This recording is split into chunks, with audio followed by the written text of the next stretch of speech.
Hello everybody. What's going on? I am literally so low energy right now. I think the first thing that we should do is make enemies in the chat. Find someone and just start hating them. I think that's what we should do. So if there's anyone in the chat that you particularly hate, I think now is the time to tell them. Is my mic all working and all that? Yeah? Yeah? Okay. Well, I'm going to start the game called... the game called Anatomy. Whilst you guys hate each other in the chat. Let's open it up. So this is the game that I played last time, and I didn't see the scary bit because apparently you're supposed to play it through a few times. So, everyone here is saying they hate themselves. Okay, well take a rest from hating yourself and hate someone else for once, okay? Alright, we're back here again. Ow.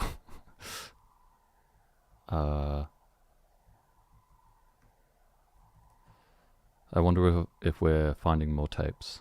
The first time around we just found all the tapes and we listened to some dude talking about how each room is scary. But what's gonna happen this? Oh, the dinner. Okay. Can I? Oh. Okay. I guess I'm gonna smash them all.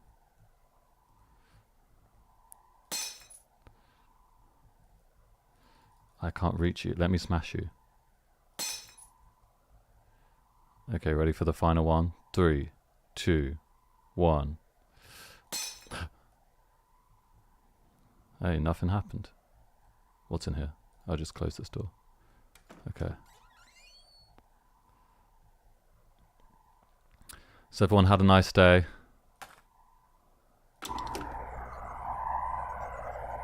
In the psychology of the modern civilized human being, it is difficult to overstate the significance of the house. Since as early as the Neolithic era, humankind has defied the dead. But of all the structures that mankind has invented for itself, there is little doubt that the house is that which it relies upon most completely for its continued survival. There's a tape in the dining room.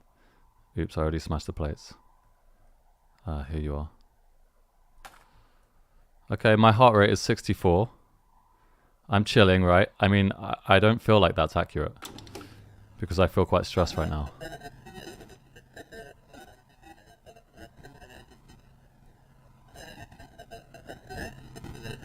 Stop tape, stop tape.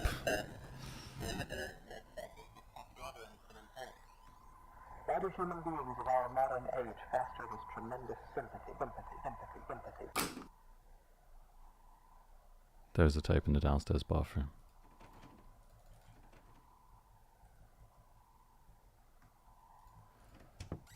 I went to a murder mystery last night, and I'm hungover from the murder mystery.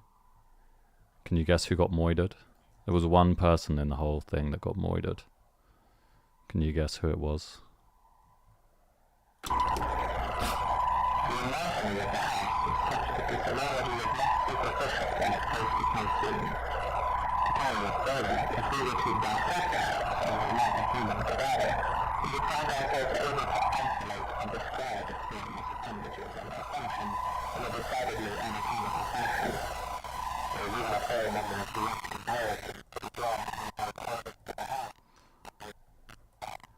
It was me. I got moidered.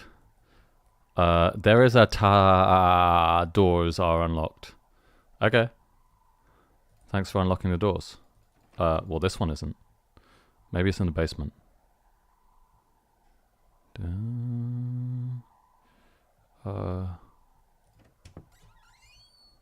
No?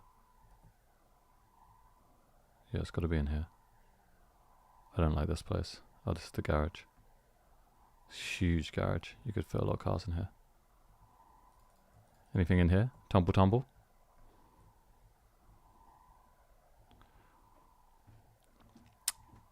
What does moided mean? Okay, let's go upstairs.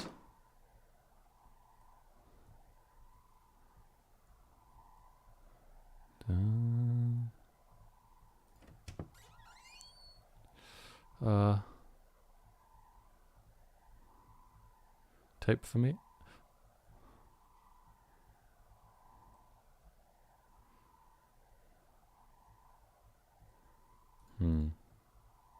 Where's the tape? Give me tape. Tape, please give me. Okay, so it's not in the bedroom. Or is it in the room of the bedroom? Oh, the... okay. I didn't like that.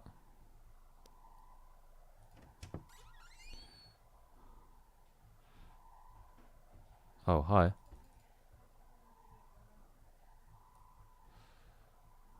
Anything in here? I wonder if I murdered my whole family in this house. That's why I'm going through this terrible ordeal. Well, this is just a black room. Ah. Thank goodness, a tape. I love tape culture. Maybe this is Pale Machine lo-fi tape release to study to. Okay, let's listen to it. Oh, can I unsmash these plates? Where was the thing again? In the kitchen. Okay. You ready for the hottest track of all time? Here it comes. Let's go. Hey.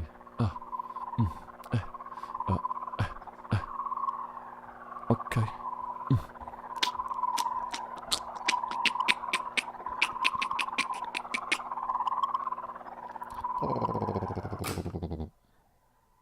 There's a tape in the living room. Okay. Oh, living room. Are you living room? Here it is.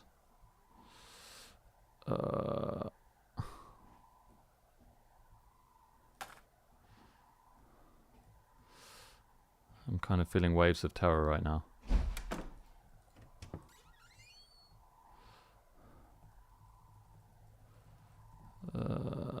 Okay, let's hear this song. See if it's any good. It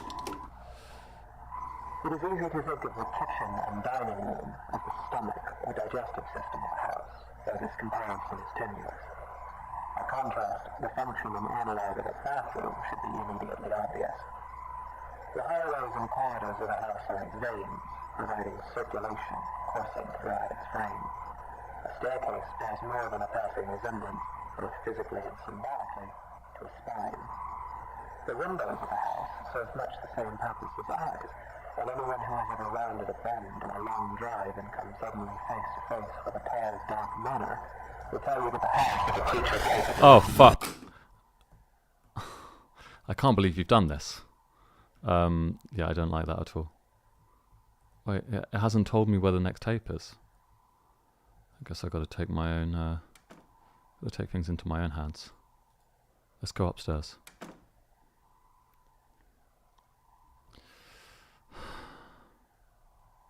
Tape? Yes. The lights are coming up. Why are the lights more on in here? Ah, hanging tape.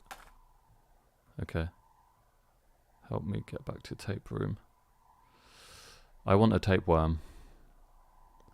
Is anyone else here? Does anyone have a tapeworm that they can give me? Okay, let's listen to this one. The bedroom is perhaps the room that most eludes direct comparison in this fashion. At a stretch, and allowing for a bit of poetic sympathy, it might be said that the bedroom is not unlike the human mind, or those parts of it which dictate thought and imagination. In the bedroom, I dream that there are teeth growing all over me, everywhere on me and in me, like Sith whispers. They're loose, but I can't remove them because I have no hands. I look out through the bedroom window and I see a truck approaching. A young man steps out, approaches, and enters through the front door. His body is covered in swollen ticks the size of quarters. He's walking through the downstairs hallway and laughing. He begins urinating on the wall. He spits on the carpet. He's moving through the first floor, breaking and upsetting things. He goes to the basement and stands at the top of the stairs. I'm angry at him, so I slam the door and he falls down. I can feel his bones snapping. The ticks are bursting, oozing old black blood everywhere. I can feel them being ground up, dissolved and torn, splitting and shredding. I leave the door closed. I close my eyes and try to sleep. The teeth continue growing on me until there's nothing left of me but teeth and gums and sinew. The basement is dark. This is a long one. Okay, the basement. Yeah, this is Anatomy. And I played it last time and nothing happened. And then people told me you have to play it over and over again and more things happen. So now no, this isn't the basement, that's the garage. Let's go, let's go. Some of my real life friends said that they're going to be in the chat and they said, oh, you ignored me last time. So I'm going to be looking at the chat right now. And if you actually know me... Oh! Oh my god. Then say something and I'll actually be looking now. Okay, it looks like we have to open the game again. It's just closed itself. So, made with Unity. Personal edition. Let's go. Hey. Yeah. This is freaking me out. Okay, let's go. We're in a red house now. Hello, bedroom. Giant, terrifying, like cute little gremlin.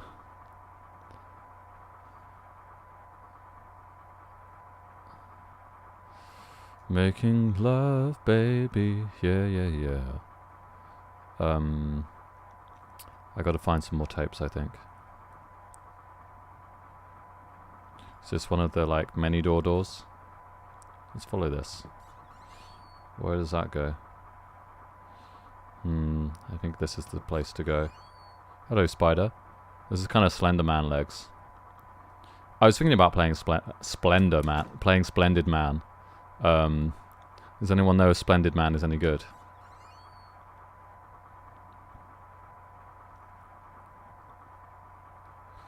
Ooh, this is freaky. I am freaked out right now, everybody. I think I've got to get to the basement. That's where it kind of cut off last time. Oh, fleshy gross. Nasty. You nasty. Let's touch this.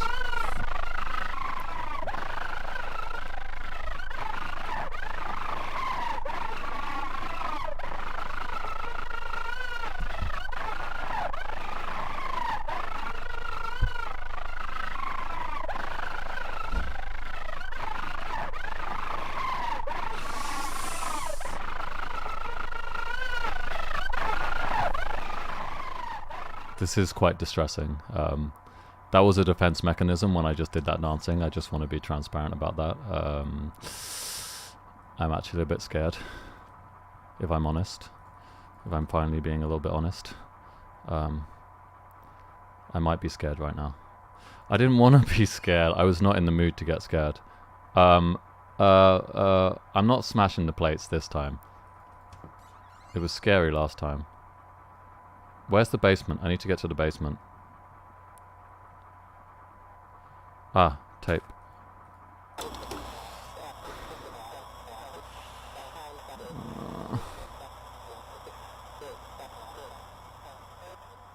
Someone's saying find the center of the legs. So where is the center of the legs? They're all going towards... There's a lot of things... anything in the toilet? Sitting on the toilet? Oh jeez. Can I leave? Oh, hello. Hi, it's me. You remember me? Turns out I have no IRL friends. Guys, in the chat, guess how many friends I have. Ah. Fuck all you plates. Sorry, I'm just... Not all of them. Just some of them. Okay. Let's go find a tape. Where's the tape thing? Let's see what this next jam is.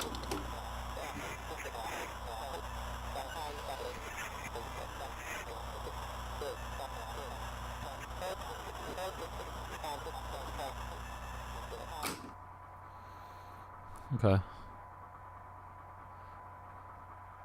That doesn't scare me. I think I've got to go upstairs. Follow that noise. It's all... Seems like it's all like below the bedroom. I mean, this is just a nothing room. What the hell? Okay, okay. Welcome everybody who's joining the stream. Who is joining the stream? Ah! We're playing Anatomy right now, which is atmospheric and spooky. Oh god.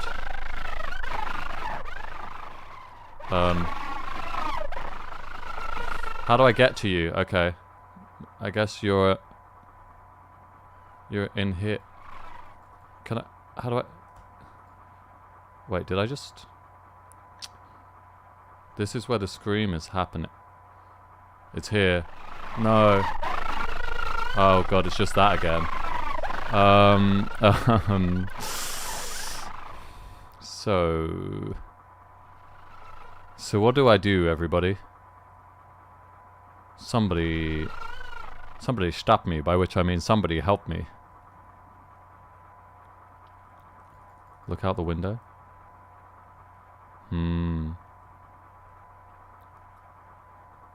Okay, okay. Well, we've got that screaming up there, and I just kind of like hung around it for a bit, and it didn't really do anything. More tape? Another tape? Tape for me? Oh, open. Open for me? Come on, for me? Do something for me? Do me a little favor, will ya? I just gotta open every door, huh? Come on, do it for me, your old pal. Maybe I gotta smash all the plates. Come on, do something to me. Hey. I'm sorry for smashing. Now I've done it. Smash, smash, smash, smash. Chukum. Another tape. Okay, let's play you.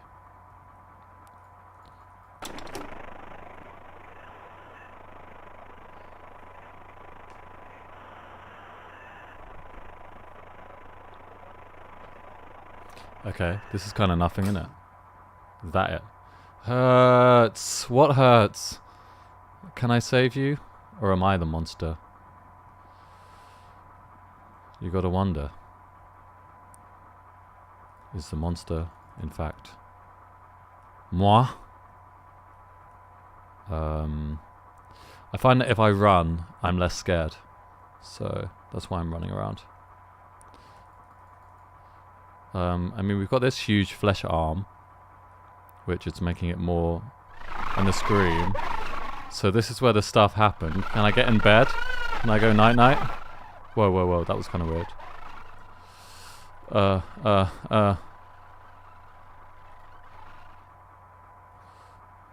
People are saying keep the plates intact. I think it's a bit late for that.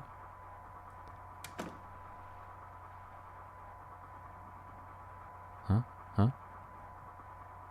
Huh? Another tape. I found you. I feel the air rise up in me as out of sanity. Na, na, na, na, na, na, na. Inside my shell I wait and bleed. Let's go. What's evil about smashing plates?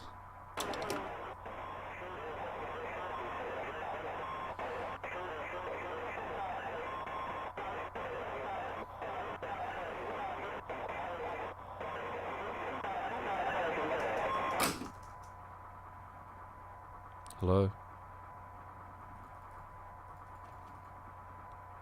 Okay.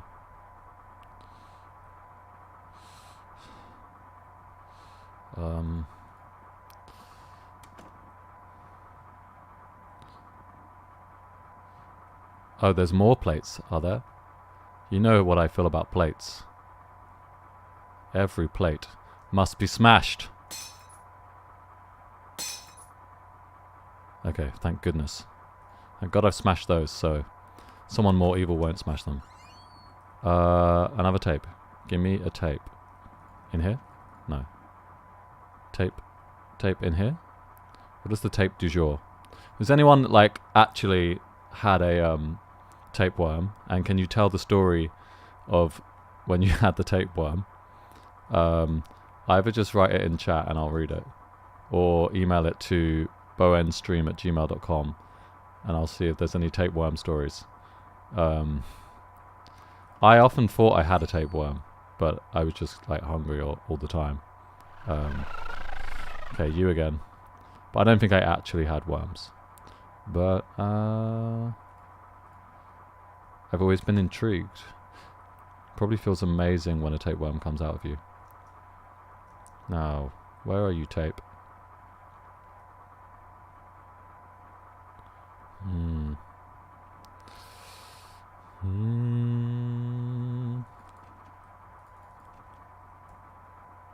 Huh, where do I go?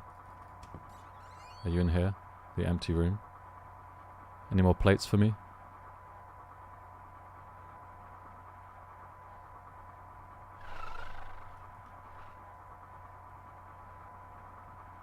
Okay, someone says downstairs, lower left room. Let's go there. I'm seeing a lot of people say they don't have tapeworms, so I'm happy for you guys.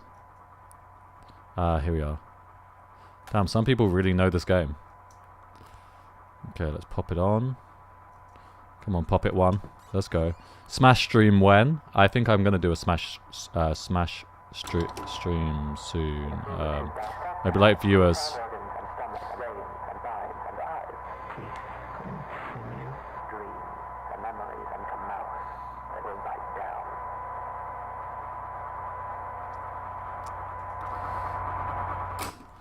Okay, so we have a first tapeworm story. Jonathan Belmont says, I had a tapeworm because of an underdone burger once. I felt intense itching and pain in my rear end until I had it removed. I refuse to elaborate further. Jonathan, how did you get it removed? Oh shit, I'm trapped. Because I know that... Oh fuck, basement. I know the classic sit on the toilet and hold bacon technique, but I don't think that's real. I'm really scared, so I'm sticking to the edges. But also running incredibly fast. This is how Sonic plays. Maybe I'm Shadow. Well, I'm in the basement, so... Hey, here we go. Hello, Callum. Random question, right? Is it true you opened for Porter Robinson during his World's Tour in Europe in 2014? I opened one show for Porter Robinson in London. I can't remember. Okay.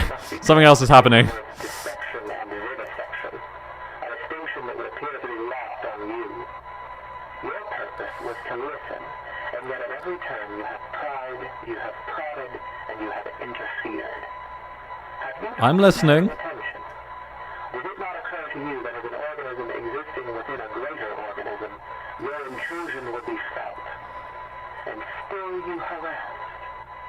And now, like the wayward spider who witlessly settles upon a sweeper's tongue, you will be swallowed.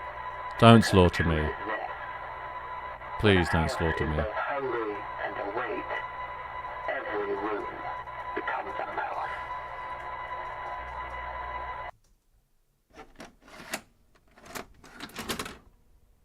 So yeah, I did support. Oh no. Okay. I did support Porter Robinson. It was a very fun gig. The set was only 17 minutes, which was very specific, but it meant that I just played only my good songs. And it was at like a really big venue, and it popped off, and I had an incredible time. Hashtag thank you, Porter. Thank you, Porter. Yeah, Jonathan Belmont has responded saying, I pooped it out one day. That's a common thing, apparently. It was very gross. Okay, where do I go now?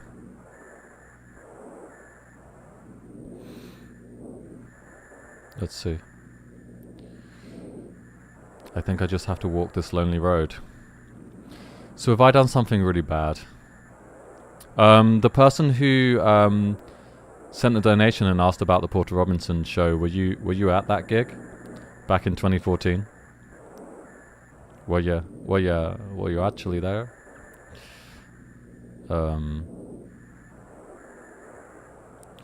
Because there's like I uploaded some songs in 2015, but the true release date of Power Machine was 2013.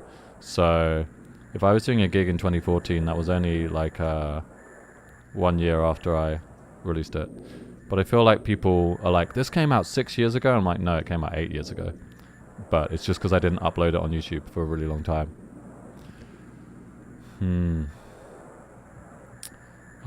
Maybe I just have to jump off the edge. Oh wow, what the hell's this? Ah, a house. Let me back into the house, please. I like to enter house. Feel safe in the house. Please? Please? I don't even have like a hand anymore. Maybe there's some kind of opening. Oh, here we are. Hello. Aha, it's closed again. Alright, here we go. One more time. Let's do it. Let's do it. No, oh, there was a clip of the show. Huh. Okay, that's cool. I hope it all was good. I don't know. I hate playing live. I feel like I always forget lyrics. I always perform not goodly. Yeah. Yeah. Let's get up. Come on. Let's go. Let's go. Let's do it. Let's do it. Let's do it. Let's do it. Oh no, I think I'm like incapacitated. I just have to witness this. When it becomes worn and aged, when its paint peels and its foundations begin to sink, when it goes for too long unlived in, what does it think of? What does it dream? How does it regard those creatures who built it, brought it into existence only to abandon it, when its usefulness no longer satisfies them? Are you guys scared? It may grow lonesome. It may stare for long hours into the darkness of its own empty halls and see shadows. And its heart may jump as it thinks, here's someone again, I'm not alone. And each time it is wrong, and the hurt starts over. It may haunt itself, inventing ghosts to walk its floors, making friends with its shadow puppets, laughing and whispering to itself at the end of some quiet cul-de-sac. Look at my heart rate though. 66, I'm fine. Its basement may fill with churning acid like an empty stomach, and its gorge may rise as it asks itself through clenched teeth, what did I do wrong? What did I do wrong? It may grow bitter. Listen, Bella. I'm a vampire. Hungry. I get hungry. So hungry and so bitter that its scruples dissolve and its doors unlock themselves. While a house may hunger, it cannot starve. Oh, oops. And so, in fever and anger and loneliness, Mm-hmm. it may simply lie in wait, Okay. Door is open. Yep. Shades drop. Shades drop. Hallway is empty. Hallway's empty. Hungry. Hungry.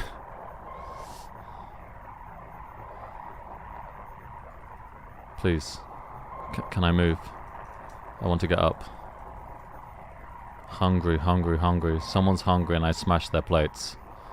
They're gonna have to eat me.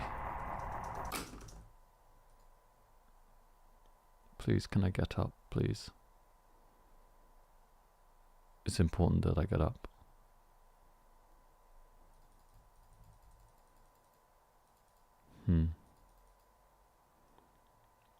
How long must I wait?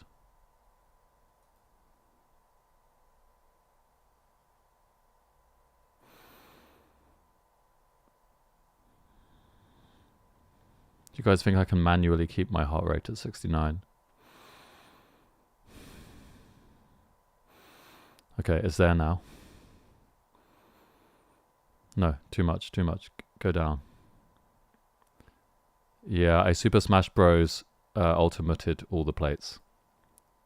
I did an F smash, then an up smash, down smash.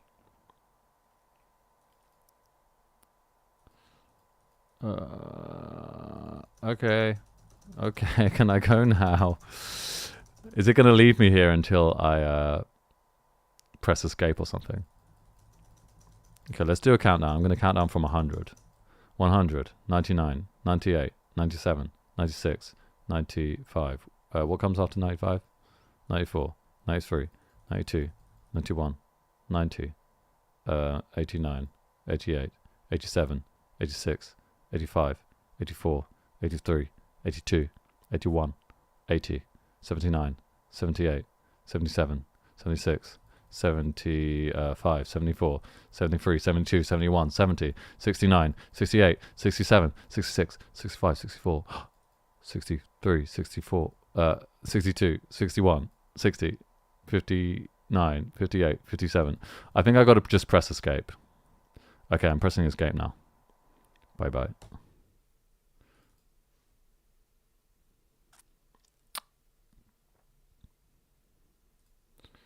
Did I do a mistake?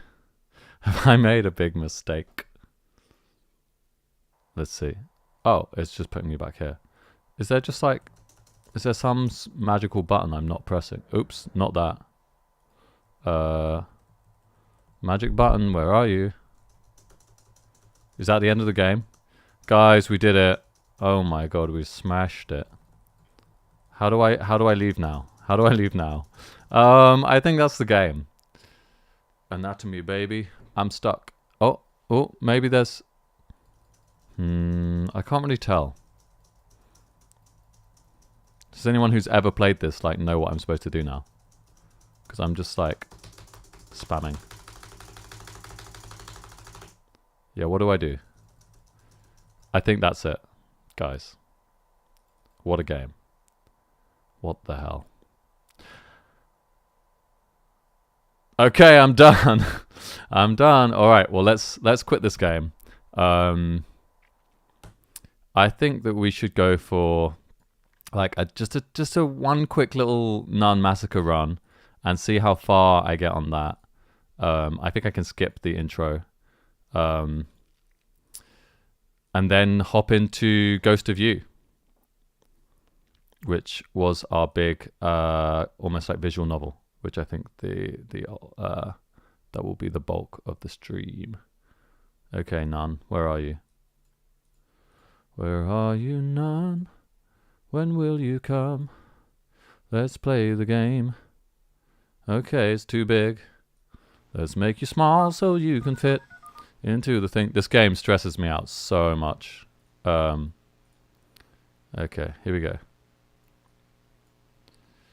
Yes, okay. Let's do this.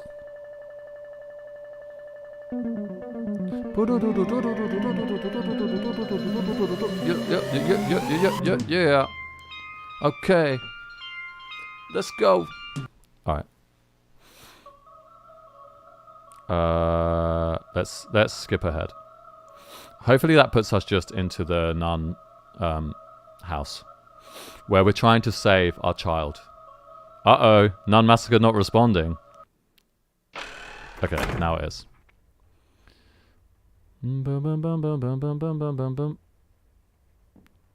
Oh god.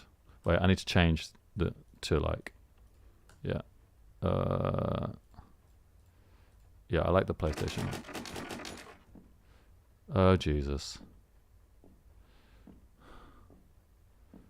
Oh. Okay, I'm back here again. Oh fuck, I remember what this game is like and I really don't want to play it.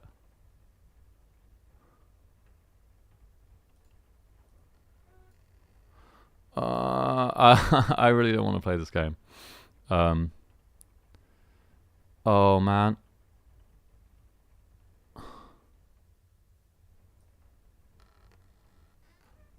Ah, thing. Thank you. Give me the thing. Oh, lighter. No, lighter's not good. I don't like to see. I'm gonna have to like chuck my AirPods on the floor or something.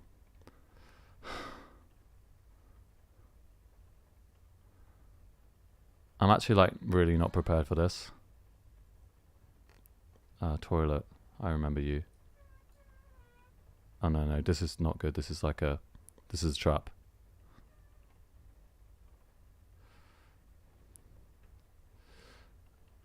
I actually think that I... no, don't do that, don't do that. Someone says at this point your child isn't worth it, and I actually completely exist. I completely exist. I completely agree.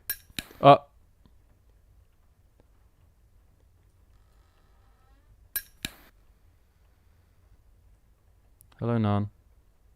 Please don't come. And I really can't bear it.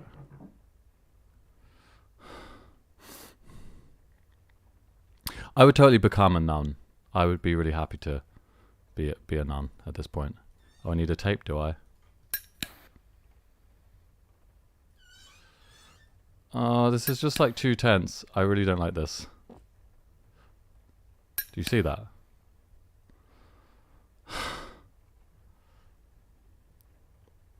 Let's keep going, let's keep going.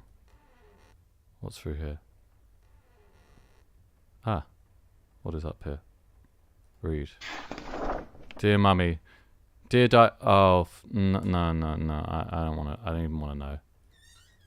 I don't want to know about this shit.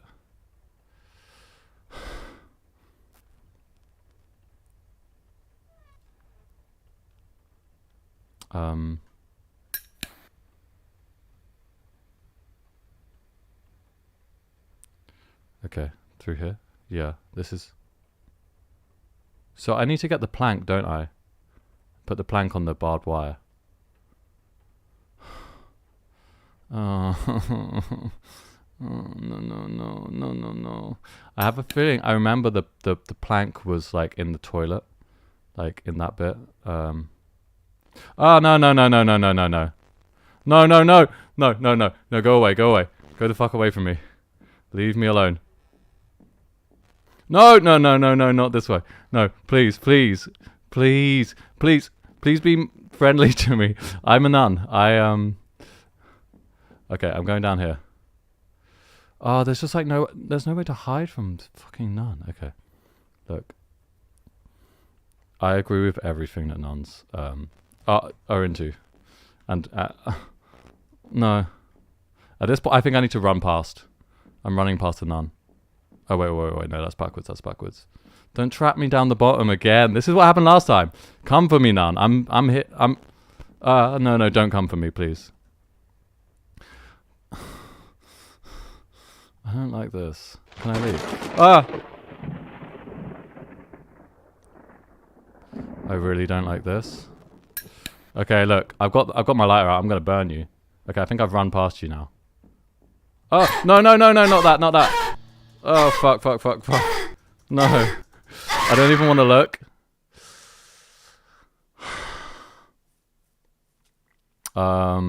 Okay, let's play again. Let's just play again. Okay, I think I have like I got a good plan for this. We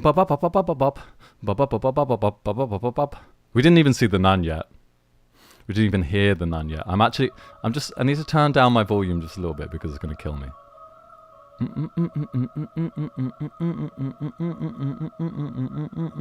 Yeah. I can definitely do this. Okay, so first things first. Let's change to this.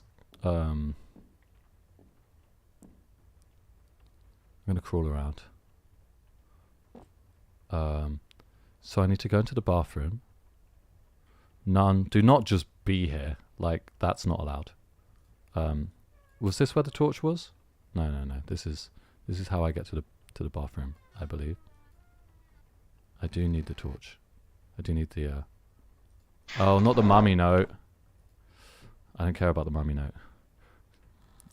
Where's the torch though? The lighter.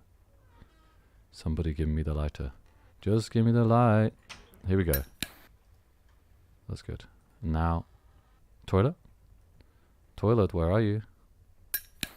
You must be toilet. No, you're not toilet. Anything in here?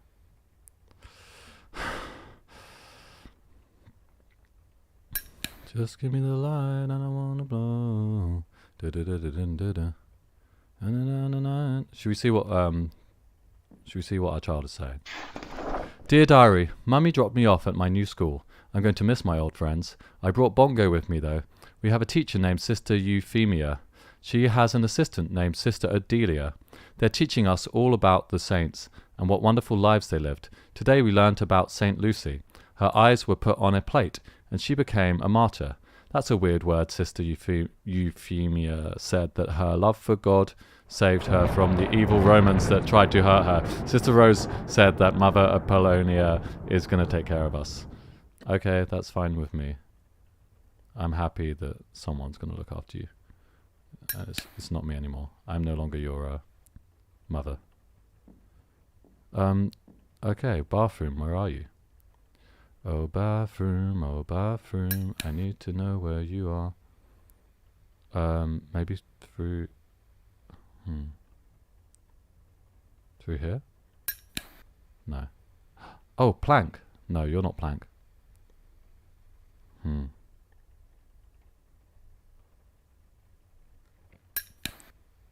Isn't the bathroom in here? No. What the hell? Must be around here. Ah, metal door. Metal door, toilet. Does the toilet have one of the planks in? No. Okay, it's gotta be in here. I sure as hell hope the nun isn't here.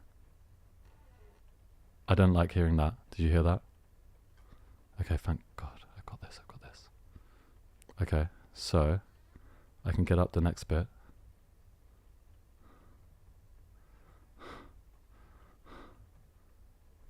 Okay, I've got to get back to the sneaky zone. This game stresses me out so much. Why is it so quiet? Okay, ready. Plonk. Okay, here we go. Hello. We've reached the next level. Can't this just be the end? Congratulations, you completed it. Oh, Manfred Man in the chat. Hello.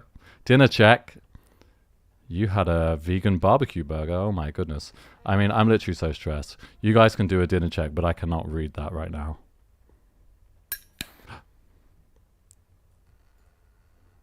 This is some madness. Oh, a rock. Okay, so can I really throw this at the nun? People were telling me to throw rock at nun last time.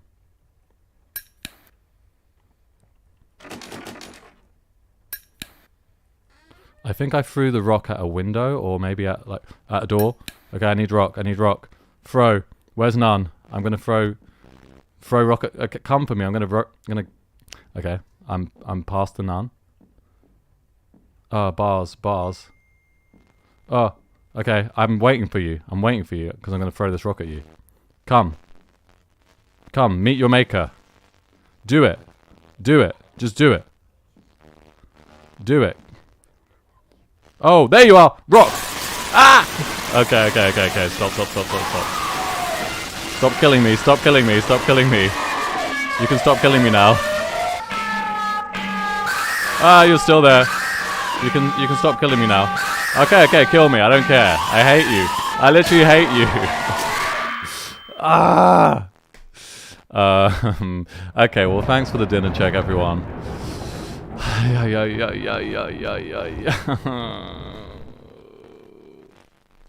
So I don't think you can throw the rock at her.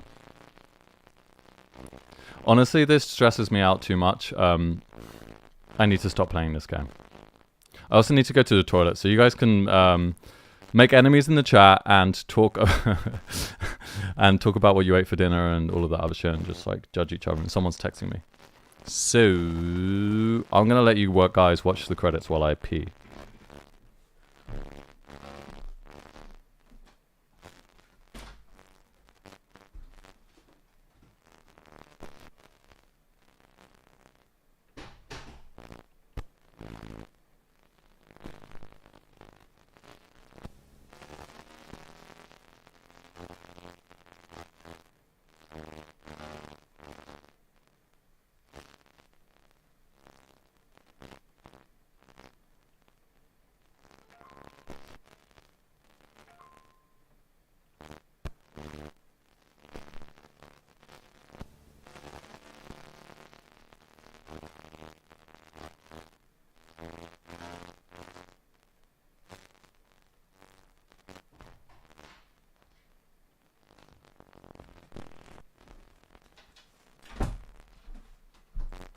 Okay, pee over. Someone says, anyone know how tall Bowen really is? I don't think anyone knows that.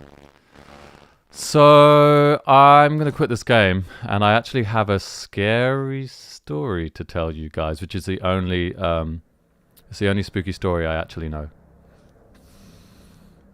And I know it's not Halloween, but let's just get scared again. So, this story is about a little girl called Elizabeth. And Elizabeth goes to bed every night, and her lovely little dog comes and licks her hand. And she's just lying there and just drifting off to sleep, and she feels just so comforted that her dog, who she loves, is there, and licks her hand as she goes off to sleep, and then the dog goes to bed. And she was having a hard time at school, but at least she could come home and she had the comfort back here in her house. And one night she goes to sleep, and whatever would happen, but nothing unusual. She just goes to sleep. I think everyone knows this story. She goes to sleep, and the dog licks her hand just as usual. And so she drifts off into a really pleasant sleep. She starts to dream, but suddenly is kind of awoken by this drip, drip, drip. Where is this dripping coming from? She's kind of irritated, but tries to go back to sleep. But it keeps dripping, and she's kind of like, where is this? Okay, so she gets out of bed, and she goes downstairs and checks the kitchen to see if the tap is still on, and literally everyone says, I know this story. But no, the tap is not on. She even goes outside to see if there's a leaky rain drain. And no, there is no leaky rain drain. She comes back, and she hears the drip more. The drip keeps dripping. She follows the sound of the drip. She goes upstairs. She goes into the bathroom. No, even the bathroom tap is not dripping, but she can hear the sound of the drip is nearby. She leaves the bathroom. To the left is the airing closet. She opens the door. She sees her dead dog, dripping, hung by the neck. Drip, drip, drip. She screams. She runs into the bathroom. She looks in the mirror, and on the mirror, written in blood, it says, "Humans lick too." Boom, boom, boom, boom, boom, boom. Humans lick too, everyone.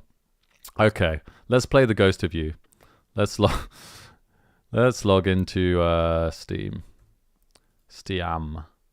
Human. No, it's not called Humans Lick 2, it's called The Ghost of You.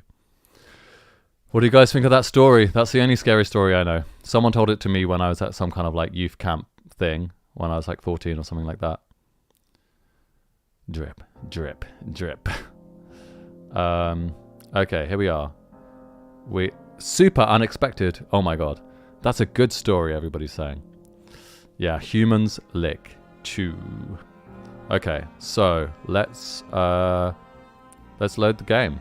Do you guys remember where we were last time? We went to this concert. We were invited by a friend who also invited our ex. We were like, oh my god, what? You didn't tell me she was going to be there.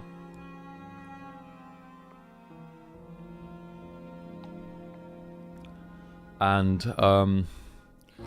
all of these kind of like creepy things have kind of been happening, and we saw someone up in this like room up at the top, and then I think we got knocked out, and that's kind of where we stopped. We've kind of woken up, and I think this terrifying person has started talking to us, so let's enter the game. Okay, here we go. This evil being says, "Oh, you're awake. Good." A crackled voice startles you from the upper corner of the room. A speaker, a small-looking camera hangs near the speaker. It looks as though they might be able to hear you back. Ah, you know what? I'm going to turn off the lights.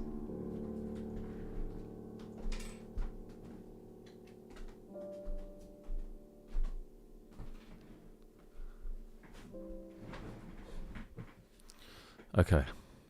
That's a bit better. It looks as though they might be able to hear you back, as there is a small red light beneath the aforementioned speaker. What will you say? Okay, so, who are you? What do you want with me? Or, how dare you think you can do this to me? Or remain silent and allow them to speak.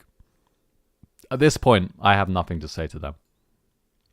You feel as though silence is your best course of action here. Your eyes are screaming at them to stop this, and your body is as stiff as boards. The woman from the speaker can somehow either see or simply sense that in the dingy light of this utility closet, and lets out a chuckle of contemptuous triumph. "Stop?" the voice replies incredulously, as though she can read your eyes perfectly. "But we've barely just started. It's only been 2 nights since the symphony truly began, and you want me to stop? How ungrateful. I worked so hard to put this together. I worked for so long. The least you could do is begin to appreciate such a thing." What will you say? 2 nights ago. Have I been asleep all this time? What do you want to test on me? Let me and them go, you vile woman. I'm just curious, like, what have you got in store? Like, what do you want to test on me? All in good time, libretto. So they know my name. All in good time. Answers find you when you cannot find them, don't they? She laughs once more, and your eyes are met with alarm at them knowing your name. Oh, come now, she continues with a tone of smugness. Of course I know your name. Isn't that a little naive of you to assume I would not know the name of the woman I have built this trial around? You feel your nails digging into the palms of your hands so hard that they almost draw blood. You hear her chuckle again, followed by an aggressive noise that had bubbled up in her throat. That fearsome look in your eyes, it makes me want to kill you myself, she states bluntly. But we can't have you dying right away, not right away anyway. When I have exacted the experiment I want to exact on you, I'll grant your dream of a quick death, but not a moment before. So make sure you get through this in one piece, alright? Yeah, I'm not going to die. You are more alarmed than ever at the answer coming from this mysterious voice, and you search quickly for something to arm yourself with as a weapon. Besides the splintering broom, there is little around to defend yourself. And, alongside both the voice as well as the lack of defense and the sheer situation, dark thoughts fill your head. You think of Mona, of Elisa, of your newfound friends in the symphony, and the possibility of escape, all dying a horrible death. The woman at the other end clearly notices your expression change, and her voice takes on an infuriatingly flippant tone of bemusement. Don't worry, my darling, your friends are safe for now where they are. You bite your lip. Regaining your composure, you almost hear the voice smiling. Now, I'm about to tell you the part of this venture of mine that is particularly important, especially to you. I'm rather glad you woke up first. Saves me having to imprison the others in their respective rooms for the foreseeable future. You can hear her folding her hands. The answers you seek are all within the basement level of this symphony hall. And yes, you are still here. You were carried to the closet by somebody very near and dear to my heart, until they have lived out their usefulness. Anyway. She snickers, as though it were a trivial affair to approach life so callously. You grit your teeth. Let me be perfectly clear. You will be played a song at various periods throughout your attempts to get to the basement, but it will not just be a song played for you. In fact, everybody in the vicinity will hear it, and this is no ordinary song. Who knows what kind of horrors it will bring out in the human mind? Doesn't it excite you, this game of audible Russian roulette? Who knows what lurks within the human psyche, even now? Audible Russian roulette? You feel the blood drain from your face. What will you say? What do you mean, even now? Did something happen before? What kind of song will it be? What awaits me in the basement? I'm going to go aggressive. The woman pauses for a moment as you hear her breathing. Oops, wait. No. Return.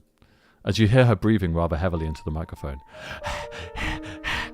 You see, it would appear, during the symphony, a fate worse than death befell many of the patrons there, some of which may still be outside suffering in their own ways.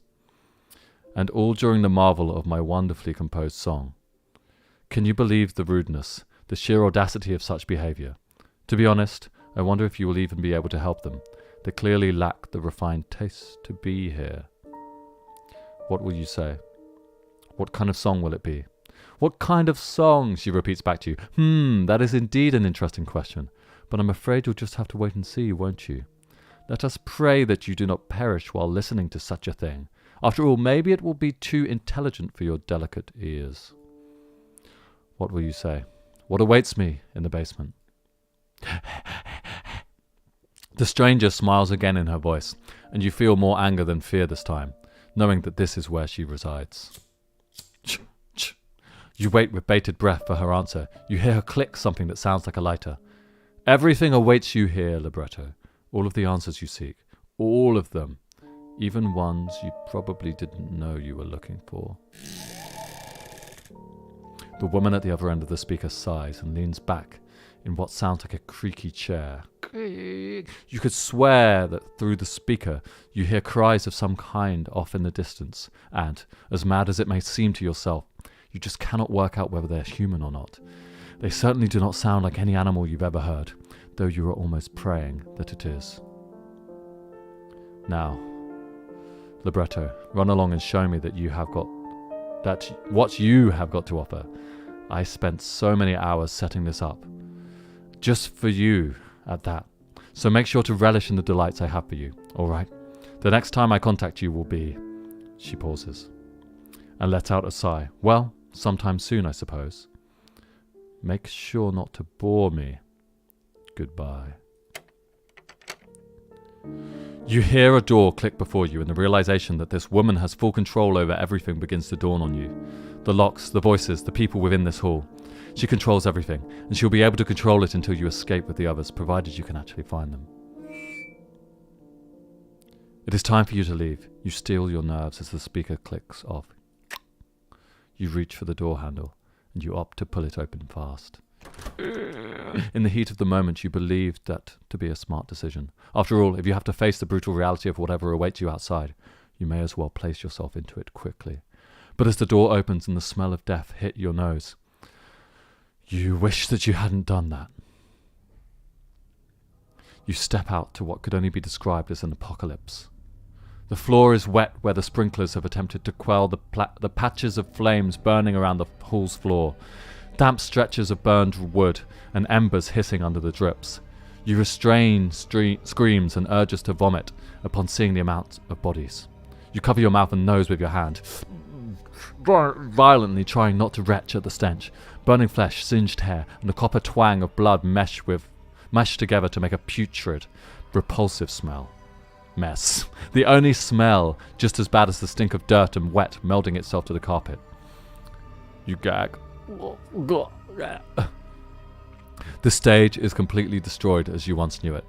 There are gaping holes in the wood, discarded, dented instruments, strewn across the floor, and the beautiful red of the curtain behind the center stage is ripped to shreds, shoddy and hanging off its edges. Your mind knows that the decor and the smell can be as terrible as they want, but the most haunting part of all of this is the corpses. There are hundreds of them, some still sat in their seats. You have been doing everything you can to avoid looking at the eyes of the bodies, but you know you cannot ignore it for any longer. Your gaze meets with their lifeless ones, and you can't help but let out a cry of despair. Ah! Their eyes, bulging and cold, accompany slack jaws as they lay, limbs broken in a pile of unnatural twisting for any human's body. There are bodies almost in piles in the corners, with blood congealing in the laps of those still sat down from slit throats. Something terrible has happened here. But you know, deep down, that this is only the first of the rooms you will experience. The sound of the flickering flames around you in patches, the sprinkler's monotonous trickle, and your heart pounding in your ears. How could this happen? How could this happen? What will you do? Reluctantly explore the symphony hall. Make a break for the double iron doors towards the lobby as fast as you can. I'm going for the doors. I don't want to be in this symphony hall any longer. You are no fool, you think to yourself. You know that every single sign in this symphony hall is telling you to get the hell out of here as fast as possible. There's no way that your friends are here in this room. You're positive about that. Their resourceful nature. Fear encases your entire body, nuzzling its way further and further under your skin, and the adrenaline of fight or flight releases itself into your legs. Your boots pound their way through the splash of the sprinkler's water. A dizzy, flashing haze of fright overrunning your vision's common sense. You stumble, making your way blindly over the corpses and bits of tattered organs that float in the shallow water beneath your feet. You try your best to ignore it all, to ignore the thoughts in your head prodding at your mind about the horror that happened in this very room, and eventually you stagger beneath the upper circle seating, resting your hands on the double iron doors handles. Let me out. Somehow, at least reaching these doors feels safer than you expected it to. A sense of normality. These doors aren't melting with blood or wax, nor are they screaming when you touch them, not yet anyway, which proves that you still have your sanity. And you think that will probably prove an asset throughout your unfortunate time here. As you pull upon the doors, you feel a sense of anxiety as they stick. They're not going to open. What if this is the only way out of here? No, surely not. As the woman over the speaker told you, she wants to see what you're made of. Why would she allow you to the only exit to stick? But your thoughts are all for nothing. As with another hard, resolute push, you manage to fall almost flat on your face, out into the lobby. With a groan, you shove yourself up off the floor. The water from the symphony hall begins to trickle out slowly, a shallow, thin layer of grime coating what was once a classy, beautiful marble floor. But instead, the lobby itself is almost looking as bad as the symphony hall, even without the layer of grime against its tiles. Everything is a mess. It is not as bloody and vile as the symphony hall itself, but you can feel something is not right. Something is lurking here. You're almost positive of it. The plants that were neatly placed next to the door frames of other rooms are upturned, their soil scattered in unwelcome patterns against the ground. The hat stands are all broken in halves and quarters, splintered wood protruding out from their ends. The chandelier is covered in a violent splatter of blood, though you cannot see any of it on the floor. There is a sign of a discarded air vent being used as a crawl space by someone already, which sends a chill up your spine. All of the wealth and welcome of this place has gone. The entrance to the bar that you met Arietta and Serenade in is now covered with bits of dust, rubble and deliberately placed wood. The main entrance is completely blocked off with heavy, large blocks, as well as strips of metal drilled into the sides. You're most definitely trapped here. I think I need to go into the air vent. There's no reason you can see to want to go into the bathroom, which is just as well, considering that that is blocked off too. This place appears to be surprisingly useless. Besides the air vent plum, plum, plum, plum, at the side. There's also a door that you didn't see before, obscured behind a large upturned plastic plant. You might find somebody important behind that door. Oh, okay, well maybe I'm gonna go into the door then. As you walk towards this door, nausea permeating your every step, your hazy eyes begin to make out that there is a golden text on the door. Why was this obscured before? You have no idea. You begin to wonder if perhaps this was a room that had lost its use after a while, or if it was even just a decoy room for some particular reason. As you approach further, you can make out the text for yourself. Rehearsal room. You press the shell of your ear tentatively to the door and can make out no sounds from behind it. It sounds as though it is empty. A trembling hand outstretched, you place your hand on the door handle and turn it with a satisfying click. You open the door tentatively and peer your head around the corner. You breathe a sigh of relief and rush into this room, closing the door firmly behind you. This room seems relatively untouched. It is almost pitch black, though you can make out the faint outlines of lighting above, and what you believe is a lampshade sitting in the middle of a large oaken table. Your hands scramble along the sides of the walls, switching on the light with a satisfying flick. You see that you have gotten smears of blood along the white of the switch, but you sigh with relief, as nothing seems to be too out of the ordinary in this room. The wallpaper is a deep shade of blue, a somber, almost melodious shade, and your eyes calm from seeing a comfort in this environment. You feel almost drained by the sense of adrenaline, taking a back seat for the time being. You appear to be in the rehearsal room. There are seats around sporadically, knocked over and broken in many places.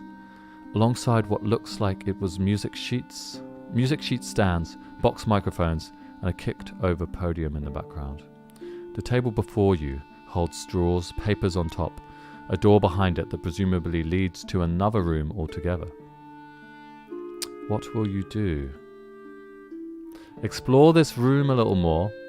Move on to the next room. Doesn't seem like that. I think there's more in this room. Your first thought after all of the fight and flight reaction within your body is that you want to find your friends in one piece. The idea that something terrible may have happened to any of them is a thought that you would rather not indulge. But as you begin to look around more the rehearsal room, you notice that on the floor there are hastily scribbled spirals. At first you thought it was just a pattern. Oh, hello meat boy, thanks for the $5. He says, Bowen, I'm sorry I can't stay for the live stream. I'm in the forest right now. That's understandable. Have a nice day. At first you thought it was just a pattern on the carpet, but these spirals are crudely drawn, and some even trail off to draw a different pattern, momentarily altogether. You feel as though you are being pulled downwards into the spirals if you look too long. As you look up from the pattern below, you take another step forward onto a creaking floorboard, which somehow provokes an awful sight to befall you. A body falls from the rafters above, swinging on a noose. You scream in reflex, slamming your hands over your mouth at the sight of the man dangling from the noose. His jaw is slack, his tongue bloated and hanging out of his mouth. His eyes bulge, hideous and unnatural, and you see dots lining along the skin of his throat. Gong, gong, dong, dong, dong. You quickly realize that they are bruises from someone's fingers. You feel the sickness of your stomach rise up again and turn around quickly, squeezing your own eyes closed and trying desperately to shove that image from your mind. As suddenly as this body falls, you hear a huge, ominous bang from the symphony hall, followed by a loud, angry scream. Something is out there! You hear it thumping around outside, clattering and knocking over the remaining seating around the hall. Any kind of signal that someone is alive in this room could provoke it, but on the other hand, it may not actually even notice you, whatever it is. You wouldn't put the existence of monsters past anything after what has happened. In fact, you are certain that monsters most definitely do exist. You are almost positive that your scream was what alerted it, but it doesn't appear to have figured out where you are just yet. What will you do? Turn off the lights and hide under the table. Continue as normal, but be a little quieter. I don't want to hide. I think that's what I... Actually, you know what I do? Let's see what happens. Let's turn off the lights. Hide under the table. You aren't taking any chances. You may have only been conscious for a short while after everything, but even you know the dangers that this place poses. Your hand immediately switches off the light. Ding! And you shuffle yourself underneath the table. You cover your head with your arms. This feels like waiting for death to come and collect you. Your eyes are met with the spirals beneath your body. You feel almost hypnotized by the sight of them, swirling, never-ending, and metallic in their smell, the closer you get to them on the carpet. You look up from the swirls, and it seems almost as though the wall is turning, all on its own. You shake your head, rubbing your eyes. You think whatever it was outside has left. You stand up shakily and switch the light back on. Ding! Whilst you are afraid of the noise, you also believe that you have no time to waste in finding your friends, your answers, and getting the hell out of, well, what has so far been proven to be hell. The bodies from the rafters, the limbs, the slit throats, you are more determined than ever, especially with the clatter of the awful noise outside, to find out just what is going on. And more importantly, why you were chosen to be the centerpiece of all this, even when my goddamn mamas died. And this game is called The Ghost of You, so I don't know, maybe this is the ghost of my mother haunting me. After exploring around the room, you find that there is nothing of particular use in here. You decide to check the drawers for anything that could aid you in your journey. You find that they are unlocked and pull them open with ease. Even in here, there isn't much to see besides old cigarette casings. I don't need that. Rusted lighter. That doesn't work. Don't need that. A page of comic strips from the Sunday paper, perhaps, and sweet wrappers. How useless. You decide to lock elsewhere. Typo. Alright, let's lock elsewhere. Do you guys have eye locks? I hate my eye lock. What's on your eye lock? What shall I do next? Let's go next room. Next room. Feeling satisfied that you've seen all there is to see in the rehearsal room, you take footsteps towards the next door in your sights. This door, unlike the rehearsal room door, is not quite as inviting. It is plain and has no real indication of what it is. Although the closer you peer, it looks as though it did have some kind of sign or lettering on it to do that.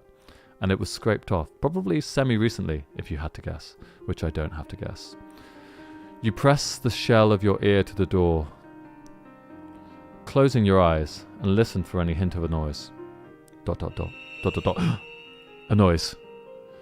There is a noise behind this door. It sounds as though somebody is sobbing.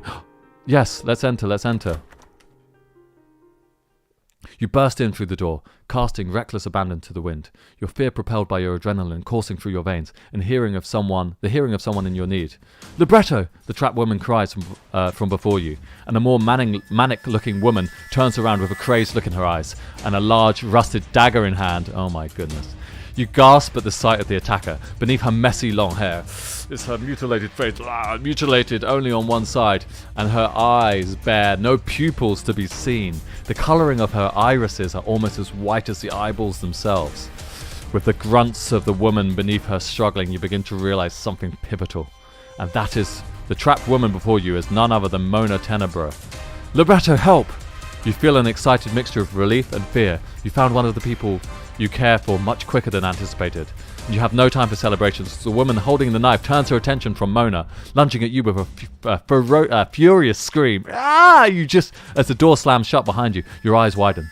What will you do? Okay, guys, help. Let's not talk about eye locks anymore. Okay, do your best to dodge her attack and tackle her to the ground.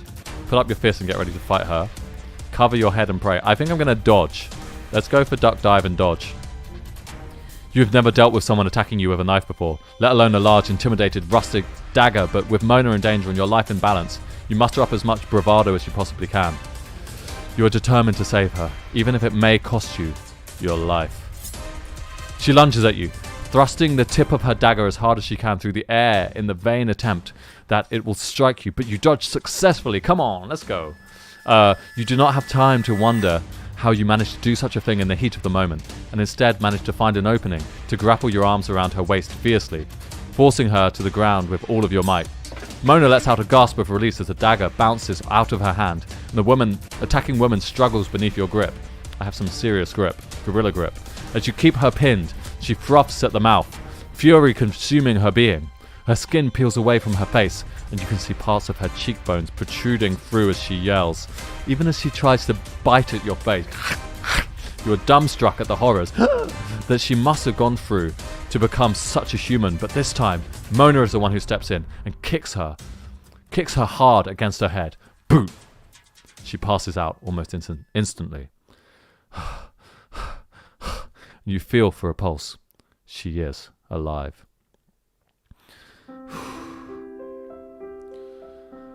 Mona breathes heavily as you stand, and, after a brief pause, throws her arms around you, weeping into your shoulder. You feel for the first time since this ordeal. Is this my ex-girlfriend or is this the other one? I can't remember. You feel for the first time since this ordeal happened. So you are indescribably relieved. Libretto! I'm so happy to see you, she mumbles through her tears, as your arms automatically lock around her waist. You hold her tightly, intensely, and for the first time since you stopped being romantically together, yeah, it is my ex. Oh, Libretto, I was so worried. Your nose brushes against the tip of her clothes.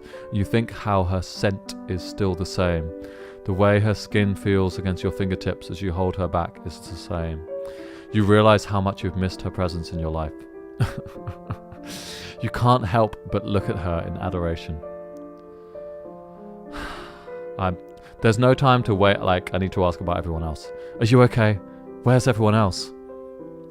You scan Mona frantically with your eyes, searching for any trace of a wound or a bruise, and she shakes her head, placing her hands on your shoulders, always with the hand shoulders.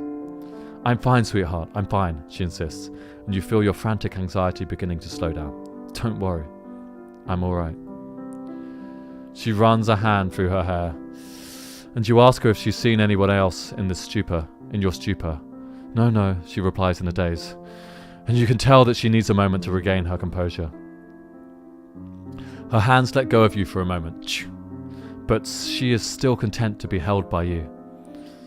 And you watch as her hands become animated with expression.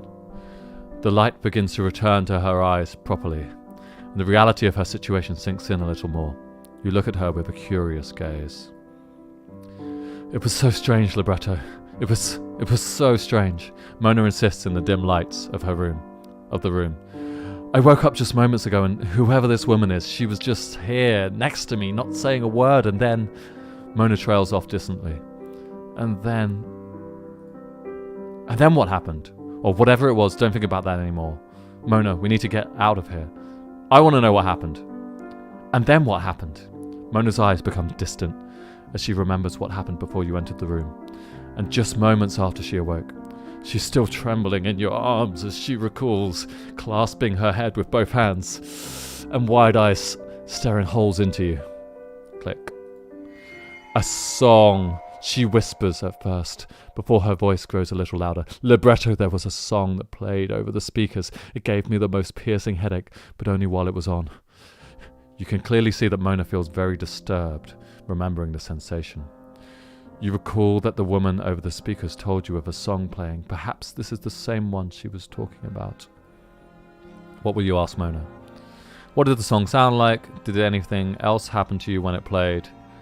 Why do you think it gave you such a headache? Did the woman speak to you? I don't want to know what the song sounded like because I'm sure I'm going to hear it for myself. Did anything else happen? I don't know. I want to say, did a woman speak to you? Did a woman speak to you? Mona blinks in surprise at you. Seeing the disturbed look on your face, your hope fades in the common link, as you can tell before she even answers that her reply will be somewhat bewildered and also in disagreement. A woman? She asks, and she has the exact same tone you were expecting. What kind of woman, Libretto? One that we know? You shake your head and say you will explain in a little while. I'll explain in a little while. She looks dissatisfied but accepts. It would appear you are still the only one that this woman is focusing on. What will you ask Mona? Okay, what did the song sound like? What did it sound like, What did it sound like, Mona repeats back to you and folds her arms. Her brow furrows. rubbing at her arms slowly over her shirt and looking a little uncomfortably at the floor. I don't know, libretto. I don't know how to describe it as anything other than violating. My head afterwards felt awful, somehow like there were tapeworms or something, just itching inside my head. It was the most peculiar sensation, and frankly not one I wish to repeat. What will you ask Mona? Did anything else happen when it played? Mona ponders, a finger resting against her chin. I'm not sure you could quite say something happened to me as such, but I felt most unpleasant. I felt as though I were in a daze, paralyzed, rooted to the ground, and I feel as though I saw nothing but colours when it played. But they weren't pleasant colours. It was such an unpleasant mixture of blues, reds and yellows. Almost like the most horrible dream, you know. Not quite potent enough to be a nightmare, but so uncomfortable that you couldn't mistake it for anything but at the time. Mona shakes her head as you look upon her visage. I can't explain it properly, I'm sorry, but if it comes on again, be careful. I'll know it instantly, but I feel as though it seemed to disable me at the time from any rational or logical sense. I really can't describe it. What will you ask Mona? Why do you think it gave you such a headache? Mona winces at remembering the pain that this song caused her, and you listen to her soft footsteps against the carpet as she paces a little. Pace, pace, pace, pace. You can tell she's recalling every nudge and pierce of her head during the time, and she sighs heavily, walking over to the table and resting against it, idly fiddling with the papers. I think it was just a sensory overload somehow. She finally speaks, and you raise an eyebrow. It was very potent. Listening to it felt like a dagger going through my skull, or somebody putting my head in a vice. So I suppose that was why it gave me quite the headache. This game's called The Ghost of You. What will you ask Mona? Say nothing, and pull Mona closer to you. Come here, eh? Mona nuzzles against your shoulder, your same intimate familiarity hitting the both of you. She holds you like she used to, and her gloomy expression turns to sadness, which eventually turns to quiet tears against your shoulder. Oh, I did this again. Oops. You hold her tight as she sobs, and you tell her that everything is going to be fine. If only for your own personal reassurance. A little time passes between the two of you as you stand. You move away from the woman that attacks you both, shuffling her over into a corner, and you bind her hands with the tie that Mona was wearing tightly. Mona dabs at her eyes gently and kisses your cheek, mwah, in response to your chivalry. The action feels natural. You don't object. Kiss. You tell her everything you know about what has happened. About the room with the speaker, the woman at the other end of it, the bodies outside in the lobby. You tell her it all. The look of pure shock and horror all over her face suggests that she hasn't been outside of this room since waking up, and you reinforce once more that everything will be okay. Everything will be okay, Mona. I know, she mumbles and wipes her eyes. Libretto. I'm sorry for crying when you're being so strong. It sounds like this is all being dictated around your reaction to the song from what you told me. Just what the hell does she want with you? What will you say? I have no idea. I couldn't even begin to guess. Or it isn't so much as that I'm scared, it's that I'm angry that we're all in the middle of this so suddenly. I am angry. Fuck this. Mona looks at you with an intrigued surprise at your honesty first, before nodding slowly and folding her arms. Yeah, me neither, she replies in resignation. All we can do now is press onwards to find out the truth. If we're going to be stuck in all of this, amidst all this horror and misery, I think it's admirable of you to let your anger over all of us being treated this way to be your driving force, libretto. Yeah, it's going to be anger. After a little while of further talking with Mona, the daunting prospect of actually having to leave this room has finally come. Before you leave, Mona kneels down suddenly at the edge of the room and makes noises of curiousness as she picks up two things. The serrated knife that the woman was holding and a small golden item. It looks as though it's a key. She raises her eyebrows, as she shows it to you. Should we keep this, she asks. You nod, as you don't see why not. There is a tag hanging off it, and you peer down with a squint at the tiny handwriting. Ba-da-ba-bum. You've acquired the key to B2. I'll remember that. Guys, I've acquired the key to B2. Don't forget. Upon gaining both the key and Mona's presence, you notice that there is a nameless door before you leading to an unknown room. You think how there is no sense in returning to the rehearsal room now. You make your way through the nameless door and onward through the symphony hall. Mona opens the door, and both of you are surprised at the sight that you are greeted with before you. You have arrived in what appears to be a trophy room. Trophies? Here? Mona asks incredulously, and your eyes are met with one of the gaudiest rooms that you've ever seen, and also some of the most haunting sights to accompany it. Surely the hall would display them out at the front, not in an obscure room to the side where nobody can view them with ease. This place, you begin to realize, is not just a trophy room. This place is a shrine. A large, open space filled with many different things. This room is something that you know you could not forget in a hurry. What the hell kind of place is this? Have you guys ever won a trophy for anything? I've won an award once, but it was only a piece of paper. It was just a piece of paper, and I've won obligatory awards at the end of like a school trip or something like that. But I was sort of nominated for a BAFTA in the BAFTA Games thing, but it was like me and the whole team who made snipper clips. But we were nominated and we did not win. So everybody tell me about your trophies. Oh, chess trophy, that's fun. Okay, let me continue reading. What the hell kind of place is this? Is this a worship room? The first thing you notice is that on every single patch of wall, there are many pictures. Gabriella only won medals. Beep Boop has won a medal. Seemingly endless versions of the same black and white picture developed several hundreds of times, smothering the wallpaper's surface, and each and every picture being scribbled on or cut out a hole where the face should have been, and in a more different, violent and personal way each time. You feel as though something about the body shape of the person in a picture seems vaguely familiar, though you aren't sure who it could be in the immediate. Whose body do I know, huh? Blood had splattered across copies of a few, whilst water or petrol smelled as though it were flicked onto the others. You wonder what was going to happen in here on multiple occasions with this mixture of smells. Mona shivers next to you. You can't help but privately agree that something about this level of devotion is incredibly creepy.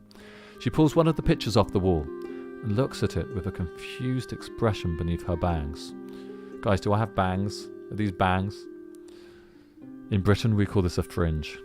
This is a very odd picture to print off so much, not to mention the cost.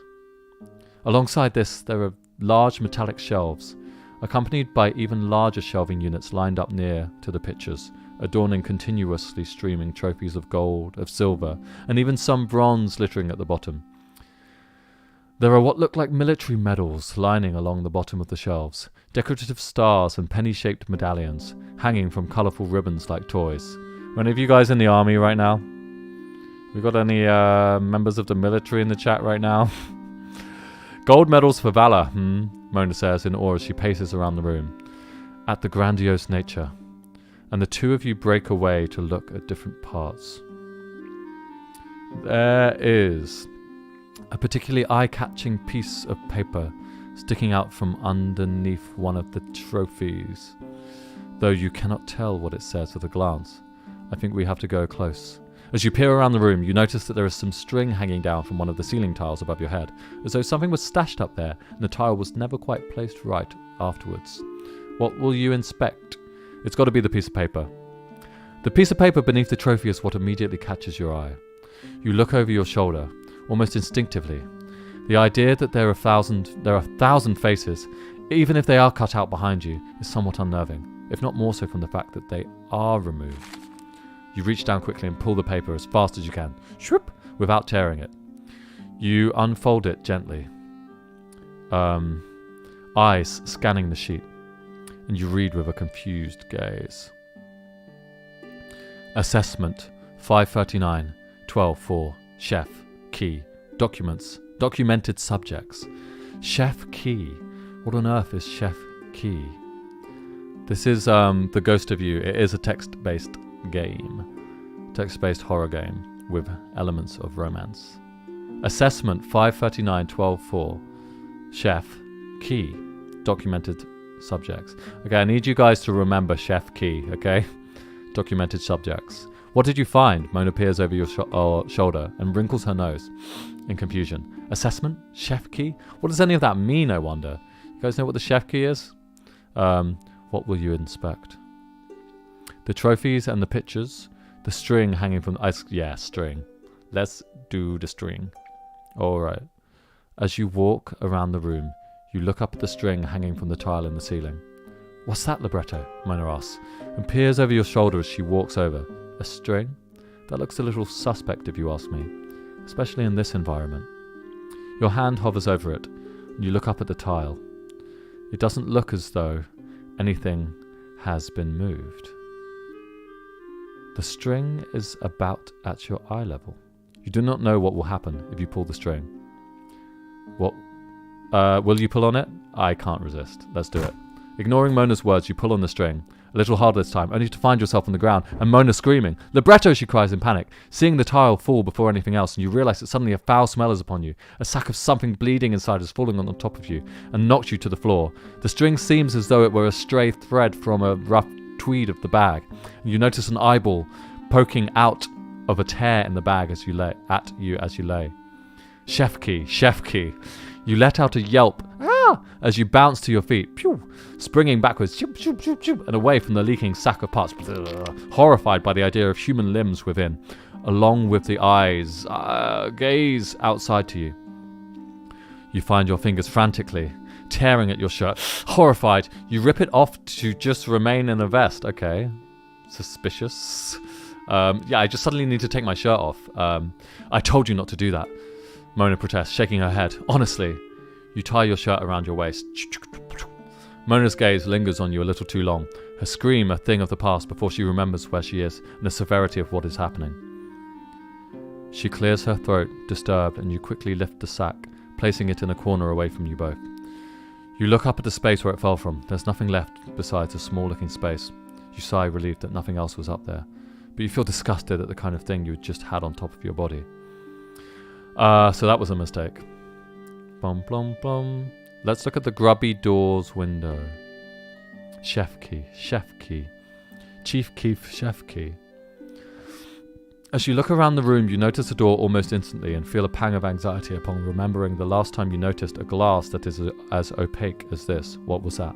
The upper circle's room was where all this had begun. You know this to be true. Without a shadow of a doubt, you're disappointed that access to that room is gone now. Given how much debris fell, you would have loved to see if there was any evidence left in there of just who the culprit of all this was. Oh no. You approach the opaque frosted glass of the door and notice two things. The first is that next to the door is two large watering cans.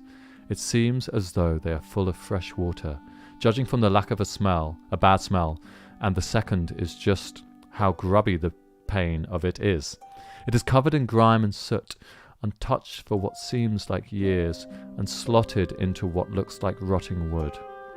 But from the rotting wood and the moss and dirt of the window, you begin to reach the conclusion that almost seems too good to be true. This door seemingly leads to the outside. This may be an escape route for you when you've gathered all your friends together. Despite that, it leads outside. You're actually not really all that sure if you want to dare to think that there may be an even easier escape than you first thought. Or if you even want to risk running away with Mona to get help, in case of something dreadful happening in your absence. You didn't know whether the woman behind all of this had Arietta, Serenade, or Elisa in her midst. And at the very least, you were all trapped there. Alongside the ominousness of the woods, it looks as though there may be a greenhouse outside. From the darkness, you cannot tell entirely. You lean hesitantly against the glass panel of the door, propping yourself up with fingertips. You're shocked to find that the glass is so brittle that it shatters with the force of your leaning. Ching! Libretto! Mona exclaims with concern as you stumble forwards with a slice, and she gasps at the sight of your arm with shards of glass sticking out of it. You wince in intense pain, pulling out the shards one by one, ripping out the biggest shard with a painful yelp. Thankfully, the glass did not enter too deeply into your skin despite the sting. She looks at you, holding your arm gingerly in her hands and taking off the wrapped sweatshirt around her waist, tying it hard around your wounds. We need to clean this wound of yours. Okay, this is good. I'm just making Mona care about me. The game is called The Ghost of You. What will you say? I can change the title of the live stream. Let's see. Can I? Let's edit. Let's see. Gaming, game title, The Ghost of You. Let's see if it comes up. Alright, save. Let's see. If you refresh, I think that will work. Okay. What about using the watering cans? Nah, I'll be fine. It just needs to be wrapped for all. I really don't trust the watering cans. I feel like so much of this is set up by the evil woman to... Like, what's going to be in the watering cans is not going to be water. It's going to be like some kind of like... So, I'm going to say I'll be fine. And let's just wrap it up. It's going to be some kind of... you know what I mean. You know what that is. You get it. I do make sound effects for a living, so you know. This is my expertise. You decide to leave the wound to one side, and Mona looks at you with a concerned curiosity. All I want is Mona's concern at this point. Just be concerned about me and then get back with me. Libretto, are you really sure? It looked like something got inside your arm. You don't want it to get infected or you'll die. As if I care about dying at this point. What will you do? Leave my arm be. It will be fine. I feel like I'm making a mistake. Let's just leave my arm be. Mona reluctantly agrees to leave you to your own devices, but within mere seconds of saying that, your arm looks raw to the touch. You begin to feel dizzy. You stagger backwards, falling flat on your back. You think you can hear Mona shouting your name. What is my name? Callum. It's not that, but whatever. And you can see a figure hovering over you. Is it Mona? You can't really tell anymore. It suddenly seems as though you are seeing double. I'm seeing double. You begin to feel scared. You're paralyzed and cannot move. It appears that whatever kind of infectious substance was on the glass was life-threatening. You are trapped, lost in the depths of your mind forever. Your vision begins to fade. Death has come for you. No. Game over, game over. Oh, wait, I should have saved. Do I have to go back from... No. Okay, I think I can go really quickly through this. Ooh, that's annoying.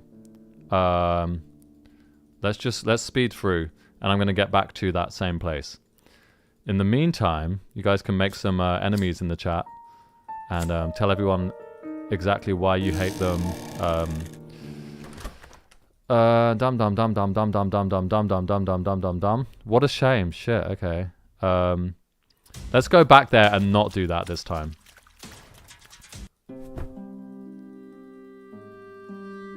Okay. Here we go. Here we go. And maybe I'll save. I can't believe I died. Yeah, the flirting did go too far, and I died. Let's go to the next room. Okay. Yes, let's enter. Oh, this is the bit where... Okay. So, dum dum dum dum dum. Dodge and tackle. Get through this. Dum diddlum diddlum diddlum diddlum diddlum. Yeah, anyone can draw me at any time. Do your thing. And send me the drawings. I like to see them. Okay, skip through. Blah, blah, blah. Stuff about the song. Tumty-tumty-tum. Just talking to Mona. You know how we do. We do this all the time. Pull closer. Have a little hug. Chim-tiddlim, tiddlim, tiddlim, tiddlim, tiddlim, tiddlim. Okay, so this time I'm not going to pull the thing. Maybe I'll also save. I'm going to save here so I don't have to go back from, like, even further. I think it's a good idea to save often. I have learnt my lesson. I have learnt my lesson. Okay, let's keep going, let's keep going. So, the piece of paper, I remember looking at that already. That's chef key, everybody's chef key. Let's not look at the string. Let's look at the trophies and the pictures. Okay, we're back. Amidst the off-white wallpaper beneath the pictures, the glistening, gaudy hues of gold that twinkle from the artificial lighting above, you decide that it might be beneficial to your situation to learn more about your opponent. It certainly seems as though this room is the place that would hold quite a lot of hints, if anything, from the rampant, egotistical behavior that appears to be happening. And it appears Mona has the same idea. You can just send me a drawing on, like, Twitter or on Instagram. My @ is Bowen, yeah, BOENYEAH, and I'll see it there. Both of you find yourself peering at the nameplates on the bottom of the trophies and plaques, As you look at the trophies, you begin to notice a pattern, and it is a pattern that irritates you. All the names and achievements have been scratched out. Why? Why? What's on your mind, Mona? Mona rubs her chin and folds her arms as she turns to face you. I think this room is a mixture of pictures, and I think all of them are centered around either what she looks like or somebody that has been on her mind for a long time. To be honest, something tells me it's the latter. It seems like she's weirdly fixated on it. Obsessed, even. You look closely at the ripped pictures. In the pictures you can't tell too well from the face being viciously removed, but there are some remnants of the people in them. The one in the question that you look at has long hair that surrounds the face. She looks as though she is from a high prestige. If the appearance is truthfully her, and she is wearing a brooch atop her blazer. You can't tell what colour it is. That is all you can make out. I do not have a TikTok. I have a TikTok account, but you can't find me. I just use it to look at people that use my music and like look at those TikToks and stuff like that. You can send me TikToks if you see them. Something else you notice is the pattern of the blood. The splatter against the pictures is weak, and you wonder if perhaps it was splattering that came from an injury she inflicted on herself when doing whatever she wanted to these pictures and trophies. Mona frowns. She really did the most she could to remove any hint as to who she really is, didn't she? So, why, hi Joe, but, what the hell? Why has she got all of these photos in this room of her? I don't know why the characters think that it would be of the person themselves, and they've like scratched out their own face. Or they're like, I'm so ugly, don't look at me. She wanted to rub it in our faces, I think. I want to beat this monster. I wish to beat this monster. Mona chuckles sadly. That makes two of us then. What will you inspect? Let's go Grubby Door's window. So maybe I have to get, and then I do a little with the watering can. I think there's no choice. I will never tell you my TikTok username. As you look around the room, you notice a door almost instantly and feel a pang of anxiety upon remembering the last time you noticed a glass that is as opaque as this. The upper circles room, yes, I remember we read this before.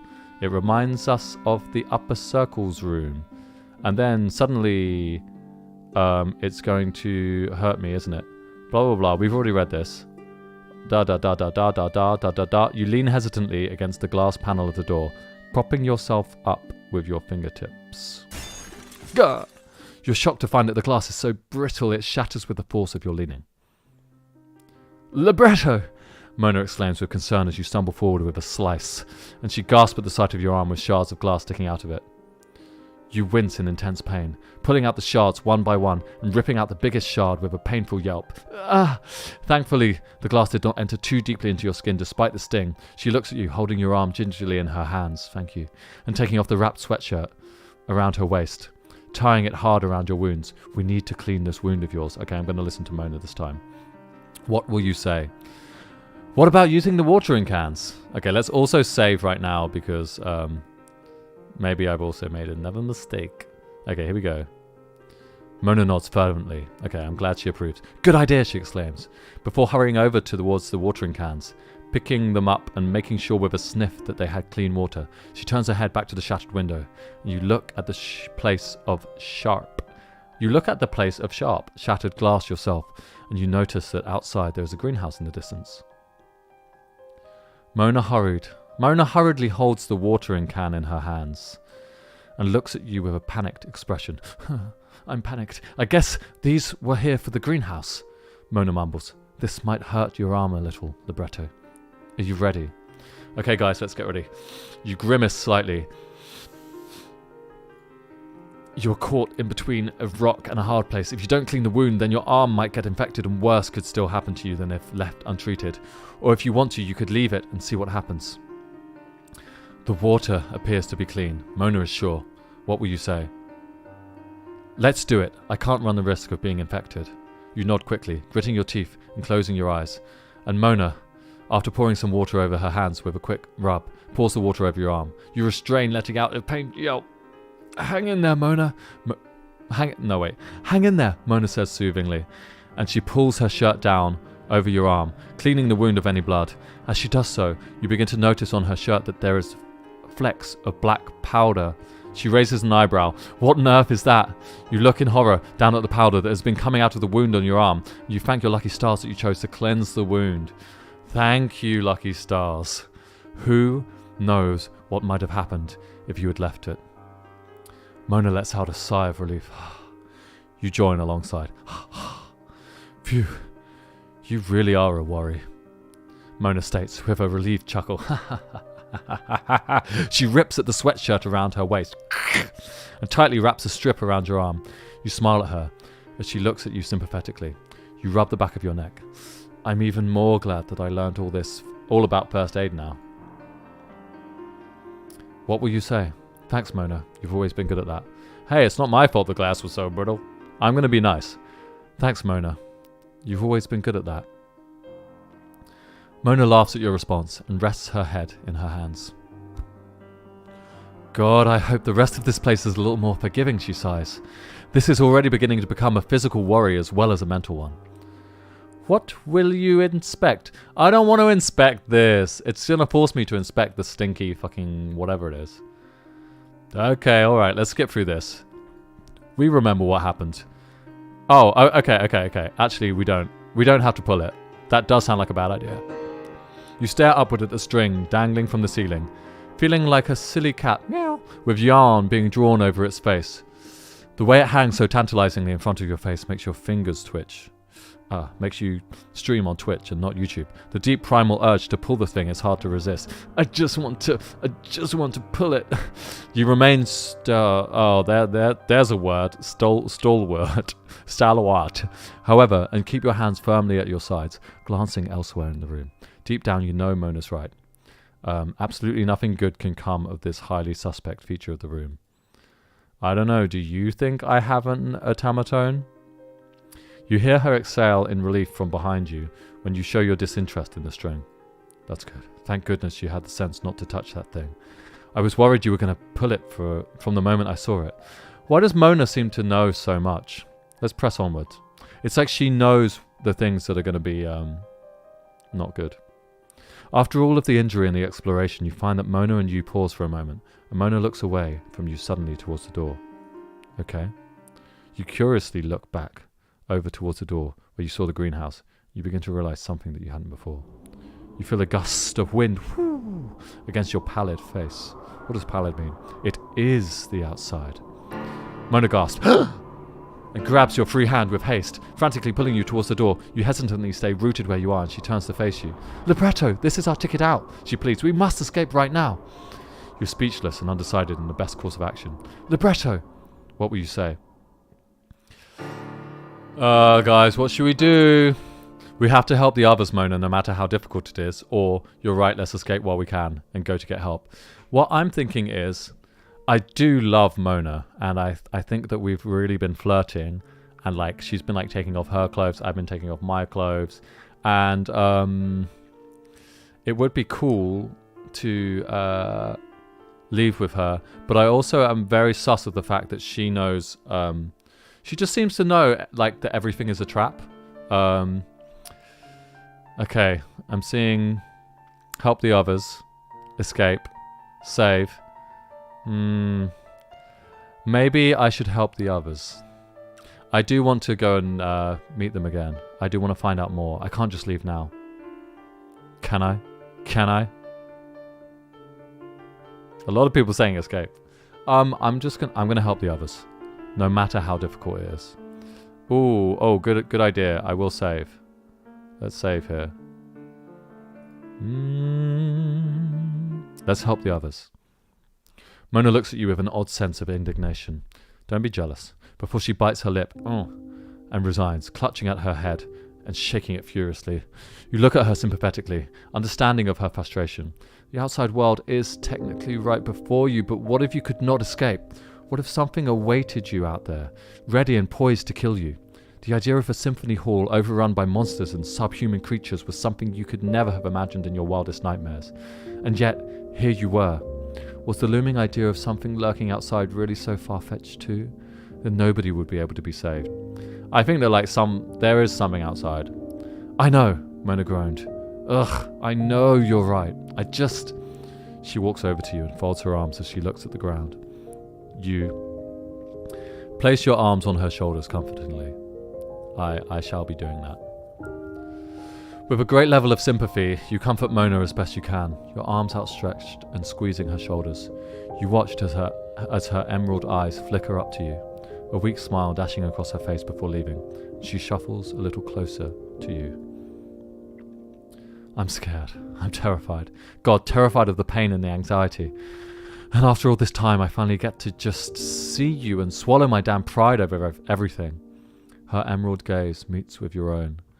What eye color is everyone in the chat? I have brown/green eyes. Maybe I have emerald eyes. Chat. And amidst your stinging pain of your arm and the breeze of the shattered window, she looks up at you from her position, slightly shorter than your height. She smiles for the first time in a while. If anything, this whole excursion has served me well, to realize that there are things in life that are more important than others. With Mona in hand, you decide to return back to the symphony hall. Whoa, no, not this. Wow, what on earth happened to this place? Mona asks quietly, her eyes meeting with the sight of grey debris and dust everywhere. Her boots splash in the water beneath her feet, and she lets out a quiet gasp. Ah, water? What will you say? You've not seen anything yet, so prepare yourself. Oh, someone's texting me. I've got a text. Should we see what they're saying? It's probably not going to be anything interesting. I did like a week at... Oh, it's not interesting. The message says, who was the guy who had to have a pizza surgically removed? How many slices did he have? Anyway, Mona grimaces. That sounds suitably ominous. From the way you described the symphony hall, it sounded like a very unpleasant place. As the two of you carefully tread back towards the iron doors, it is painfully apparent that there is nothing outside that is any way accessible in this lobby. Mona is the first to notice. We have to go in there, don't we? She asks. She asks you rhetorically, and your eyes fixate on the iron door. Mona has a white-knuckle grip on your other hand, has a gorilla grip on your other hand, frightened about what she is going to be faced with inside. You tell her to prepare for an awful stench. Oh, gosh. She shivers. Ugh. Okay, she mumbles. And this is the first time you've ever really seen Mona frightened of anything in your life. Do you guys know how many pizza slices had to be surgically removed from the guy? No? Do you know about that? I can just text these people back and let them know. You wrap your free hand around the handle of one of the iron doors and open it with a great amount of force. The overwhelming despair and horror that the symphony hall once presented to you before now hits you all over again. You close your eyes in horror as Mona lets out a grim yelp, horrified by the sights before her. The sight of dismemberment, of blood, of an utterly broken room. Horrific. Oh my God, Mona exclaims in sheer disdain, and you pull her closer to you protectively. Libretto, what happened here? That's what we're going to find out. Hell. Okay, that's what we're going to find out. Mona is sobbing quietly into her hands. Her eyes unable to move from the sight before her, she shakes her head, vigorously free of the tears resting in her eyelids, and rubs her face. You're right. God, all of these people, though, she says, pained, and you feel for her. All of their suffering, all of this life wasted, and for what? To what end? You shake your head. Mona covers her mouth with her hand, restraining a gag.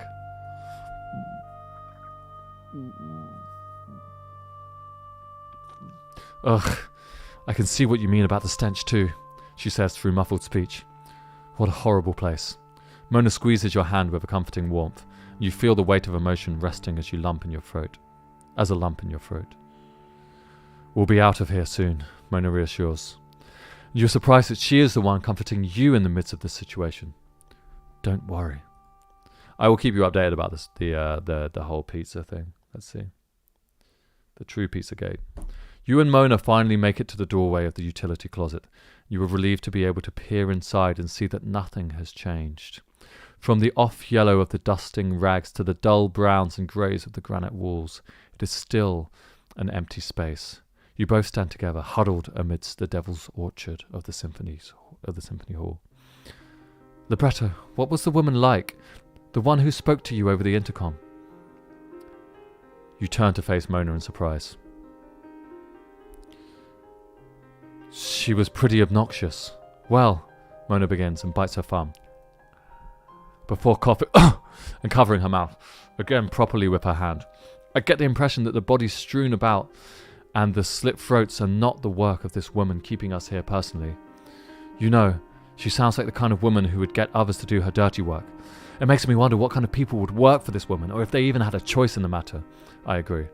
Did they even have a choice in the matter? I don't think so. I've just got an email. Let me check my email. Oh no, I don't have an email.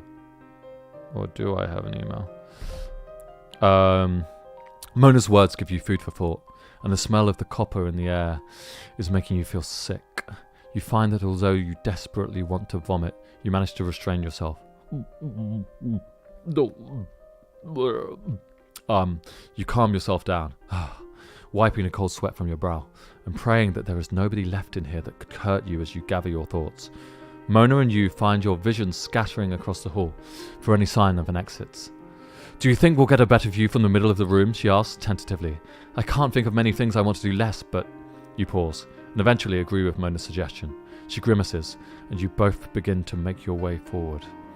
You step over the corpses as you walk down the symphony hall's seating area, the plush velvet of the seats looking encrusted with blood and puke and other liquids you and Mona are mutually quite sure you did not want to know about.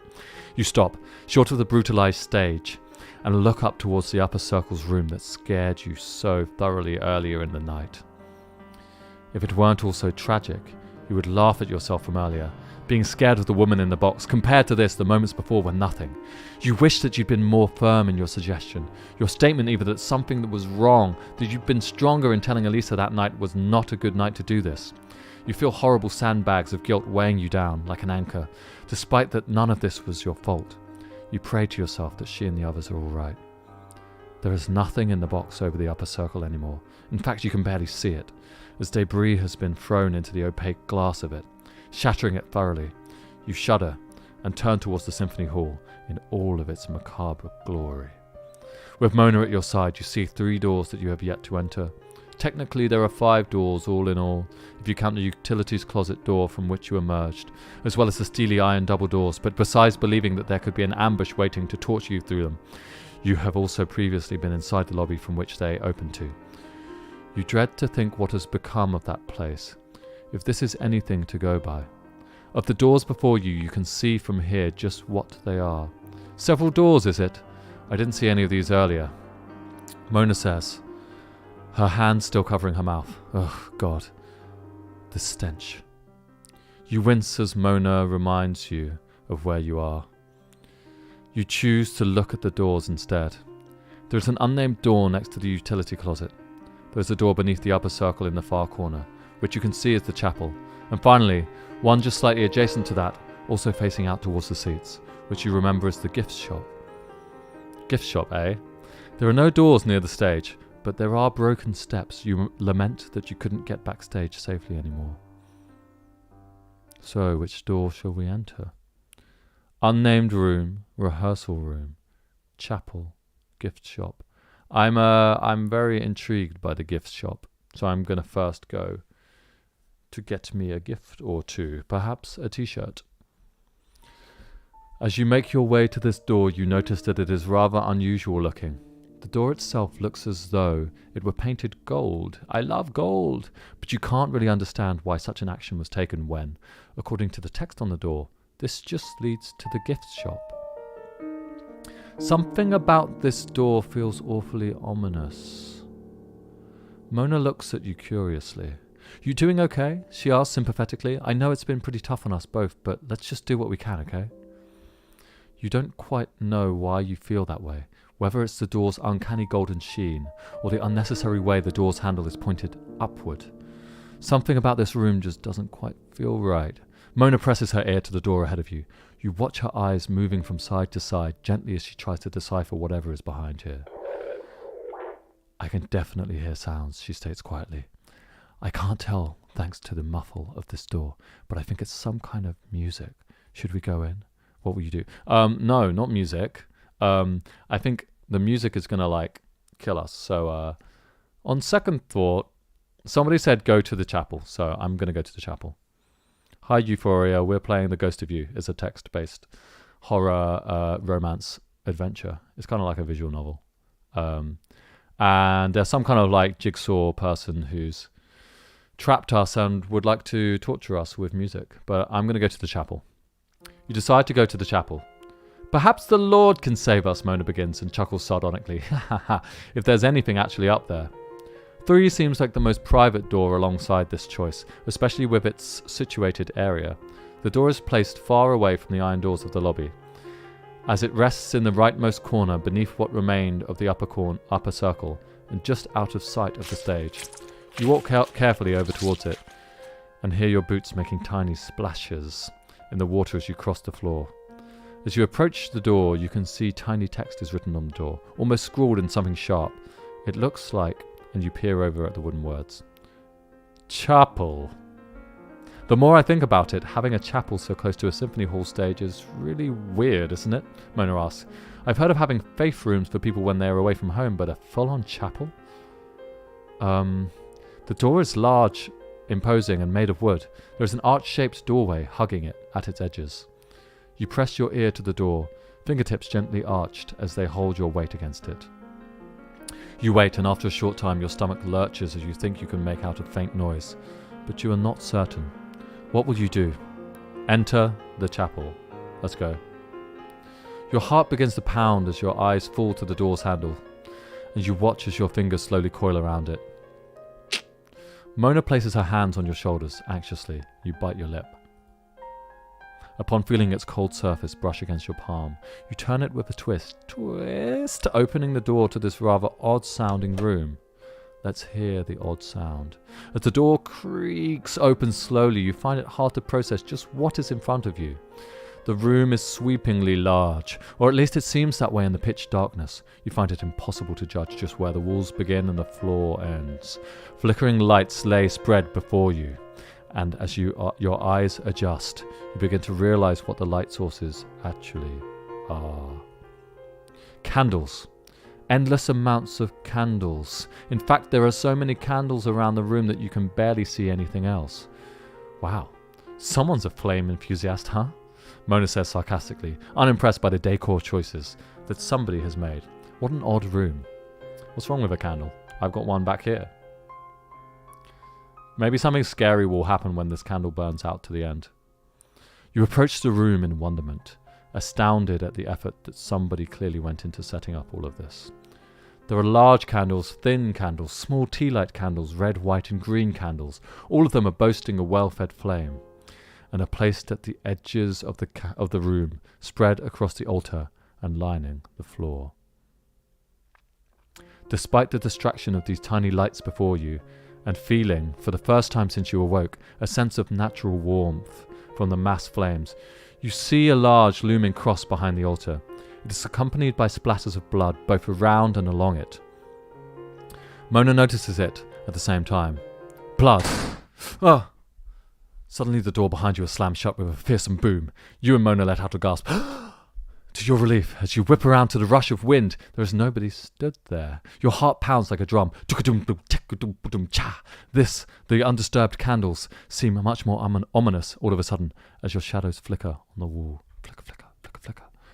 Thanks to the lights around you and your heightened sense of awareness, you can see more clearly that the walls hold no secrets here. There are tapestries and old stained glass lamps placed around, gathering dust and collecting naught but moths and half-eaten material. The walls themselves are nothing more than hard granite, grey and unglamorous, and the cross surrounded by blood splatter glistens silver among the candles. Next to the cross, however, is the object that catches your eye the very most. A door. A new exit. One more step towards the truth, and towards the others that you care for. The new door looks incredibly heavy to open, though you cannot quite tell why you believe that in this darkness. As you move forwards towards it, you kick something on the floor. You stumble, almost tripping over your leather boots. You stop yourself just short of a faceplant. Boom! Against the hard concrete in front of the cross. Libretto, are you alright? Oops, I always do that. Mona asks hastily. You hold up a hand and turn to look at the object that obstructed you in dismay. It's a sack, and judging from the ache of your foot, it is a rather heavy one. You and Mona exchange a worried glance. There's a body in there. There is a body. Beneath the sack are markings of tiny crosses and oval circles. You find yourself peering down, kneeling next to the sack, and running your fingers over the marks. You rub your fingertips together. It feels like chalk. Ugh, this sack stinks, Mona gags. You try to breathe as shallow as you can. Everybody chef key, remember chef key, and also how many slices of pizza had to be surgically removed from the guy. I still don't have an answer. As you stand still, hypnotized by your own horror, you look up. You suddenly feel your nerves jump. You notice somebody laying on the floor by the door. Somebody alive who's been watching you this whole time. Oh my god, that's creepy. And the culprit of the slamming door. You see them sneering at you. What will you do? Okay, here we go. Ask who they are and tell them to get up. No, not that. Never mind talking. Let's beat some sense into them. Demand that they let you out of this room. I choose violence. Chef key, chef key, chef key. After all of the stress, anxiety, worry, fright and pain of today, you've had enough of the tricks that this symphony hall has to offer. You storm over to the person on the floor and grab her by the scruff of her clothes. You see a religious outfit with a white collar. A vicar. Her grinning teeth shimmer against the candlelight, and her eyes glint dangerously. You hold her up against the wall violently, demanding her to tell you what's going on. She continues to grin, even against the harsh push of your words and your fists. Libretto, Mona shouts in a shocked tone at you. Put her down!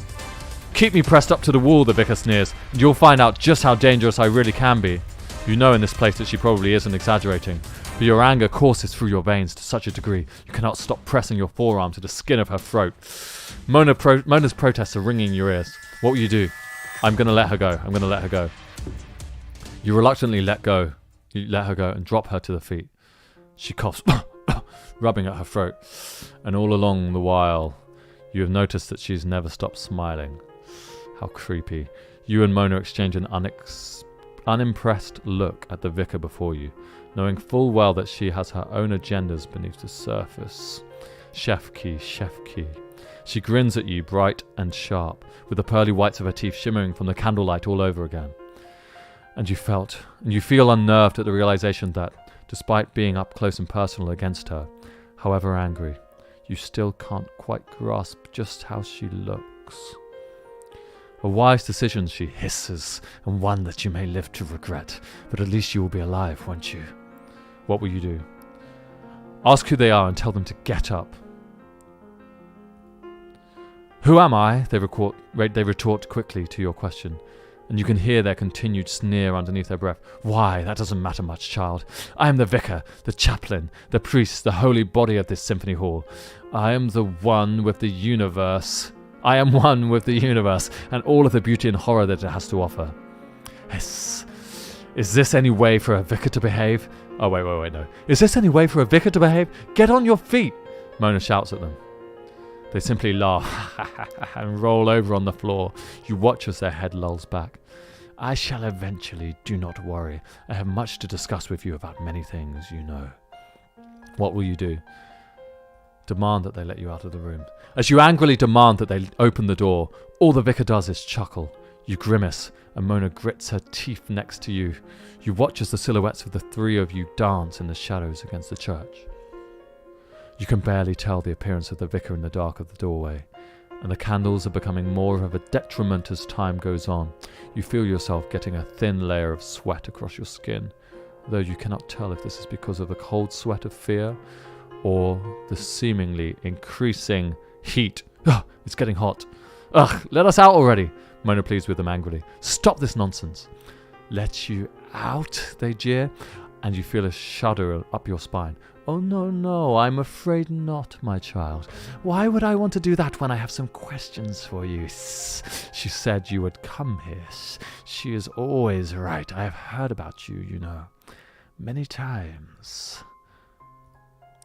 Who said I would come here? What questions? The woman continues to smile at you, patronizingly. Yes, questions. This is the chapel, you know. Many come to confess their sins. Original sin begins with us and dies with us. We must all talk about the sin buried deep within us, lest it be able to take over our entire being. And we wouldn't want that, would we? She seems more animated than before and walks over to you, peering down. She is much taller than you thought you would have anticipated, and you can tell that both you and Mona share the mutual sensation of being intimidated. Sin is fascinating. What truly defines a sin? Is it a moral abhorrence or a primal need? Is it a collective hive of thought in this world, or is it something that the universe detests? Only God can decide that for us, and through me I channel God's will. She has placed that faith in me. I cannot fail her. You and Mona exchange a confused look. Now, my child, the vicar says in an ominous gentleness to just you directly, I'm going to ask you questions. You will answer honestly because I already know if the answer you give is truthful. She warned me against conversing with you for too long, but I appear to commit the sin of temptation. She bites at the nail on her thumb with a laugh beneath her glasses. Ha ha ha! You and Mona both blink at the forwardness of her statement, and she cackles again. God sees all, which means I see everything you have to offer, as well as your friends, she states plainly, and stands up from her position on the ground, which surprises you in a step backwards. So make sure you do answer truthfully. Okay, I channel this world into the very soul of my being. Oh, it's been so long since my last sermon. She clasps her hands together, walking a little more into the candle's glimmer, and you feel a growing terror as the light begins to hit her from the chin upwards. The vicar you find yourself with is not quite what you're expecting. She is almost handsome, with slightly gaunt high cheekbones, accompanied by both a devilish smile and sharp eyes. You find yourself unable to really break the gaze you and her now share. Her eyes are sharp as a knife's blade. She wears glasses across them, but her eyes, you can already tell, would never miss a trick. She has long dark hair and wears an almost sarcastic grin across her face at all times. Her fingers are long and slender, man. You notice that around the heavy sack are two stools.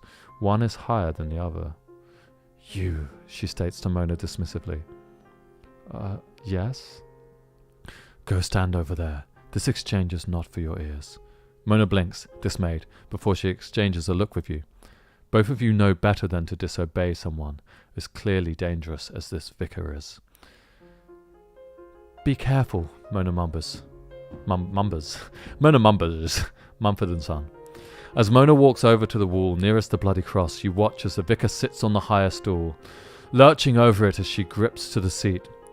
You sit before her, intimidated and imposed, on the smaller seat, next to the rather foul-smelling sack. You hope you don't ever have to find out what is in there. I think I might have to find out. Hello, Levian Jenkins. She grins, the white of her teeth showing, and just how pointed her canines appear to be. Are you prepared for what is to come? Good old splendid man. Libretto. Those words. It was you who drugged me. The vicar cackles and nods slowly. Yes, it was me, splendid man, she confesses, and you feel a buzz of anger surge through your body at this admission. It was me. However, I also saved your friends, you know. Your lovely Mona, I carried her in my arms. And this incredibly beautiful Elisa, my, isn't she a looker? I must say I was tempted to kiss her, but I didn't. Oh, and the other two, I was ever so surprised to see them. Arietta and Serenade, where are they?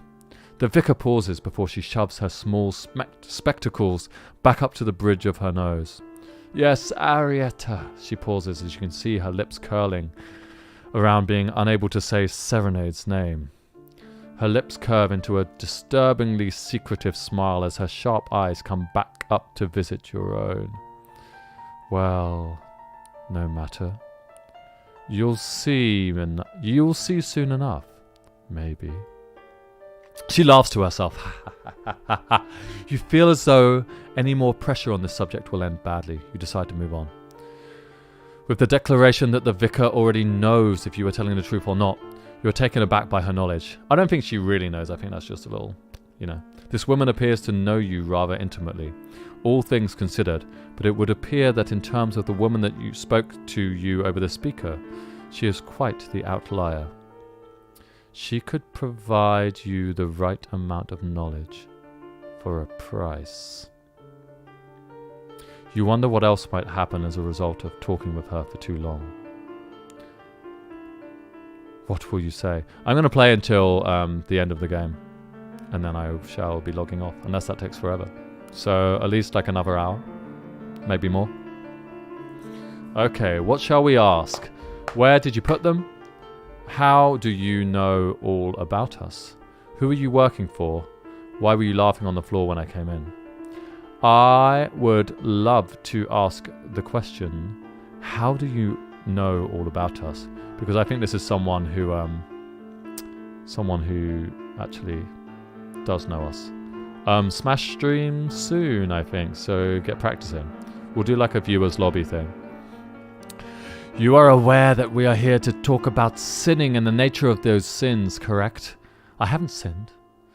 She repeats. Isn't that why you entered my church? No, I'm trying to escape. I'm trying to help my friends. Come now, rest and let us talk. She shuffles in her high perch, leaning over the top slightly and grinning menacingly down at you. You shiver in the candlelight of the surrounding chapel, and eye up how fast you can run to the door if need be. Let us begin, she mumbles deeply, and crosses one leg over the other. Prepare yourself. The truth is not always easy to accept, you know. You wait with bated breath. She grins a menacing grin, and leans forward on her stool. I'm going to repeat the names of those that you seek, she says, and you can hear a rising amusement in her voice. And you are going to tell me which you believe have committed which sin. Isn't that exciting? I'm going to ... For each time you get it right, I will tell you something you desire to know. God would surely want you to know the details of those you are saving, of course. But for each time you get it wrong, well, a wry smile reaches her lips. What will you say? I don't want to anger her. I'm not sure how this is going to help me, but all right. The vicar laughs to herself, and I shall pour some more water. Let's get some ASMR.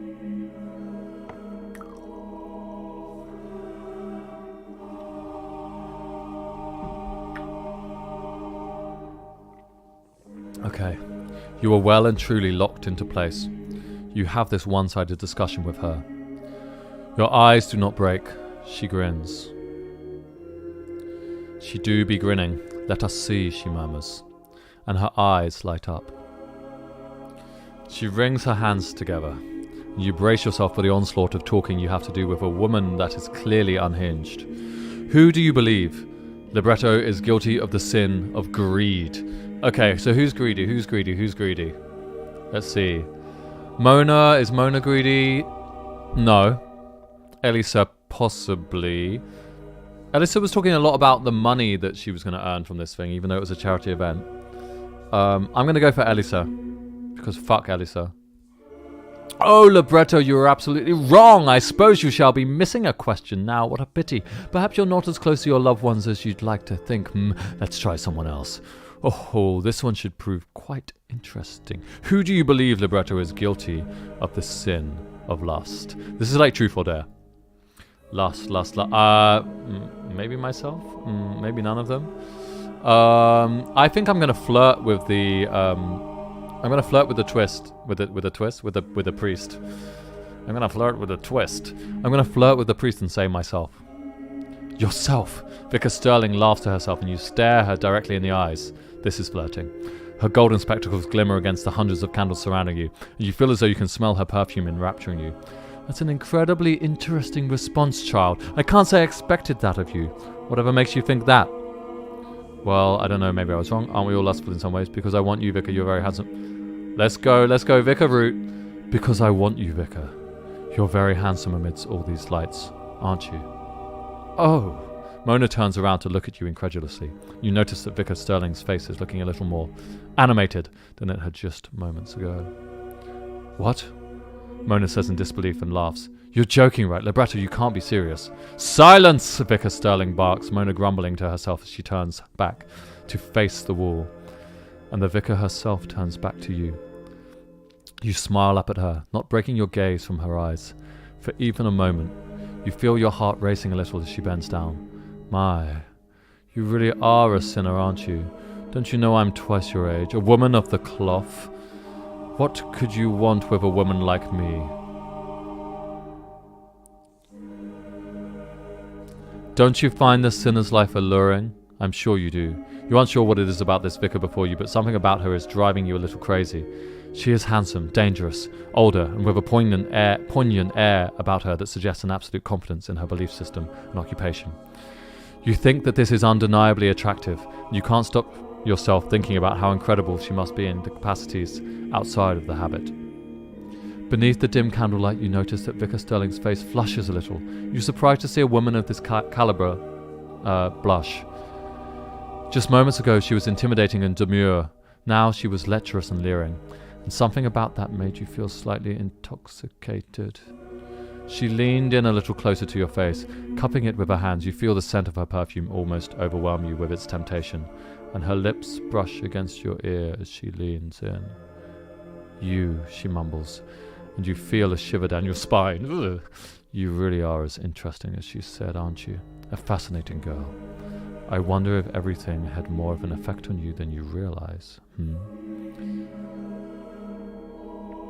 I kind of want to stop the whole stupid flirt thing, because I do like Mona, and I do want Mona to be with me.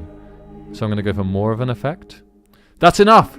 You and Vicar Sterling snap your heads upwards to look at Mona, stood with her arms folded. She is so jealous, and fully turned around from the grey concrete of the walls. Must you interrupt my sermon? Shut up, Vicar, that's enough! Vicar Sterling shuffles off her stool. What did you say to me? I said that's enough, Mona repeats, though you can see the tremble of adrenaline running through her body. Libretto is joking. Leave her alone. Don't you have other questions you want to ask us? The vicar and you exchange a look of knowing. You weren't joking, despite what Mona is either using to convince herself of or trying to save you from. You both knew it. The vicar's sharp smile returns as she sits back down on her high perch once more. You look away from Mona's position. You are correct, Vicar Sterling replies to Mona, but her eyes do not move themselves from your own.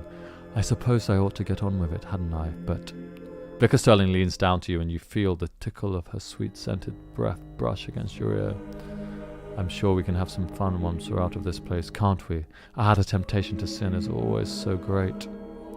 Hurry up and ask your questions, Vicar, you hear Mona yell, and the vicar groans in your ear. Ugh, honestly, I could throw you onto that pit of candles and just be done with you, girl. Mona bites her lip angrily, and you feel as though your head is spinning. Have you just begun on a path that you want to stay on? You wonder if perhaps giving more of these risque answers to future individuals you might meet could lead you astray. Oh, this one should prove to be quite interesting. Who do you believe, Libretto, is guilty of the sin of lust? Okay, this again.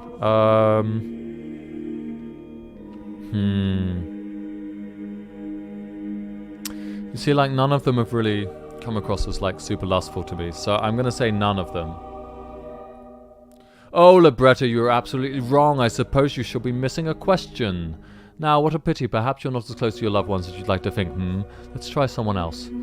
I'm sure this one will be easy for you. The vicar comments with a cackle. Who do you believe is guilty of the sin of pride? Ellie. Oh, that's got to be Serenade. Oh, Libretto, you are up. Come on. I want my liver back. I want my liver back, vicar. I suppose you should be missing. Why am I always missing the questions? Come on. Maybe they're already. Okay. Who do you believe is guilty of the sin of wrath? She asks. You can't help but pick up on the lack of joy in her voice upon asking this particular question. Now, this one's got to be Serenade. The vicar sits perched atop her stool. She seems lost in her own thoughts, and judging by the myriad of increasingly more hostile emotions flickering across her face, you assume she is remembering something that she would much rather forget. She bites at the edge of her thumb with a snarl rising from her throat. Her teeth chatter against the nail of her thumb. I think I got it right.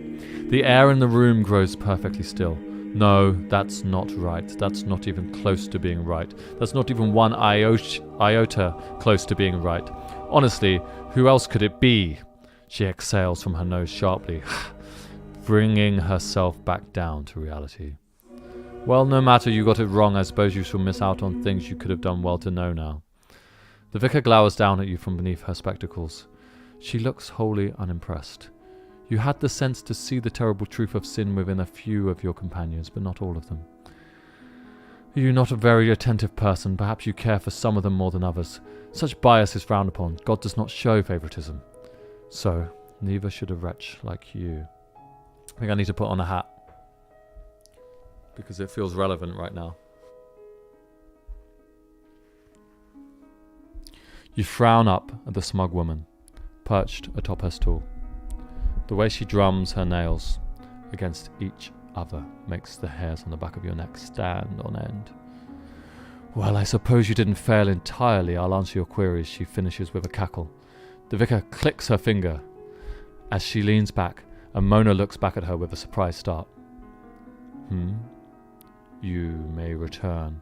Mona looks at you with surprise and hurries over to your side. You quickly slip your arm around Mona's as she stands next to you, and the vicar doesn't appear to be bothered any longer about Mona's presence. You did well, love, Mona whispers to you, and you feel her kiss your head. It seems as though the mysterious vicar is finally willing to accept your questions. What will you ask?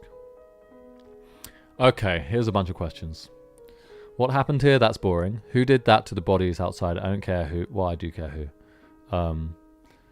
Where did the paintings go from the symphony hall? I don't care about that. Why were you laying on the floor? I don't care. Who are you working for? How do you know us all? I want to know how you know us all. The vicar is very amused by your choice of question and is looking at you as though you made a very, very stupid choice. She folds her arms and peers down. Fool, how do you think I know about you? She is in charge of this place. She is in charge of this place, knows everything about you and your darlings. What kind of a question was that? What will you ask? Where did you put my friends? The vicar chuckles as she already knows the first question you will ask. Where indeed, she muses before she waves her slender, splendid hand. Well, let me see here. She pulls out a small piece of parchment from her breast pocket. Your most beautiful friend, Elisa, is also the most unfortunate, I'm afraid. I placed her in the dungeon for her own well-being in the basement. Why, with a woman that beautiful, who knows how much attention she would attract? Surely you understand. You feel a breath of both relief and resentment. The vicar continues as she pulls out a pipe, lighting it as she speaks, puffing at the tobacco inside unsteadily. You know who she's going to talk about next. As for the other two, well, one is somewhere positively boiling, whilst Arietta is lost in the depths of her mind. Oh, don't look at me like that. They're still alive, but who can say for how long? What will you ask? Who are you working for? The vicar's expression turns from a smug, chuckling grin to one of solemn, sombre nature. You feel a little surprised at her stony expression. Her name is Maria Agostini. Not Maria! You wait for more information on this woman, but the vicar remains in an almost devoted silence. Something sounds familiar to you about Agostini. Agonizing Agostini. Maria, who are you? Maria. Ave Maria. The person in charge of this hall, do they own it? Yes, they do, the vicar says nonchalantly. So they got everyone to come here, huh? Huh? You wait for more expansion on the answer, but it never arrives. The strange vicar busies herself by puffing on her pipe. You decide to move on, slightly jarred. Everyone remember chef key, basement 2. So I got that. Oh, did I definitely get the key? Yeah, I think I did. What will you ask? Where did the paintings go from the symphony hall?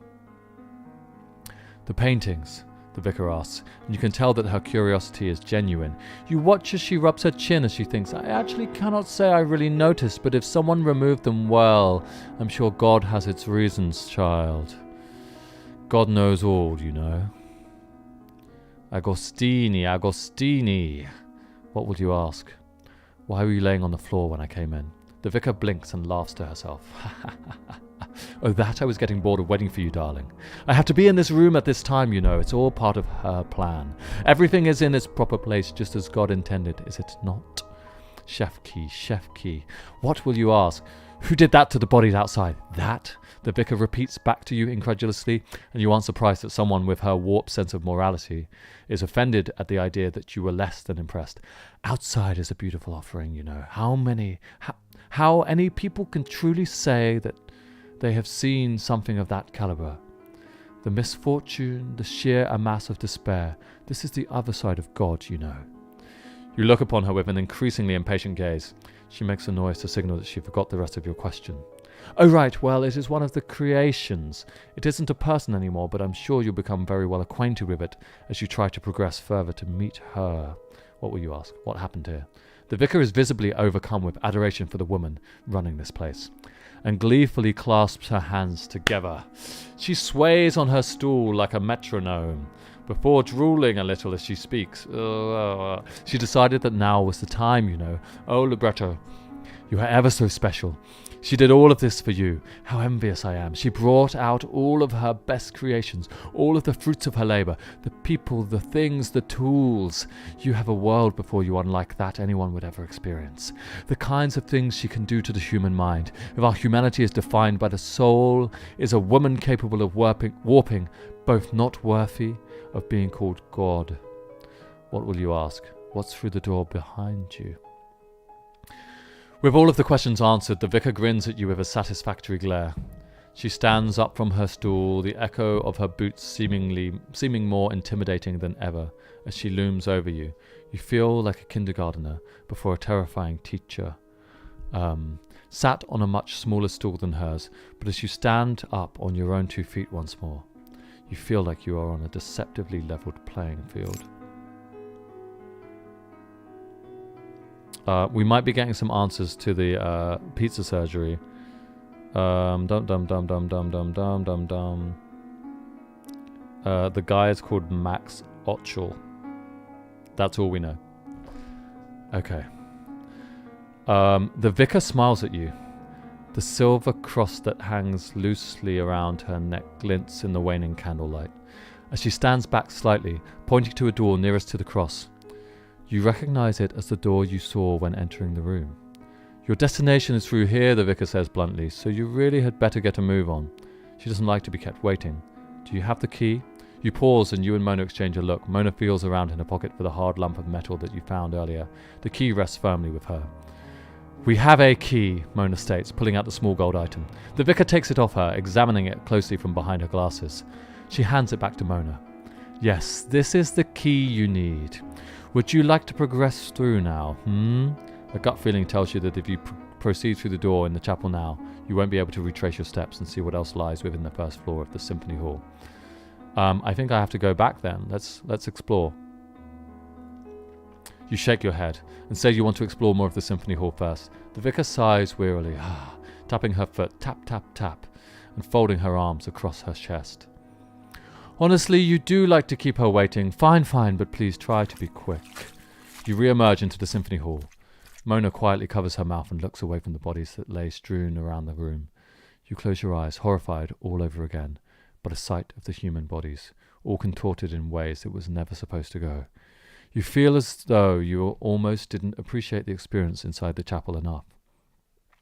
Okay, we're leaving the chapel so I can take my hat off. Hat's off to you. Where will you go? I think it's time to go to the unnamed room. The room with no label, Mona asked. Really? All right. Two of you traverse your way over the bodies and floating organs, towards the looming door. As you approach it, you begin to hear sounds of eating behind the door. What the hell is that? Mona asked in horror. Do you hear that? Some kind of hellhound. Your blood runs cold as both of you hear the loud, ravenous sounds of tearing and crunching. There is, without a doubt, somebody behind this door. You swallow hard in your dry throat, and Mona's skin drains of its blood. Libretto, she says shakingly. Are you sure you want to enter? Okay, well, firstly, let's save. And then, yeah, let's, nothing could be worse than this hall of bodies, although you feel fear lining your stomach. What more can you do? Who is to say that the other doors will not herald the exact same thing as whatever is behind this door? The freezing cold of the shallow water is beginning to soak into the soles of your boots, and your head is still pounding from the incidents earlier. Your hand trembles, as does your whole body, as you outstretch a hand towards the door's handle slowly. A little more. Libretto. Don't. Just a little further. You! You shout in shock as the door flies open, and suddenly a voice that isn't Mona screams at you loudly. Ah! Libretto! Mona cries. Run! A woman is before you, snarling with a bloody face.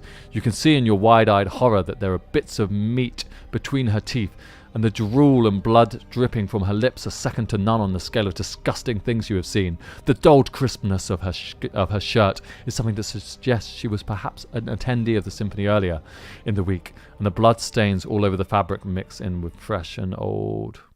You peer behind her in your sheer terror, and see the limbs in which she has been chewing on in this room, with screwdrivers, saws and nails sticking into them all. She laughs maniacally, ha ha ha, hands formed into makeshift claws, and standing aggressively, her eyes are wild with hunger. And you can see she is about to lunge for you. You try to run, but to no avail. She grabs you violently, laughing as she does so, and overpowers you instantly. Despite that, you fight back. She shoves you hard against the counter of the room behind you. I'm going to die.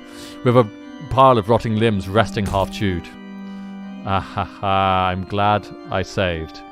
You hit your head with a fierce crunch, and you are almost blinded by the pain as you collapse onto your knees. Feel the wash of red trickle over your eyes. She looms over you, laughing, ha ha ha, raises her hands. Your consciousness fades. You should never have come in this room. Mona is unable to help you, locked out and inches away from her own demise. Death has come for you. Okay, let's load up and not go in there. Yeah, let's not go in there. You're frightened by the sound of something so ravenously hungry behind these doors, and who knew what it would be eating here? Mona looks at you cautiously and breathes a sigh of relief as you double back from the door. Thank God. She breathes. You both begin walking slowly, and with arms outstretched to your lower sides, convinced it was a wise decision on your part. You tiptoe away as quietly as you possibly can to your position before. Yes, I did die. Okay, I think we should go to the gift shop, even though that seemed like another place where I was going to die. It's rather unusual looking. The door itself looks almost as though it were painted gold, but you can't really understand why such an action was taken when, according to the text on the door, thank you for the RIP.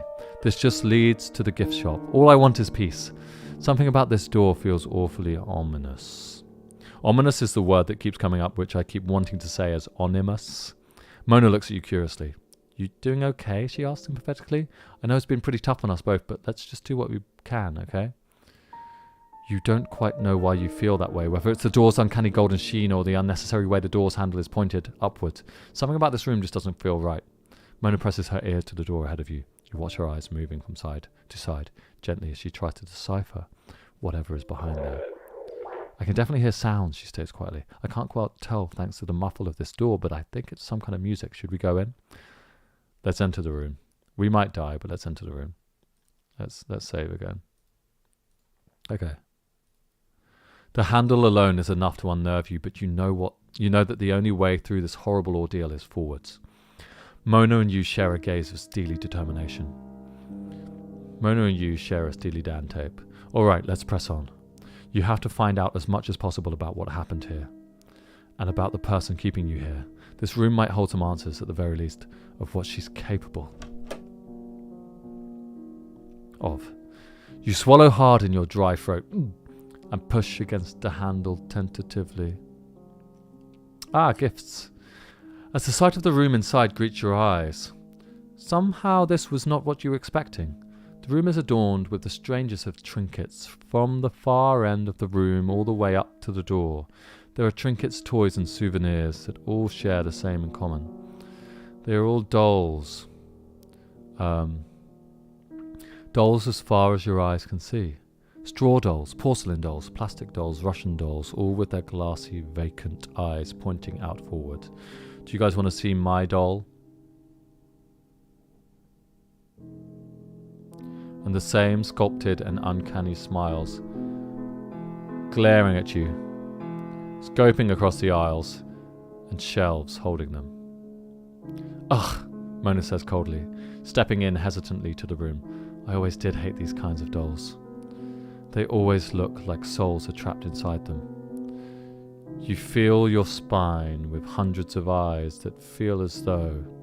You feel a chill up your spine with hundreds of eyes that feel as though they could look at you. The dolls are spread everywhere.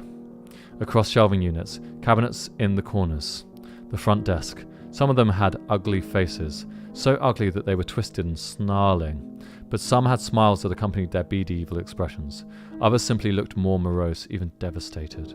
You can't imagine anybody actually buying one of these. Yeah, the PP was just here. So, yeah, why do you have that so readily available? It's a good question. Papi poop, Peppo. Okay. You notice that not a single doll looks happy, or boasts an earnest expression. Not as far as you could see anyway. The second thing you notice is that the lighting of the room is just as odd as the contents.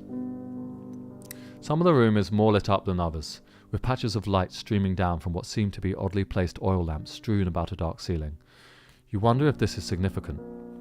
You can tell from the weak lighting that the wallpaper of the room is an uncanny shade of violet, a would-be relaxing shade of lavender, and mixed in with a cream rug beneath your feet that covers the floorboards of times past. The third thing you notice is that there are two doors. There is a door just behind the counter to your left, leading out to where you assume would be the lobby. When you were outside in the lobby itself, you couldn't see a door that led anywhere but inside the symphony hall. Could this really lead out there? From this distance, you cannot tell whether the door has words on it or not. There is a simple brass sign drilled into the wall above the doorframe you're currently stood in, which reads, Songbird Hall, Gift Shop. You shiver at the gaze of these gifts. They all feel as though they are watching you, and find that you and Mona are sharing the same thought. What on earth are so many doing here at the Symphony Hall? There's no way any of these are suitable, if you ask me. Suitable for what? What will you do? Explore the room some more and see what you find. Only explore the lit up areas. They seem... Okay, yeah, let's go to the significant areas. The oil lamps are rather strange, aren't they? You look at Mona's emerald eyes, reflecting the glint of the flickering flames back up at the case that holds the candle. She is right. You know already that from the nature of the woman that spoke to you across the speaker, that everything in this hall is going to have significance, one way or another. The bodies outside in the hall, the ruined stage, the noises, the water, all of that in itself, you're sure is a stage where she can do as she pleases and show off her results to you. For whatever reason, you feel the fear grip you as you remember her saying you have eluded her for so many years. Shaking your head free of thought, you see that there are 3 light spots on the ground. The dolls will still stare at you. They do not look at you whenever you look up, but when you look away, you can almost feel their pupils snap right back to your skin. You feel a horrible, uneasy sensation and try not to think about such a thing as you approach the first light spot, just behind the shelving unit to your left. Libretto, Mona says quietly, look at this. As you turn the corner, you stop in your tracks to observe what is before you, and Mona, a jack-in-the-box with a turning handle, a large box, and what looks like red writing of some kind before it. You swallow hard and walk up to the writing. Mona's face is a picture of disdain. The only word before the box says is excellent. Mona mumbles, and you can see very plainly the haunting strokes of a word before you. You kneel unsuredly, your knees grazing the rug beneath your feet, and still feeling the heated prickle of another's gaze at your back as you do so. Your hands begin to shake a little as you outstretch them towards the handle of the jack-in-the-box. Its gaudy colours of purple and orange zigzagging along in a pattern against its wall, and the top lid of the box holding naught but a small green circle, outlined with blue to make for the most unpleasant mixture of colours you had seen. You feel a cold sweat come over you at what could be described as excellent in a place like this, and turn the handle cautiously. An eerie tune begins to play on what sounds like an internal music box. You turn and turn for what seems like an age. You're quite sure that it has been at least a minute. Boom, boom, boom, boom, boom, boom. Just as you begin to become complacent, the lid opens with a spring inside, releasing a bag that falls to the ground and spills open everywhere. Spiders! Jesus Christ! You and Mona let out a scream as you hurry backwards, jumping up from your knees almost immediately as their small bodies scurry towards you on large, limbering legs, and you swear that you can almost hear them hissing. I hate spiders. You scramble to your feet. You have never been the biggest fan of spiders in the first place, let alone in a place like this, and in an almost mesmerizing fashion you watch the small, fat, black spiders, of which there must be hundreds, all having been stuffed into a small plastic bag for who knew how long, pour out towards the steps near the door. What will you do? Run to the front door. Run to the front door. Libretto, we need to get out of here, right now. Mona grabs your wrist anxiously, her nails digging into your skin. Ouch! And you share the panicked sentiment as you run, sprinting with her towards the front door. Quickly. The spiders scurry behind you as you run, and Mona is the first to grab the handle of the front door, but it's locked. Shit, she curses, turning with a panicked glare towards you, and your heart breaks as you can hear her voice crack under the pressure. Libretto, what do we do? What will you do? Let's rush up the shelving units. You race up with Mona as the two of you climb up one of the shelving units, and breaking several dolls under your boots, the screams screeching into yours and Mona's ears, and watching as the spiders die suddenly to the sound of mechanical screams beneath your feet. What the hell?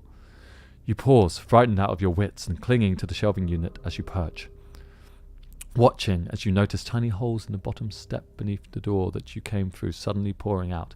Yellow gas from tiny holes, poisonous gas. The spiders die at the foot of the step. You've been gassed to death. They have been gassed to death. It's going to come to me, so it's going to come. You feel... I'm literally like so delirious. What am I talking about? It's going to come to me soon.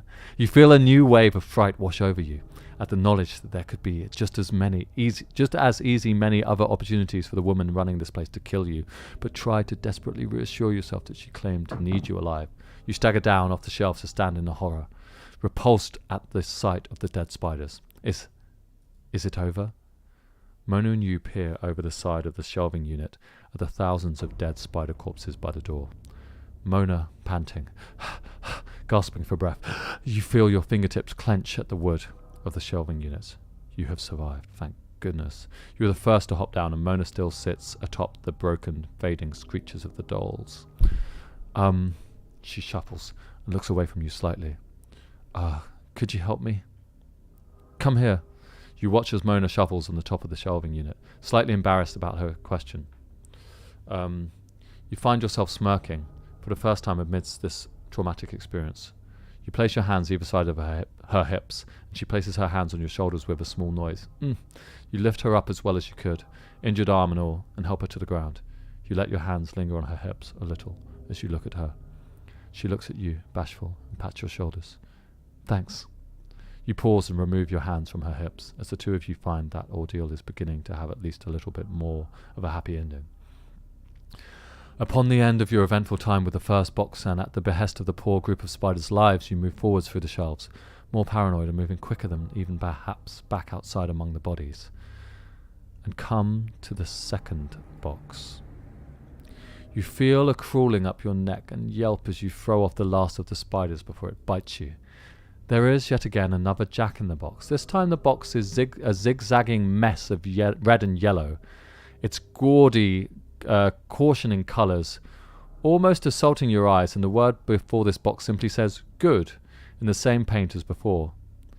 After the first incident with the spiders, you are less than willing to believe that whatever inside will be good. Mona furrows her brow. Should we really be doing this? Let's not do that.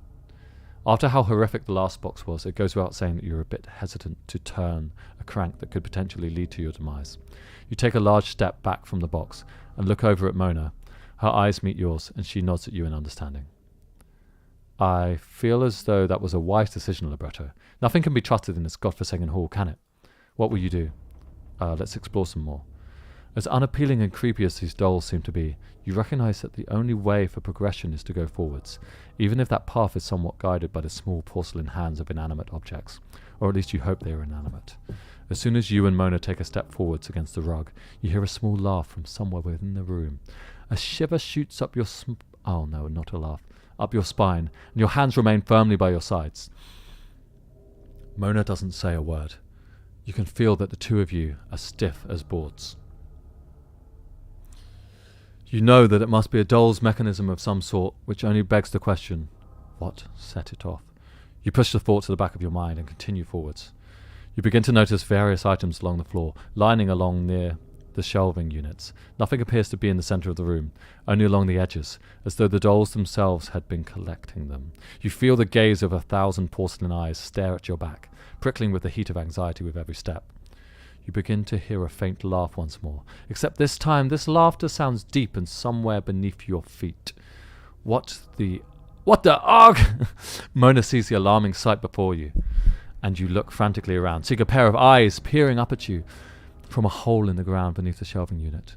You stumble backwards into the dolls, and as you fall against them, the shelving unit falls, bringing with each shatter of the dolls a terrible, elongated scream. Ah! Mona slams her hands over her ears. You do the same, squeezing your eyes shut until just through your hands you can hear the deafening sound of silence. What the hell is going on? Mona exclaims loudly, and you can tell both of you are terrified. You cannot see a mouth or anything else besides the eyes of whoever this is. They appear to be wearing some kind of bandages. You can hear them laughing further still at your faux pas. Ah, stumble, so clumsy, Libretto, so clumsy. I hope you won't be that clumsy when we meet for the first time, because there will be a lot more at stake than your feet, you know. Before you have a chance to properly process the presence of this bizarre person, your attention is torn away. You hear a familiar voice coming from the hole they're squatting in. Libretto, is you? That voice! You leap to your feet and run over to the small opening beneath the shelving units, the eyes withstanding and fear pushed to the back of your mind. One of your friends is down there. As you peer into the hole from where the voices are emitted, you feel the urge to close your eyes. You know something bad is coming, and yet it doesn't quite stop you from emitting a scream of fright as the source of the voice becomes too close for comfort. Their face appears a mere breath away from yours. You stare at the woman in revulsion, horrified by their bandaged face, completely covered besides the mouth and the white hair that flows out of the top of their head, falling against their shoulders.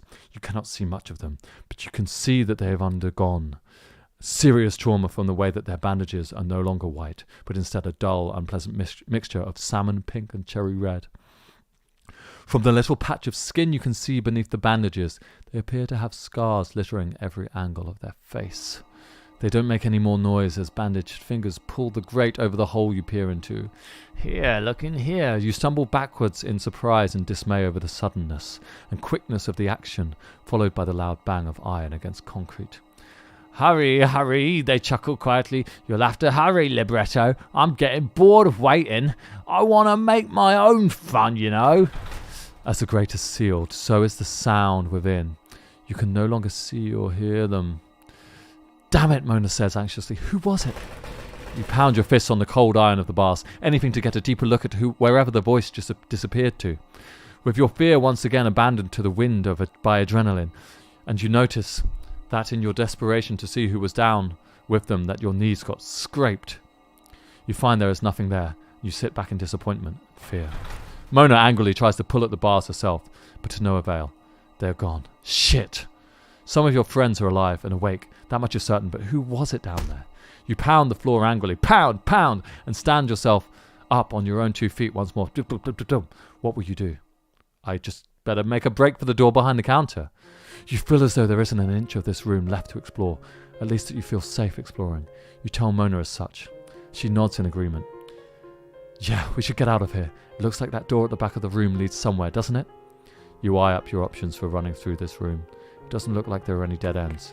The two of you steel your nerves and make a beeline for the door Mona mentioned, praying for it to be unlocked as you approach it. With a steady hand, you turn the door's handle. It sticks at first, and a cold sweat almost overcomes you at the thought of it being stuck.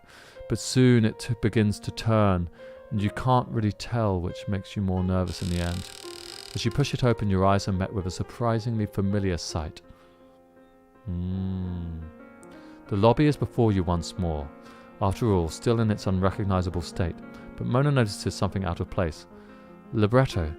Somebody's been out here. How do you know? The doors to the cloakroom, you said it was blocked off, right? She said quietly. The debris has been moved now. Look, the floor is all dusty. You look to the area where there was a large pile of rubble and rocks before the doorways, and you see that Mona is right. Somebody has been out there.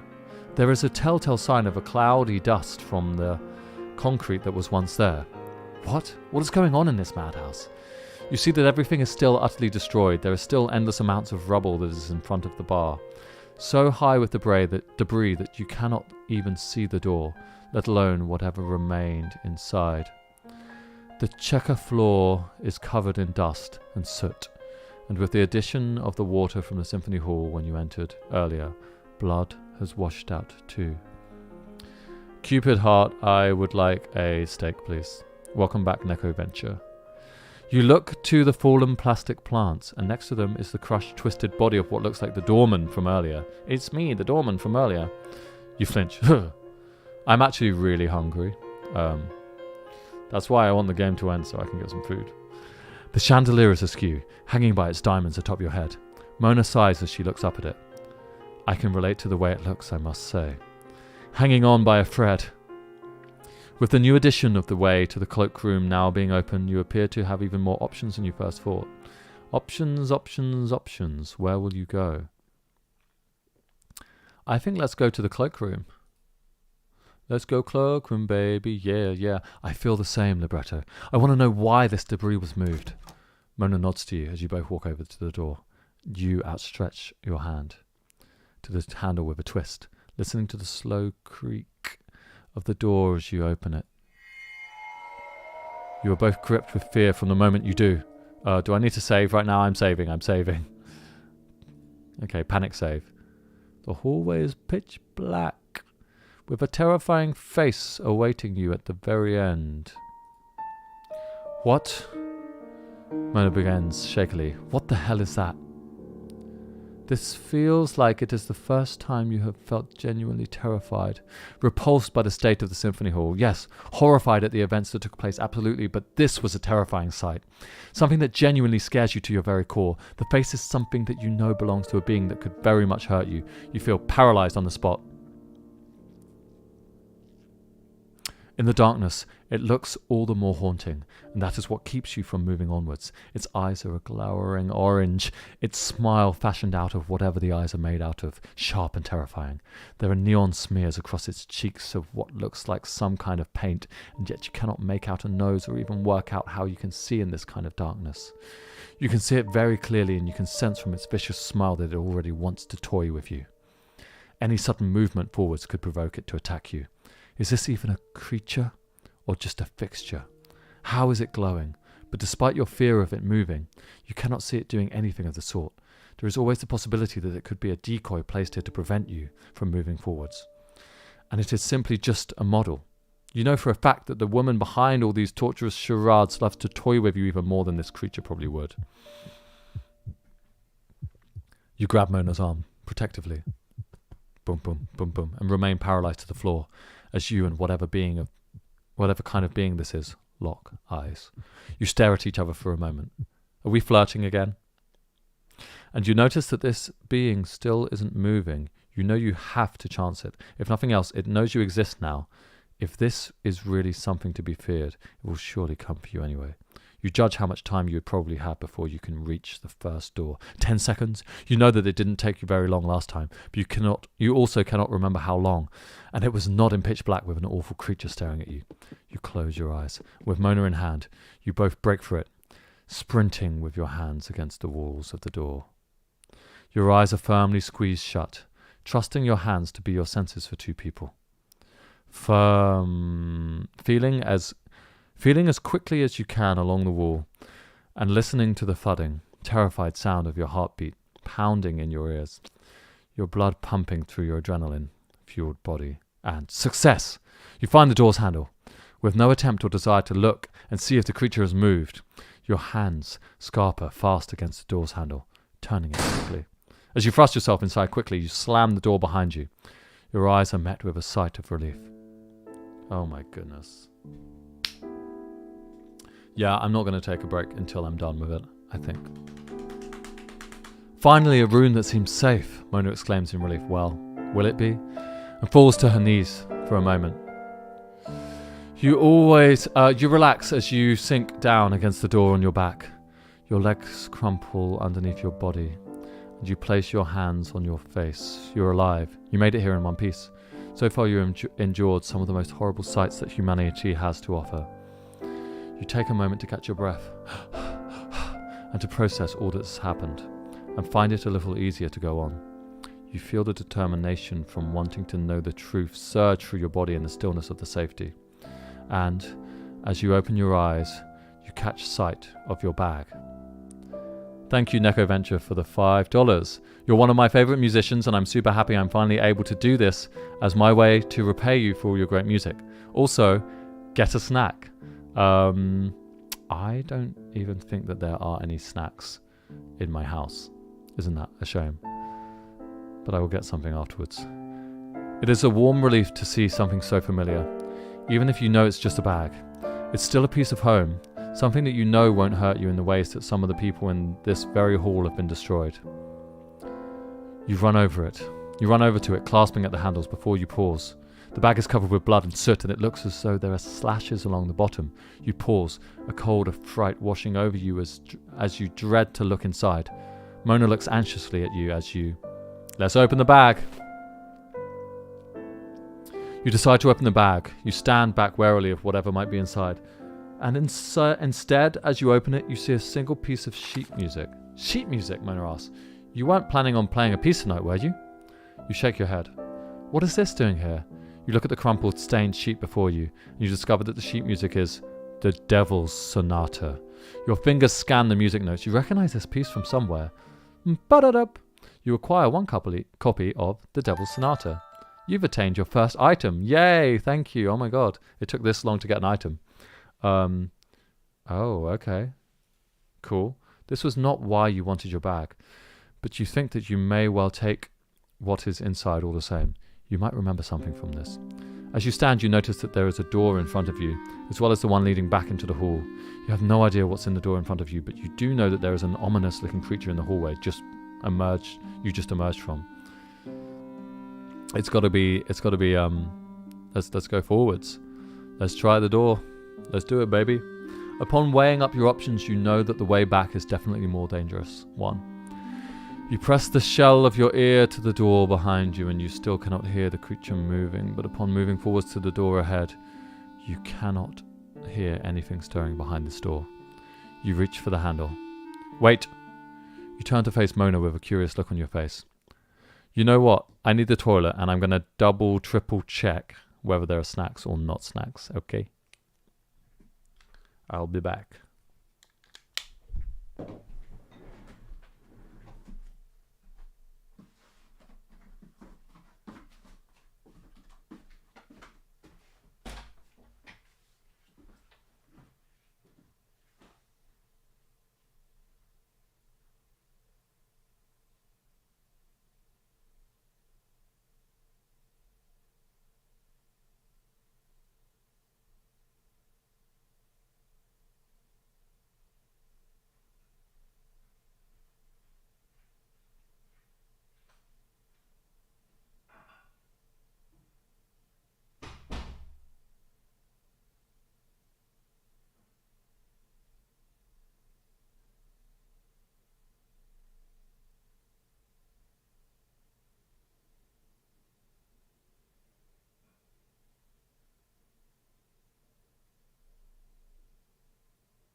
Okay, snack break over. Guys, I gotta ask you a question. Can you hear when the toilet flushes? Did you hear the toilet flush? Be honest. Be absolutely honest. Does my mic pick it up? Because the bathroom is just right next to my room.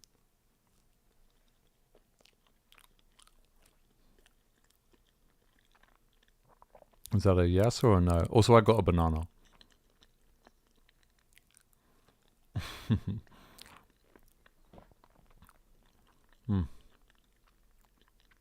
No, you guys didn't hear it. That's because I didn't flush the toilet. Okay, here we go. She holds up a hand and you stop yourself from speaking. You strain your ears to listen. There was a noise behind this door.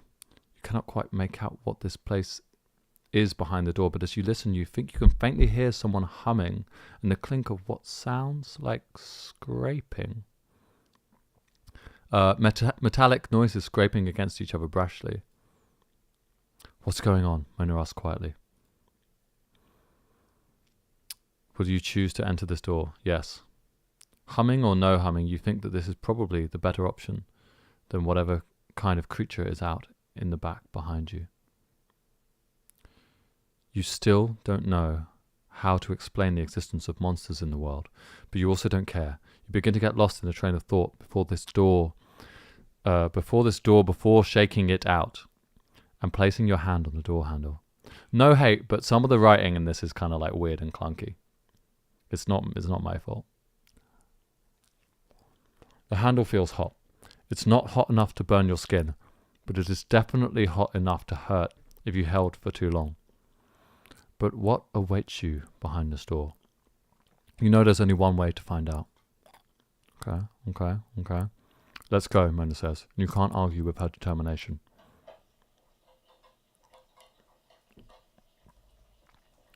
Wait, I have a feeling that the audio is not coming through my headphones right now. Whoa.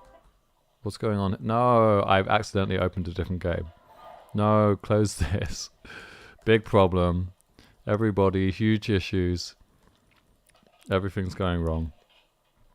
I do not want to play Bloodwash. Quit. Where is quit? Okay, goodbye to this.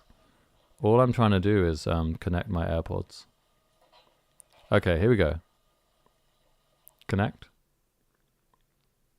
Okay, cool. Hello. Alright.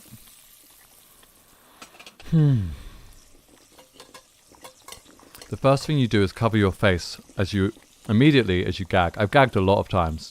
And the second thing you do is feel your eyes widen in horror as your eyes are met with the sight of your surroundings. Mona slaps a hand over her own mouth.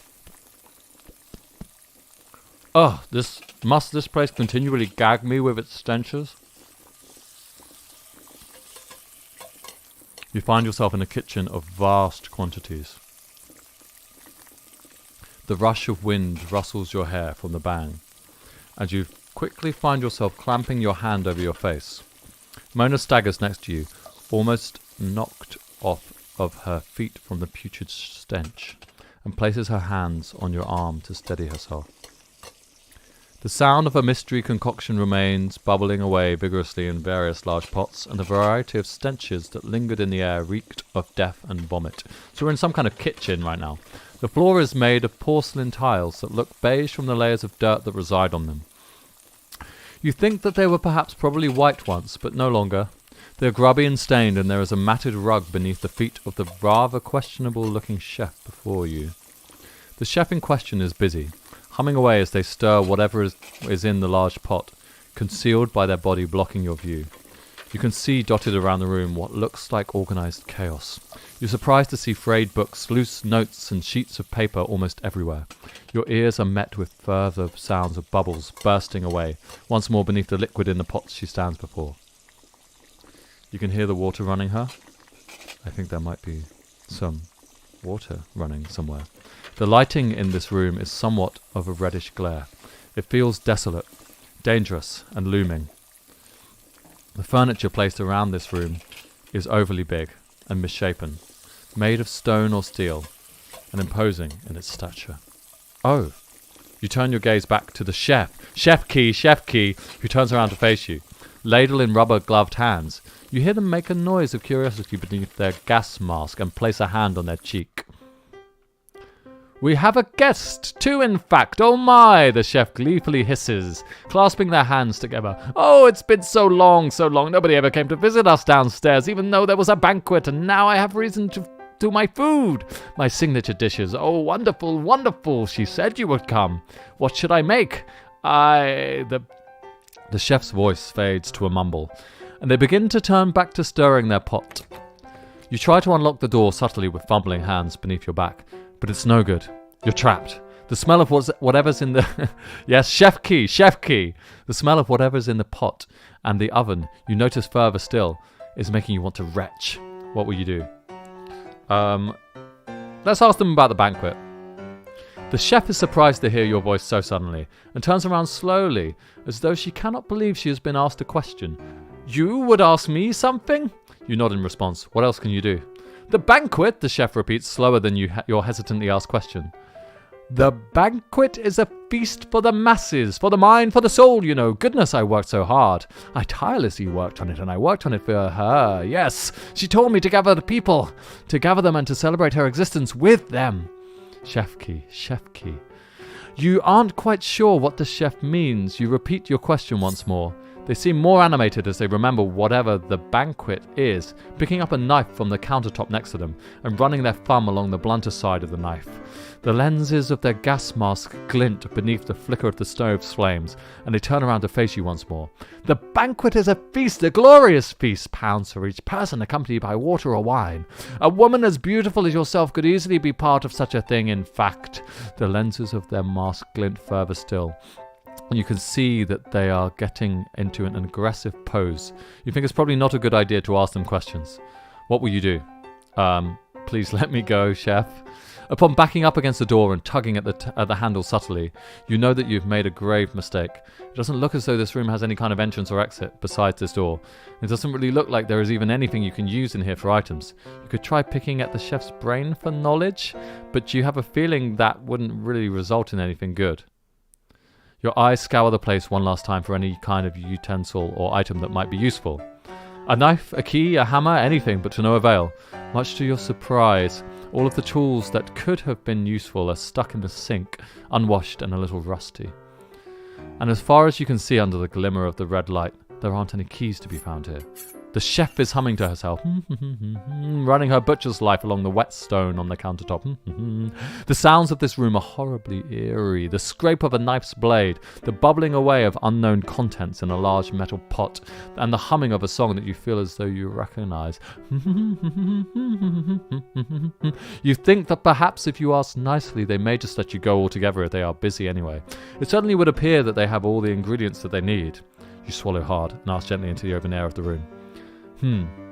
Oh, you both still here? The chef replies with a lazy tone of intrigue and notices the look on your face.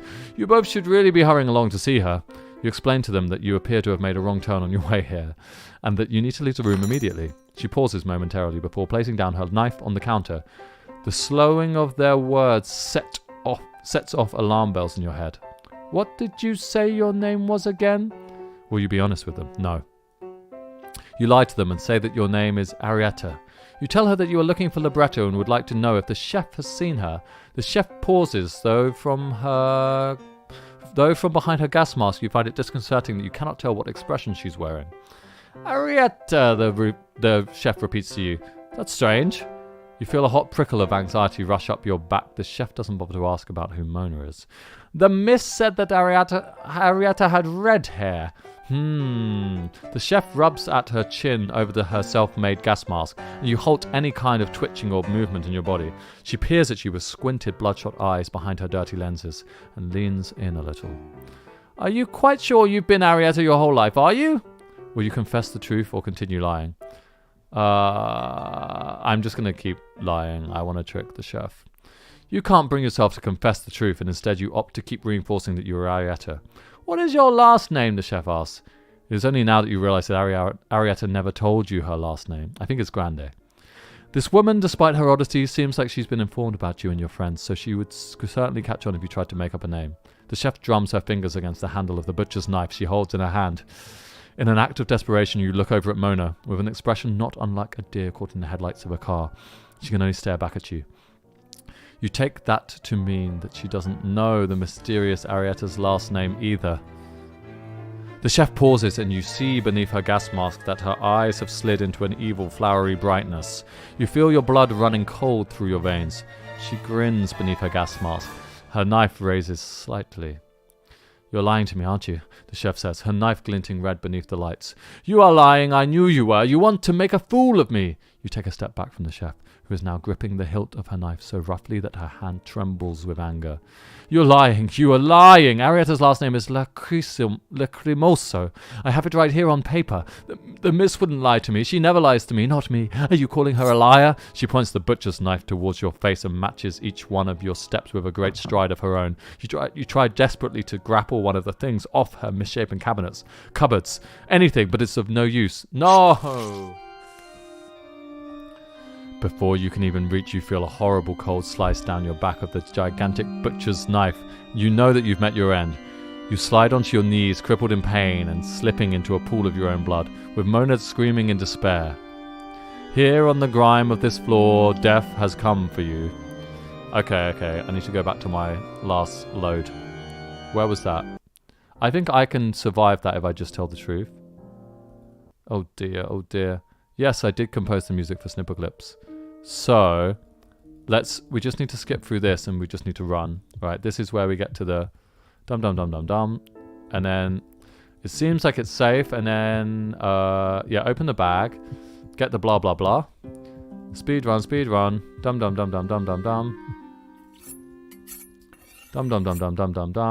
And here we go. We get back into the chef zone and I'll save here. I think that the chef will be nice to me if I tell the truth. So, dum. Let's wait for an option. Good old chef. It's ratatouille in there. Maybe there's a rat under the hat. Dum.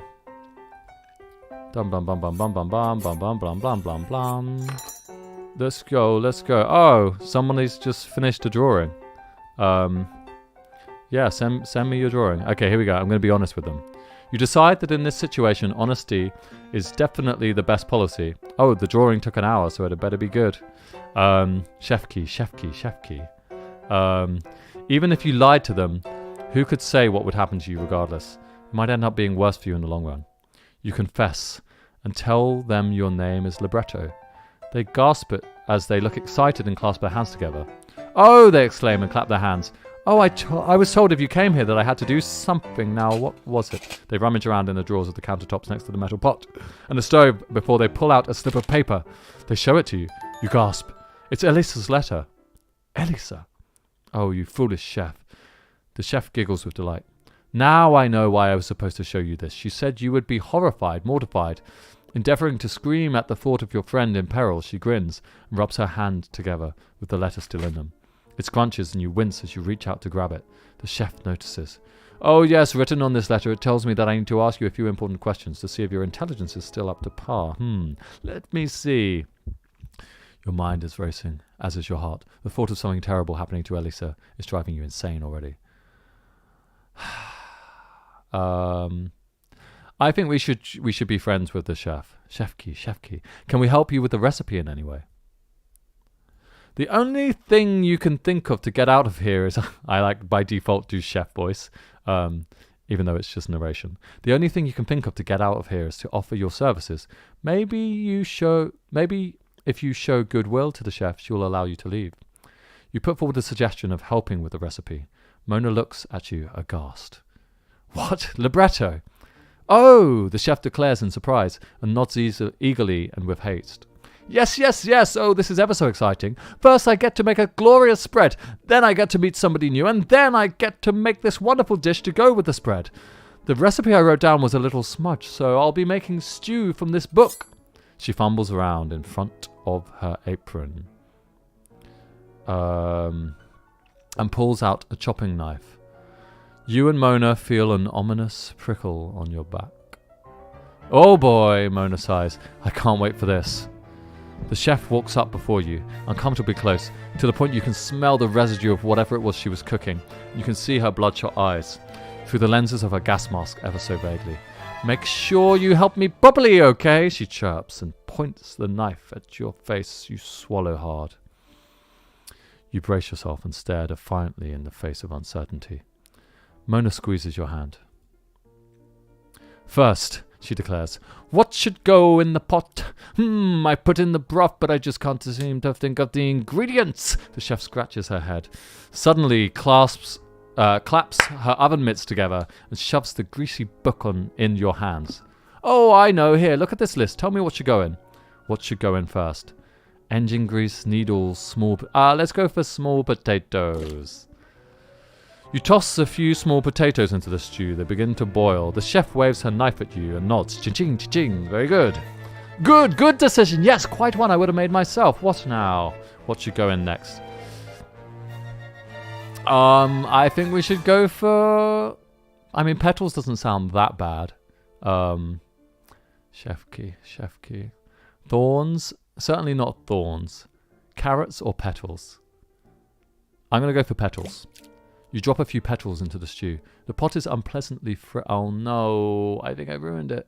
These selections are weird, Mona whispers to you. The chef points her knife at Mona. Eek! Third, she shouts. What should the next ingredient be?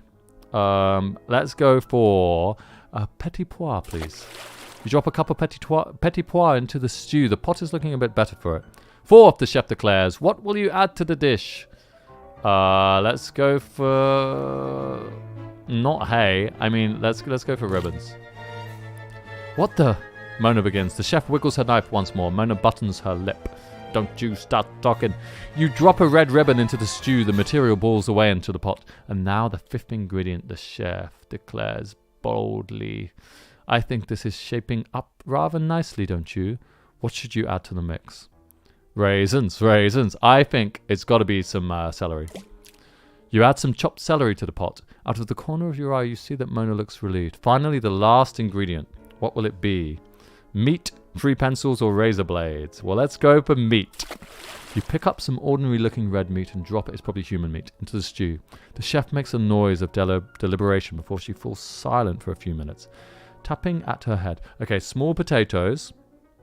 Small potatoes. What else did I put in? Petals. Celery, a bow, and meat. I think that sounds nice. She ponders. Interesting. What equal measure could it be that recipes are designed for tweaking from my own preconceived notions? This is proving to be quite a conundrum for me. Are dishes more than two-dimensional? As you and Mona stand awkwardly before your recipe concoction, you feel the chef suddenly reach out and, with her grubby glove, clamp something into your hand.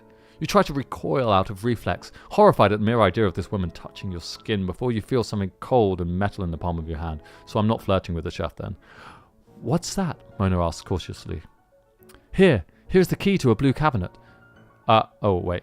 Here is the key to a blue cabinet, and you will know when you see. Don't tell her I gave it to you though. But good behavior must be rewarded, don't you think? Yes! You pause, looking at the dirty key placed in your hand. You acquire a cabinet key. Oh, that's good. Oh, and you should take this again. She also hands you the letter of Elisa's. You acquire Elisa's letter. Now be off with you. Go to my banquet. Hurry. She unlocks the door before you with a large overbearing key, almost a comical looking set of keys. There are so many, and shoves you out with a fierce bump. Bomb. Was that visit profitable after all?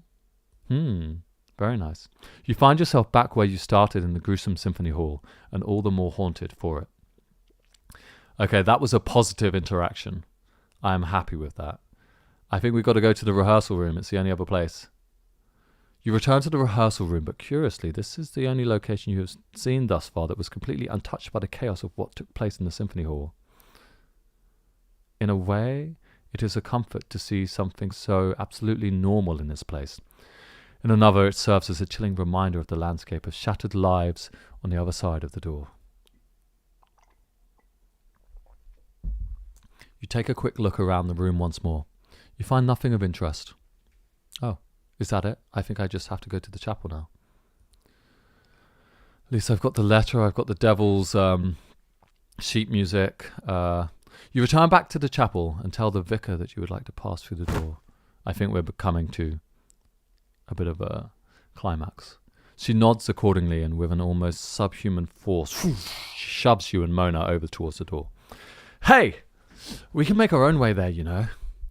The vicar shakes her head. You must hurry. You must hurry quickly now, the vicar says, shuffling you and Mona forwards in a hasty motion through the candles. She is waiting for you. Get on with it. Quickly, quickly. So I didn't save any of my other friends, so that sucks. But oh well, I mean, I was mostly in it for Mona anyway. The vicar's shoving and unrequested manhandling pushes you to the unknown door. And with a shaky hand, Mona shoves the key into the lock, turning it with a satisfyingly large unlocking noise. You both exchange a look of alarm before the vicar opens the door to what seems like an unending darkness and shoves you both inside. Goodbye for now, she exclaims, and with a loud bang, the door closes behind you. You and Mona arrive at the doorway to the next place in this hellhole, tucked away inconspicuously at the back of the chapel. You've gone through the last door on this floor. On this floor, oh God. How many floors are there? You both swallow hard, exchanging a concerned look as you stand in the cobbled masonry-clad room, staring at an oaken door with a tiny golden keyhole beneath its handle. Mona is the first to place her hand on the handle. You place your ear to the door. You cannot hear anything besides the breeze of the wind circling around what sounds like a stairwell. Shall we unlock the door, libretto? She asks, tentatively, holding onto your arm. It seems like the only way forwards is downwards, isn't it? You place the golden key into the slot and turn. A satisfying and yet terrifying click reaches your ears, and the wooden door itself creaks open with a swing. It is time to go down into the first level of the basement. The stairwell is darker than ever as you tread even further into the heart of darkness, and you aren't sure whether you're going to make it out alive. Oh gosh. You have ended up in the staircase. So far it has been a morbid, unfortunate, ooh, can you feel that wind? And grim experience at the symphony hall. You've gotten much more than you could have ever bargained for. And now it is time to see what lies beneath the curtain of the stage set for you. You swallow fearlessly as you begin to descend down the steps into the seemingly unending darkness with Mona closely at your side. As your hand glides along the banister, you quickly retract it fast upon feeling how brittle the wood is. The last thing you need in this situation is a splinter, and least of all, to fall over the side. The darkness of the staircase is extremely distracting, to the point that you have had to stop to steady yourself several times from disorientation. Besides hurting your arm on the glass earlier, you've not had an accident, and neither has Mona as she trudges along behind you. As you descend the cellar steps, you are surprised at feeling more excited than terrified after everything that's happened. Perhaps the symphony hall is having a rather adverse effect on you. Or maybe you are just becoming braver in the face of horror and more eager than ever to find out the truth of this place. Regardless, you are thankful for any and all of these blessings that allow you to proceed without feeling crippled by fear. Especially when descending almost endless feeling steps into perpetual darkness. But it is not a happy excitement. You always knew that excitement had an almost triple meaning, but this was your first time experiencing such a sensation. Nervous excitement surged around your tired body. Despite that, there is, of course, still a part of you that is scared, especially by the looming darkness. Your eyes become slightly confused at how you are able to see and feel all the dust and musk floating in the air of the stairwell long forgotten. You begin to wonder if perhaps you may have come the wrong way, but this is the key you were given, and that was the only door in sight that accepted this key. The only option now was to press onwards. This place was also encouraged by the vicar, and you knew she had the agenda of furthering the ambitions of the mad woman that ran this place. Mona, on the other hand, compared to you, is terrified. She is gripping your hand so hard that you feel the blood supply being cut off from it. You can hear her stumble, slightly from walking with her eyes closed. Down the stairs, no less. You can hear her mumbling in fright. Are we going to be okay? You stop midway down the stairs and touch her shoulder. What will you say? Everything's going to be all right. Just hold on. You feel for Mona in her frightened stupor as she trudges along behind you. You aren't sure why you aren't quite as scared. After all, this place was admitted to be designed with you in mind for the maximum amount of suffering possible. But in all of this, for all of her gloomy, gothic demeanour, Mona is the one who seems to be the most frightened. You stop to turn and place a hand on her shoulder. She lets out a small yelp. Ah! She cries out, before letting out a sigh of release. Oh, God, libretto, you scared me. You chuckle as she does this, and you make sure to tell her everything's going to be just fine. For some reason, you're feeling much more positive now that you have gotten through the first floor. You feel as though it's proof that you can survive. You can get through this. You feel rejuvenated. Even in the dark, this translates easily over to Mona. Libretto, she begins softly. And though you cannot see her face, you can picture her expression. I know. We're here together right now. We can do this, right? You make a noise of agreement, and Mona squeezes your shoulder in turn as you press onwards. About halfway through the stairwell, your ears prickle and heat rises against your back. You recognize an electronic crackling noise. A speaker! You look around frantically in the darkness, and Mona buries her face into your back at hearing your panic. A familiar voice comes across the speaker, and Mona lets out a small yelp in the material of your vest. The woman chuckles. Ha ha ha, hello my darlings, having fun? You feel a blast of anger hit your emotions full in the face of her taunting. What will you say? Yeah, it's great being on a pitch-black staircase. Of course, are you Marina Agostini? None of your traps or intimidation worked, Maria. We're coming for you. Let's be bold. None of your traps or intimidation worked. Maria, we're coming from you. The speaker goes suspiciously silent, and you feel as though you just hit a sore spot on her ego. Somebody has been running their mouth, have they? I'm not surprised. With two blabbermouths up on the surface, it's really a miracle that they didn't decapitate you when they had a chance. But to be honest, I'm feeling incredibly disappointed that you know my name so quickly. Where's the fun in that? Perhaps I have underestimated you, or overestimated some of my most trusted employees. You feel a smug smile rise into the back of your throat, but you know better than to show it in case she can see you somehow. You hear the sound of her opening her mouth, a small noise that can only be described as hesitation, as she changes it to a low chuckle.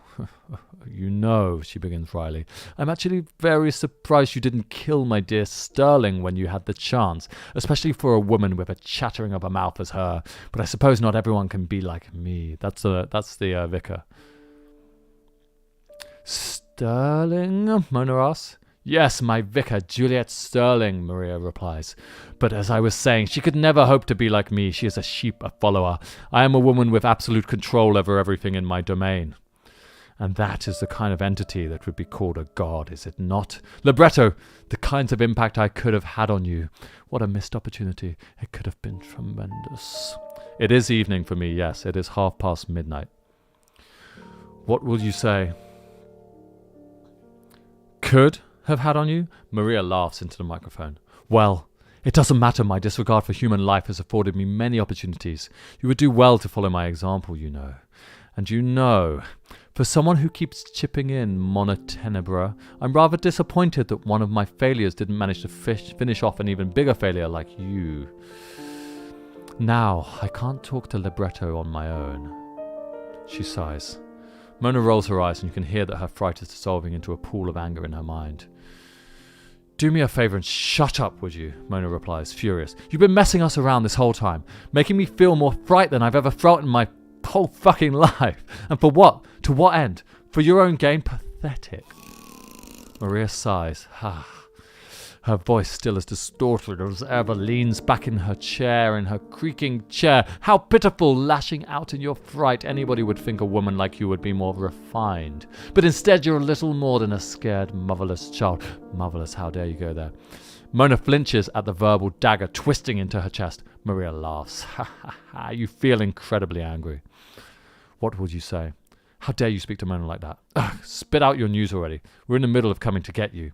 You have no more time for these word games. You tell her as such. Maria doesn't waste any time and leans into the speaker. Listen close. Prepare to listen even closer throughout the floor this time. Libretto, you know really I was merciful on you on the last floor. You didn't even get to hear my beautiful song. That's true.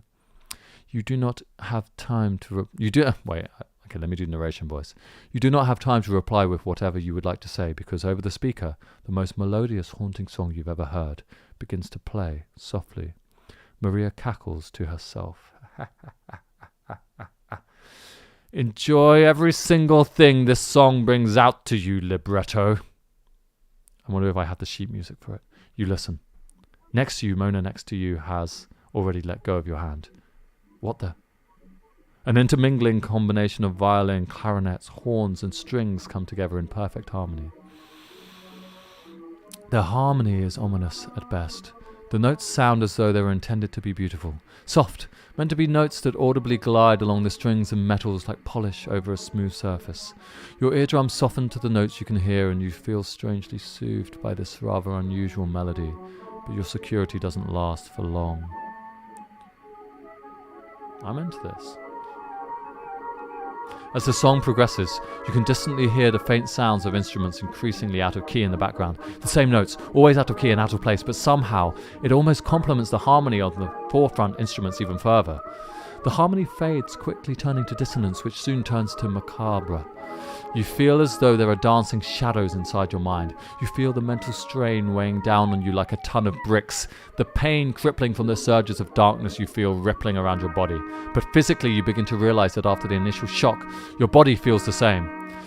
Your mind is in an almost indescribable pain for a few seconds, and your sense of self isn't corrupted. It is almost as though the song can't bear to bring its arms against you, and you feel as though the sensation won't be happening again. But something is wrong around you, far more wrong than your mild discomfort. Mona's breathing is shallow and concerning. You cannot see her in the dark, but all you can do is hold her hand tightly. She feels almost serene, strangely so, which you knew was a bad thing to be in this situation. Oh, libretto! Maria shivers down the mic, and her mouth is so far pressed to the receiver that you can barely hear her coherently. Libretto, it makes me shake with anger to see how little of an effect the song has on you. Why did she take you at that pivotal moment? Why? Maria screams the last part, and you feel, for the first time since descending the stairwell, actually scared once more. You turn to face Mona, who you still cannot see in the dark, but you can hear her making a long droning noise, and as you place your hands on her shoulders, you can feel her swaying from side in your arms. The atmosphere stirs, a buzzing like a hive reaches your ears, and you begin to realize that it is the vibratory hum of voices. You can hear crashing from the upstairs, even all the way down here. Something is screaming above you, rushing around, thrashing and convulsing with anger. There are sudden guttural sounds that are coming from seemingly around the stairwell from an unknown origin. The vile, wet blah, blah, blah noises are accompanied only by the sound of rattling, rattle, rattle, rattle, iron bars and chains, chink, chink, chink, chink, and a sudden haunting realization that you are surrounded. Makes your skin crawl. It sounds as if things are beginning to break loose of whatever restraints they held. Are there really monsters in this place? If you do not escape from here soon, you may not survive, and at the very least, Mona will surely die in her stupor. Colours, she mumbles under her breath, whimsically, and you feel her hand slowly touching your face. I can see everything. What will you do? Try and hurry down the stairs with Mona. You know that down the stairs is where you have to go, if there is any chance of being away from the song and living. For that surely is away from whatever is now stomping around upstairs and screaming. Just like when you were in the rehearsal room, you shake Mona, desperately trying to get her to snap out of it, but all she can talk about in almost a drunken slur is the blues and purples circulating the darkness. You have no choice. You know you have no choice. You swoop her up in your arms. You always were much stronger than her. And you feel a horrible sense of sadness and fear for her well-being as her head lolls back in your arm. If you thought that walking down the railing-free stairs in the pitch black was hard before, now you're about to find out how difficult it is with a fully grown, uncooperative, entranced woman in your hands. Colours, colours, prisms of colour, she mumbles. I can see their light. Mona begins repeating the last sentence like a lazy, unassuming mantra, and you feel the bead of cold sweat swooping across your face. You take the steps 1, 2, and even 3 at a time, hurrying in a rhythmic beat downwards and away from the impending invisible dangers. However, thanks to your slow, precise timing, you're afforded the small luxury of stopping mid-staircase, and you feel a breeze from your left. You stick the tip of your boot out to the wall. You can feel that there is a ledge with an empty space. You cannot see whether this space is a room, a hallway, or merely just a ledge. But with Mona in your arms, perhaps an unpredictable change of pace as opposed to just running down the stairs might be good. With that said, there is nothing to imply that the room at the bottom would be dangerous. You must choose wisely, now more than ever. And with the blaring song in your ear, the yelling from those trapped, and the angry shakes of the ceiling above, your arms ache more than ever for safety in holding Mona's limp body. What will you do? Okay, now I will save. Here we go. Oh my goodness. Okay. Mysterious ledge. Continue down, try and make it to the room. Try and snap Mona out of it again before choosing. I don't think she's snappable. I don't think it's going to happen. Let's go. Ledge. I don't think ledge is a good idea. Jesus. Okay, 3, 2, 1. Let's go ledge. Here we go. With Mona in your arms, vulnerable and afraid, you know that the mysterious ledge is probably your best opportunity at getting out of here alive. Perhaps this is a place that even Maria herself doesn't know about. Or perhaps it is not actually a place at all. You think how you are prepared to jump backwards onto the stairs if you need to, but you hope it won't come to that. It would appear that Maria somehow has the ability to see you in the dark, and it doesn't like the look of where this is going. What are you doing? She begins to ask. Before realizing that you're about to take your chances with whatever it is before you, you close your eyes, steeling your nerves further still, and tap the edge of the ledge with the tip of your boot once more. Don't you dare, no, that is not where you're supposed to go. You decide that she is being genuine in her dismay, and with one final huge leap forward, you manage to leap up onto the ledge and find with great relief that you have discovered a secret passageway. Ah, that's good, okay. As you walk further inside, everything begins to feel dizzying and somewhat like a daydream. At first you don't dare to turn around to see the monsters pounding down the rotten wooden staircase behind you. You didn't realize just how close you and Mona were to death, her limp and borderline unconscious in your arms. The monsters would have taken her from you in a second. Mona is stirring in your tired arms, but not enough to wake up just yet. You manage to stop the maneuver Mona onto your back slowly. With a cry of pain from your burning muscles in your upper arms. Ah! You grit your teeth as you do so, but finding yourself quickly breathing a sigh of relief as you feel your back taking the weight of Mona's unconscious body, and you find it much easier to hold her up beneath her thighs over your arms.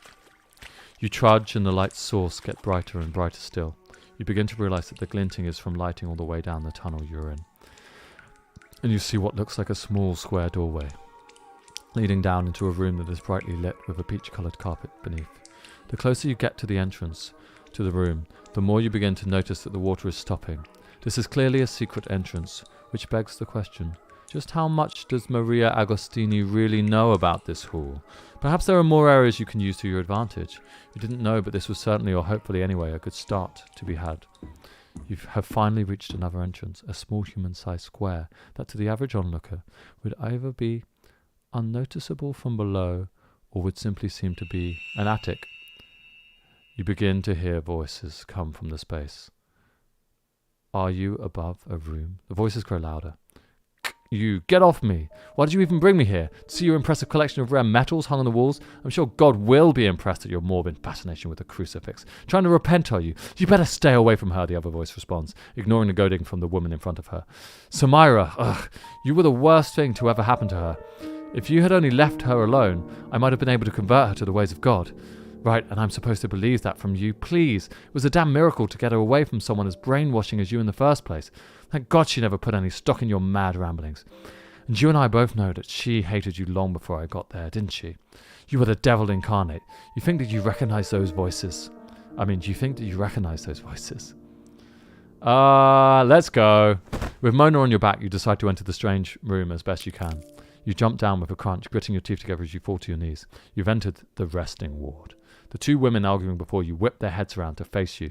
Arietta on the floor, spitting out blood and bound by rope, scowling up at Vicar Sterling, who is now looking at you from behind her small spectacles with a menacing grin. All right, let's go back there. Oh, she begins, tossing her long hair over her shoulders. It's you. She has a condescending look written across her face, a smug smile in her eyes and curving at the edges of her lips. Her smile is still as sharp as knives, and you can smell the perfume she wears from where you stand. She smells enticing, almost as though she wants to wear the sin of temptation against her neck. You feel alarmed at the atmosphere she radiates, and so does Arietta. Libretto, no! I wasn't expecting guests, the vicar oozes. You lay Mona gently down before you and anxiously stand, fully aware of the vulnerable body of someone you care about laying before you, before scowling at the vicar herself. Libretto! Arietta repeats, this time with more fear in her voice than anger, and you see her spitting blood through her words in panic. Get out, damn it! This is between me and Sterling. No, please do by all means stay, Vicar Sterling smugly says, insistently changing tact and walking over to a desk at your side. Stay, I have some very interesting ways to make you all believers in the faith that you so clearly need. You can't go to her if you're unprepared, you know, and especially not while one of you is unconscious. Arietta, hastily shaking off the ropes that she's loosely confined by, quickly rushes to grab a vase from the corner of the room, and you listen to it shatter against Sterling's back. Ah! Sterling yells, falling to her knees against the ceramic. You wince as you hear slices into her skin. Why you? Don't bother getting back up, you shithead! You don't have time to observe the surroundings of the room you have jumped down into just yet. Vicar Sterling wipes the blood splatter off of her hands from the cuts on her legs, and, standing up with a sharp intake of breath, angrily swipes something with a metal scrape from a table before her. You, she hisses, you vile creature! You watch as the vicar turns around sharply with a lobotomy drill in her hands. Her nails clink against the metal, and her snarling, piercing smile glints at you. Arietta seethes. Damn it, Vicar, I'm the one you want to kill. On the contrary, the vicar replies, I want to make you suffer the very most. Vicar Sterling flies into a rage at you, and you brace yourself for a fight, but just as she does, Arietta quickly kicks Sterling's ankles, making sure she fell just short of actually managing to attack you. Gah! She seethes, knocked to the floor, you pest! Arietta scoffs. Take that, you horrible old crone! With an angry yelling and a loud thud, Vicar Sterling quickly scrapes herself off the floor, wiping at the small amount of blood from the corner of her lips, and kicks Arietta over onto the floor with a hard bang. Bang! Ah! You gasp as you watch Arietta writhe in pain. Stay put, Vicar Sterling shouts. Be a good dog, just like you lacrimosos always are. As she grips to the lobotomy drill, you notice that the desk she has stood before is most definitely her own. Surrounding the place she has stood are an innumerable amount of crosses above a bed, all in different shapes, sizes and materials, and hammered to the wall. There are 2 large leather-bound books on the desk, next to the bed that looks like Bibles. The whole place begins to look very much like a home for the vicar. What will you say? I don't see how either of these things help, but I mean, I would like to attack her. But I'm going to say, do you live here? You, she mumbles, looking directly at you. This place was designed around you, wasn't it? Truly, I envy you. To have such undivided attention from the one true goddess herself, from someone with such a beautiful mind. This is the room for at least 3 of those working for whoever's in charge of this... Oh, wait. This is the room for at least 3 of those working for whoever's in charge of this place, libretto. Arietta insists angrily, clutching her stomach. Look! You turn around and you see that she is right. This is not just the room for Vicar Sterling, but instead a place that houses 2 more beds. You begin to wonder who they could be for, each desk next to each bed, full of character, with just a passing glance. You stand before Mona's unconscious body with a fierce stance, ready to defend her. Arietta stands shakily to her feet, again wiping her bloodied lip against the white of her shirt, and waves her arms towards the door wildly. Libretto, take Mona and leave already. Sit back down, Sterling barks over Arietta. I told you to stay.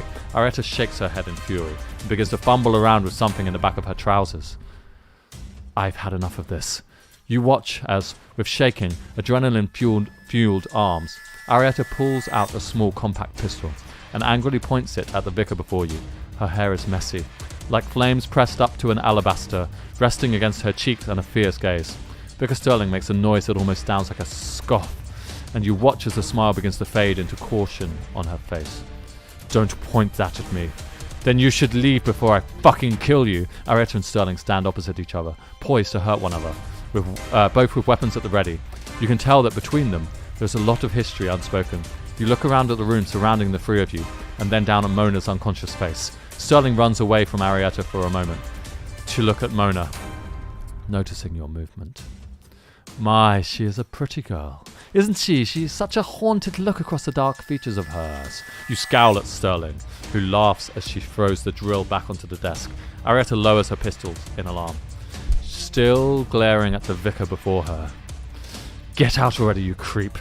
Ain't you got women waiting for you at your favourite haunt in town? Sterling chuckles, ignoring Arietta's scathing remarks.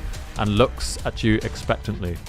Her eyes look sharp behind her glasses, half lidded with excitement and a constant underlying desire, and tilts her head to the side. You're also a beautiful woman too, libretto. What will you say? Should we go flirt route? Let's go flirt route. Aren't you a charmer? And handsome too. Vicar Sterling looks at you in surprise. You notice her cheeks turning a bit pink. Oh my, do you really mean that, I wonder? Arietta looks at the vicar with a scoff. Oh yeah, I'm sure libretto means it. You're just pulling her chain, right, libretto? Why would I be kidding? This is the most handsome vicar I've ever seen. Arietta looks at you, stunned into silence. The vicar laughs almost triumphantly, and you smile at her with an expression that nobody in the room can read. Clearly you're a woman of good taste, the vicar says, and you can tell that the dander and contempt she once had held before has become a thing of the past. Perhaps you are a woman worthy of my worship too. With a sudden click of her tongue, Arietta thrusts the gun a bit closer towards Sterling's face. See yourself out before I do it for you, you sleaze. Put that thing down, you fool. Sterling chides nonchalantly. Come on, I'm a peaceful woman. Give me one good reason to do that. The vicar rolls her eyes. Honestly, she asks, with a taunting grin. She says, aren't you all supposed to fight with honour? Arietta takes a step forward so quickly that both of you and the vicar flinch, pointed the gun firmly with a click of the barrel at Sterling. You wonder just what kind of skill Arietta has to make a woman like this recoil. The vicar holds up her hands in submission. All right, she says, and you can hear that underneath her facade she is a little frightened. Let's not do anything rash. What would Samira say if you killed me? Arietta scowls. If I didn't do it, she would later. So get out! Vicar Sterling scoffs as she turns to look at you. And you. Agree vocally tells you out. Pick up the lobotomy. Wait. So if I pick up this lobotomy drill, what am I going to do with it? Lobotomize the vicar? I've got to do it! You grab the lobotomy drill quickly from the desk that Vicar Sterling has left it on. Point its sharp, refined end at her face. The vicar laughs quietly to herself, her nails tapping against the edges of her spectacles in contemplation. Interesting. She said you weren't violent in your response, Sterling says nonsensically, and you look at her in confusion. Though, then again, that was quite a long time ago now, wasn't it? Stop stalling and get out, Arietta demands. The vicar chuckles and cleans her glasses against the long sleeve of her robe. I suppose. Well, this is a turnout I didn't expect, Sterling declares, and says with a grin suggesting she knows much more about this place than she lets on. You win, for now. I shall take my leave. Good, Arietta replies sharply. Don't bother coming back. The vicar snickers before you and begins to walk over to the door quietly against the cushioned carpet. Her feet take gentle steps, as though she hadn't been acting as a hypocritical tyrant before you this entire time. And she stops short of the door, turning to face you over her shoulder. You all are lost lambs, you know that. You need to find your way back. Luckily for you, she has bestowed her blessing upon you, to bring you here as a miracle in itself. The work, the souls that went into this place, a holy ground. So many human lives taken on this night alone. The vicar becomes seemingly wistful for a moment. For a human to do that, they truly must be God. Death is the ultimate equalizer, my children. In death we are all equal, and in life we are not by factors we ourselves created. In the eyes of God, nobody is equal. But in death, our skeletons are all the same. Are you finished waxing philosophic? Arietta interrupts. Get out! A silence follows, before Vicar Sterling leaves with a poignant slam of the door. You and Arietta breathe a sigh of relief. Tch, damn it. Why did we have to end up here of all places? Arietta, still bent over a little, stands up with a straightened back and shuffles off the badly tied ropes, fully from her body. You watch as she tucks the gun back into her trousers. Arietta laughs with a sardonic chuckle as she notices you watching her. Lucky for us, libretto, she bought my charade. Because I don't actually have any ammunition left in that gun. Glad it scared her, though. Mona stirs with a groan. Arietta bites her lip in contempt. God, what the hell are you two doing here? Dropping in from a place like that, too? She asks with a noise of disbelief, and looks at the wounds you two are sporting. Is Mona okay? I mean, I'm guessing she must be, if you carried her all this way. What will you say? Where's Serenade? Arietta winces at the end of your sentence and grits her teeth. I don't know. I don't know the answer to either of those questions. Damn it, Samira. She runs a hand through her red hair, pulling out the tie that held her back, and refastens her hair back, and refastens the hair grip, holding it into place against the side of her shoulder with shaking hands. I don't know, she exclaims, but you can tell that her anger is more to herself. God, I don't even know what happened. 1 minute I was on stage with everyone, and it was going fine, and then She places a hand to her head after she finishes the final tie of her ribbon, and slams her fist down on the desk. Damn it! She exudes, and you can tell that even with her back turned she is emotional. Her voice cracks under the breath. Samira. Look at Arietta. You look at Arietta expectantly. She raises an eyebrow at you, before she realizes just why you are looking at her in such a way. Oh right, I forgot that you don't know yet. Samira is Serenade's real name, but she's tentative about allowing people she doesn't know while using it. I'm sure you'll find out more about that eventually. It ain't really right for me to tell you her business, but I figured as you saw all that. What happened to you here, Arietta? Arietta takes a breather and folds her arms as she leans back against the desk. She crosses one leg over the other towards her ankles as she leans, and her auburn hair flops across her brow. I wish I could answer, libretto, she replies. I honestly don't know what to tell you. The last thing I remember is being on stage with everyone, and then I have no idea what happened. When I came to, must have only been a few minutes ago, and I regained consciousness when that unfortunately familiar shithead was towering over me. She fumbles around in her pocket for something before pulling out a lighter and a packet of cigarettes. I kind of don't believe that, to be honest. It's only been a few minutes. It seemed like she was mid-argument. The satisfying noise of the sparks grind against the lighting fluid's ignition gives you a strange sense of comfort, and Arietta puffs away, shakily on her tobacco. I heard her talking to someone, I saw it even, some lady in a gas mask. She sounded real sweet to the vicar. God help her sorry ass. No idea who she was. She and Sterling were talking about lobotomies. Ugh, never believed in that myself. Seemed like a painful, horrible waste of time, just like the rest of this place. Arietta pauses before you, looking at you with concern. Libretto? She asks, and you swear that you were probably one of the only people in the world to hear her softer tone. What happened, you know? Upstairs. You're hesitant to tell her, but you fill her in on the gory horror and sadness of the upstairs symphony hall. Arietta's eyes widen with fear and disbelief as she places a hand over her mouth. Jesus Christ, she exclaims and rubs her face. Nobody else that you knew was in the symphony hall?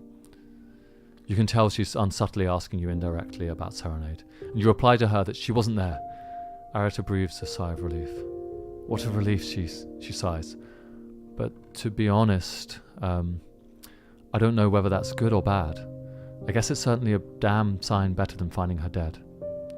You decide not to tell her that you may know where Serenade is yet, in case she runs off into danger ill-prepared. You sit next to Mona and press your hand to her forehead. She feels as though she is of normal temperature. Arietta sighs and exhales smoke from her tobacco through her nose. Hi, all the people that are coming into the chat. We're playing The Ghost of You. I think we're towards the end. I'm really sleepy, but I refuse to stop until it's over. So it's hard to explain. Maybe someone else in the chat can explain what's been happening so far. I overheard those obscure lovebirds talking even more about how this is all some woman's doing. Name's Maria, I think. I have an inkling as to who she is. If the name of this hall is anything to go by, reckon my mum used to know her, actually. Oh, your mum knew her. Obscure lovebirds? Do you know where we are right now? Let's ask about the mum. Arietta pauses with a serious look on her face, fumbling with the end of her cigarette butt before flicking it into the ashtray on the desk she is leaning on. That's right. Remember how Sterling mentioned the Lacrimoso name a few minutes ago, or my lot, as she called them? Arietta rolls her eyes at the end of the sentence. You nod, she sighs wearily. Yeah, that's my family. Mobsters, she states bluntly. I'm not proud of where I come from, and neither's my mum, but they were all we had for a long time. Mum used to do deals with the bigwigs in this town. Hell, she even knew Sterling before this place. I near had a heart attack when I saw her again.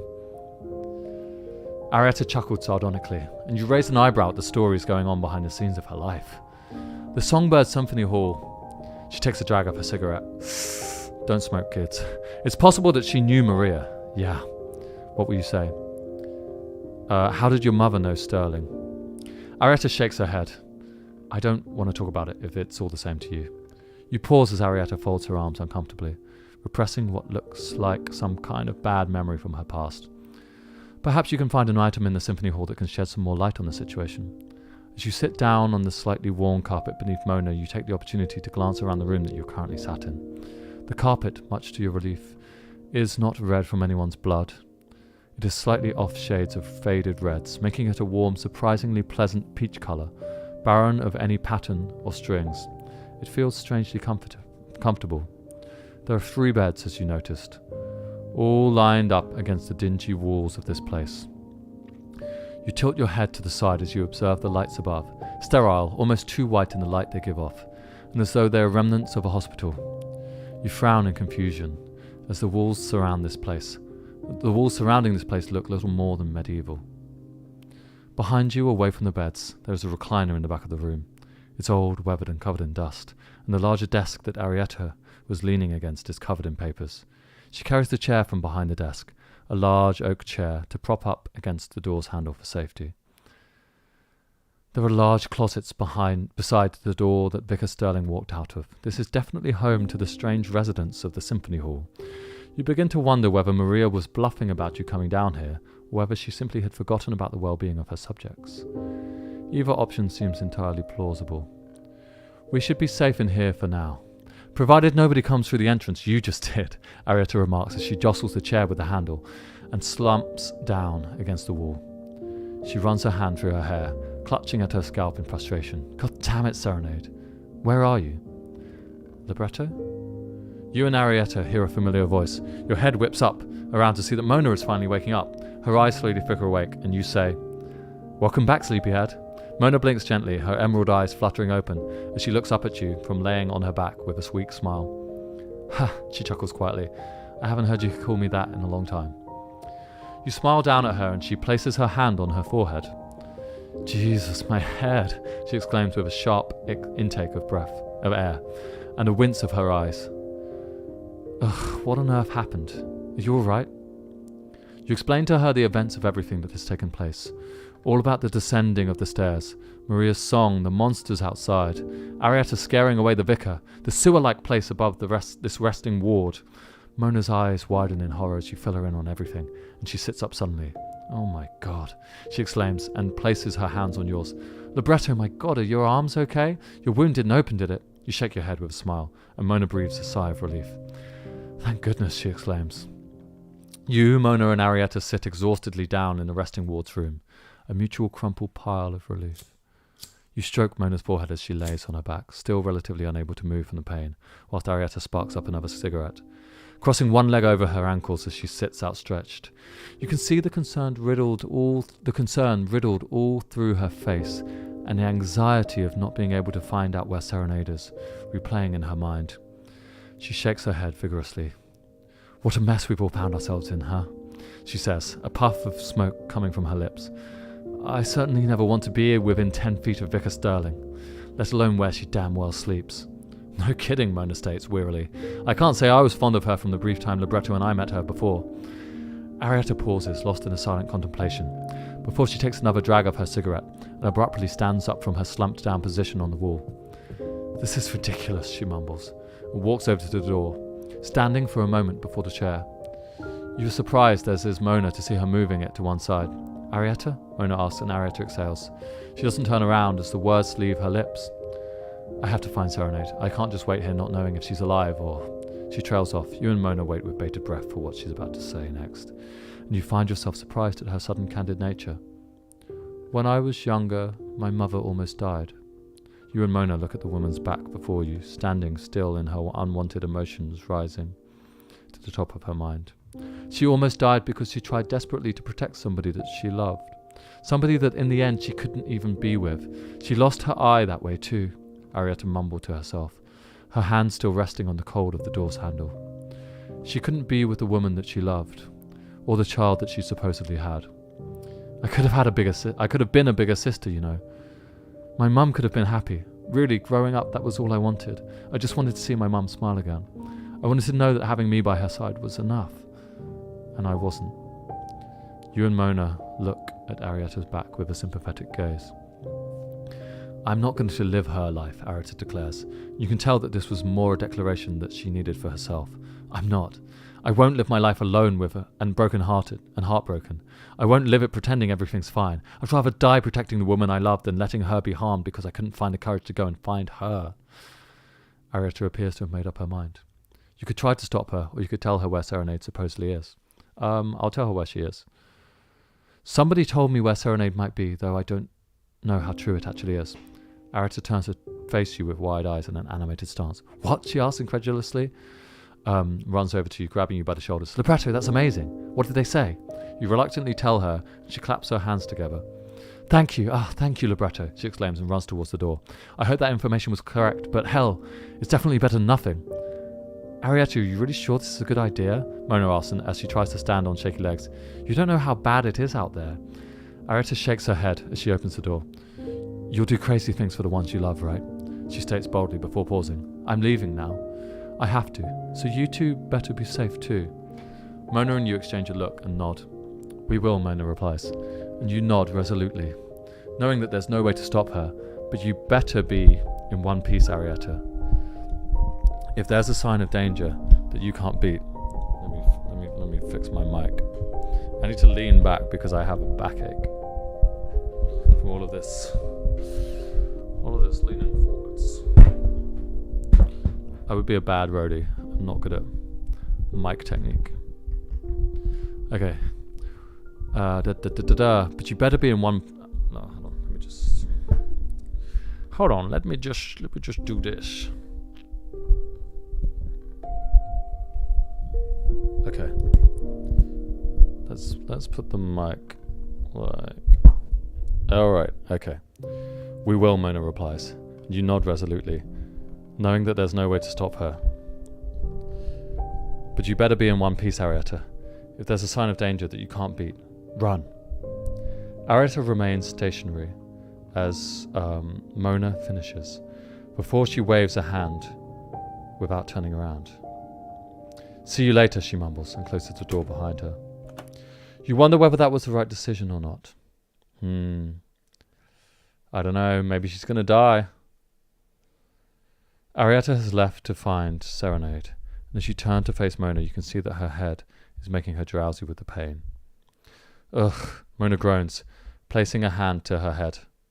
God, this place is unbearable. I feel like my head is going to split open. Someone says, good evening, Bean. Thank you for calling me Bean. Do you want to rest, Mona? Do you want to keep... I feel like we should just keep going. Yeah, does anyone know how long this game actually is? I thought I was near the ending, like hours ago.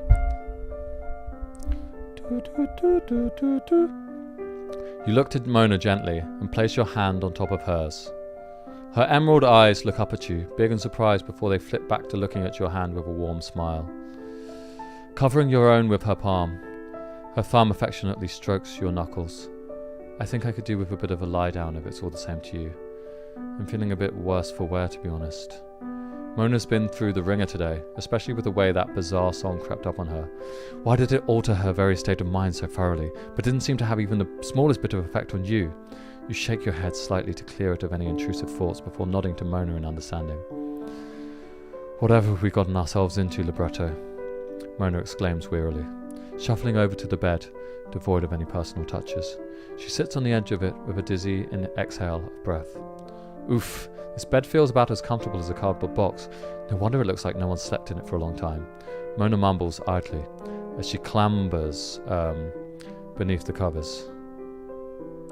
I suppose you'll want to have a good look around this room, won't you? Come and rest with me.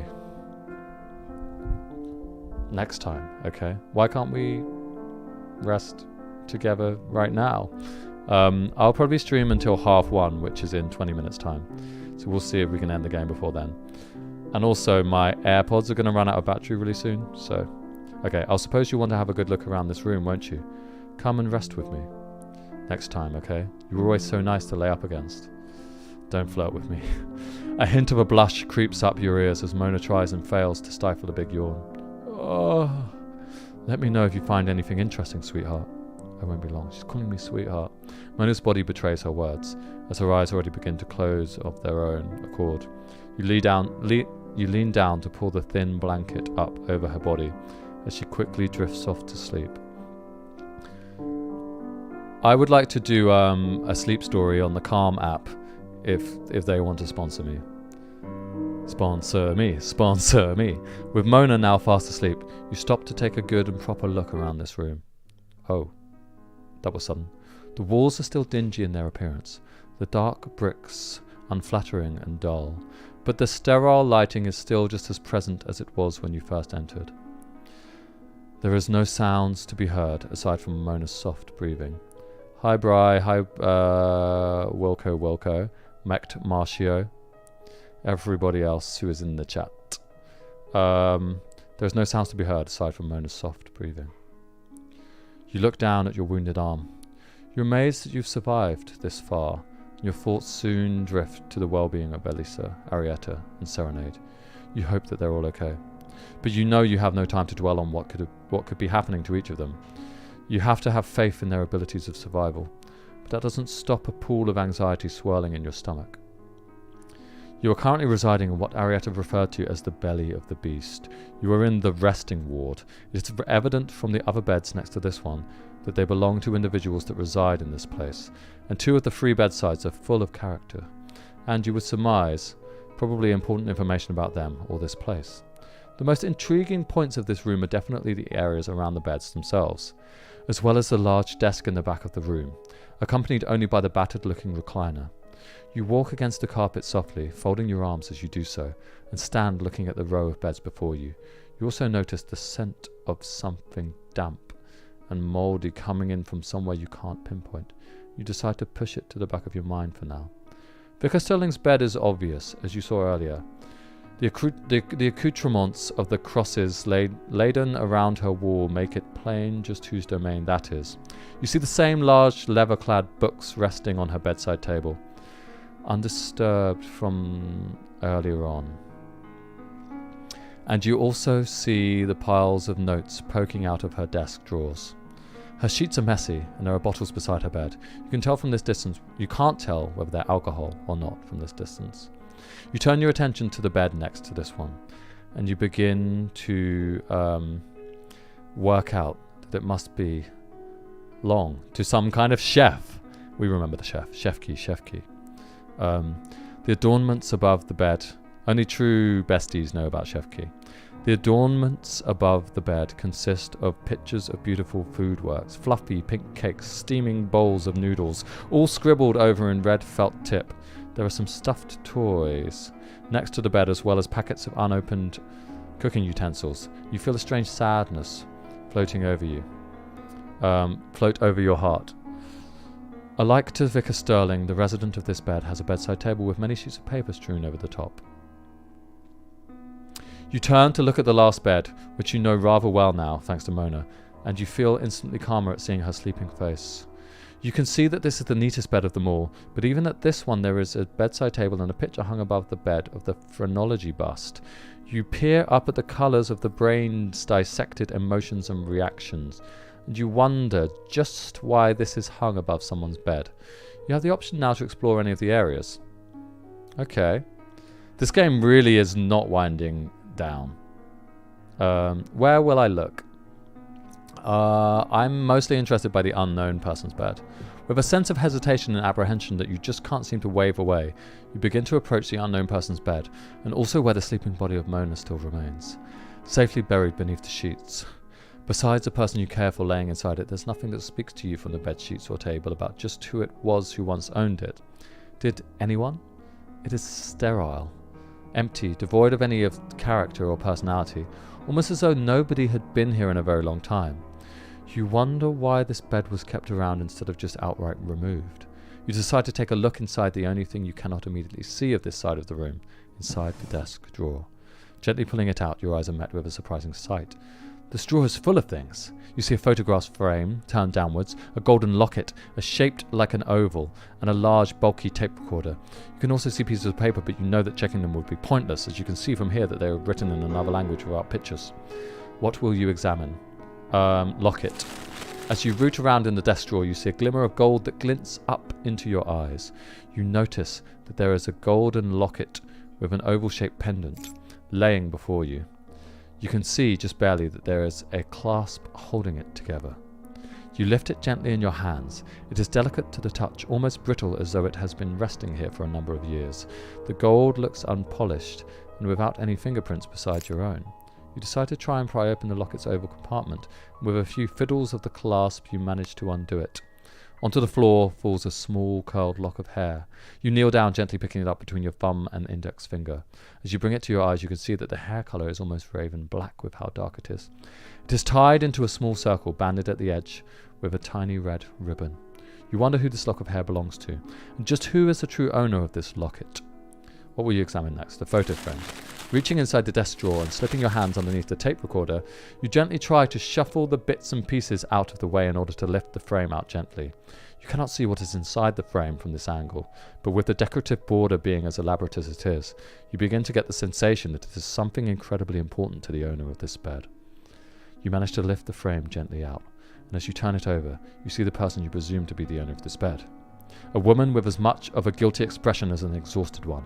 That is the first thing that comes to mind upon looking at this photograph. She is tall, with slightly high cheekbones, raven hair messily shoved up into a high ponytail, and a nervous, pleading expression written across her brow. But despite her grim emotions, her lips are curved into a smile, painted with lipstick as though this was her attempt at making some kind of effort. She has her arm around a young girl at her side, who you assume is her daughter. A very young girl. She could be no younger than about 3 years, you assume. The girl is like her mother. She has dark hair and pale skin, and a teddy bear in her hands, tightly. And despite her own smile, she presents a seemingly gloomy air about her for a toddler. She reminds you of a little of Mona in appearance, and you smile as you turn to look at the Mona you know so well, still fast asleep in bed.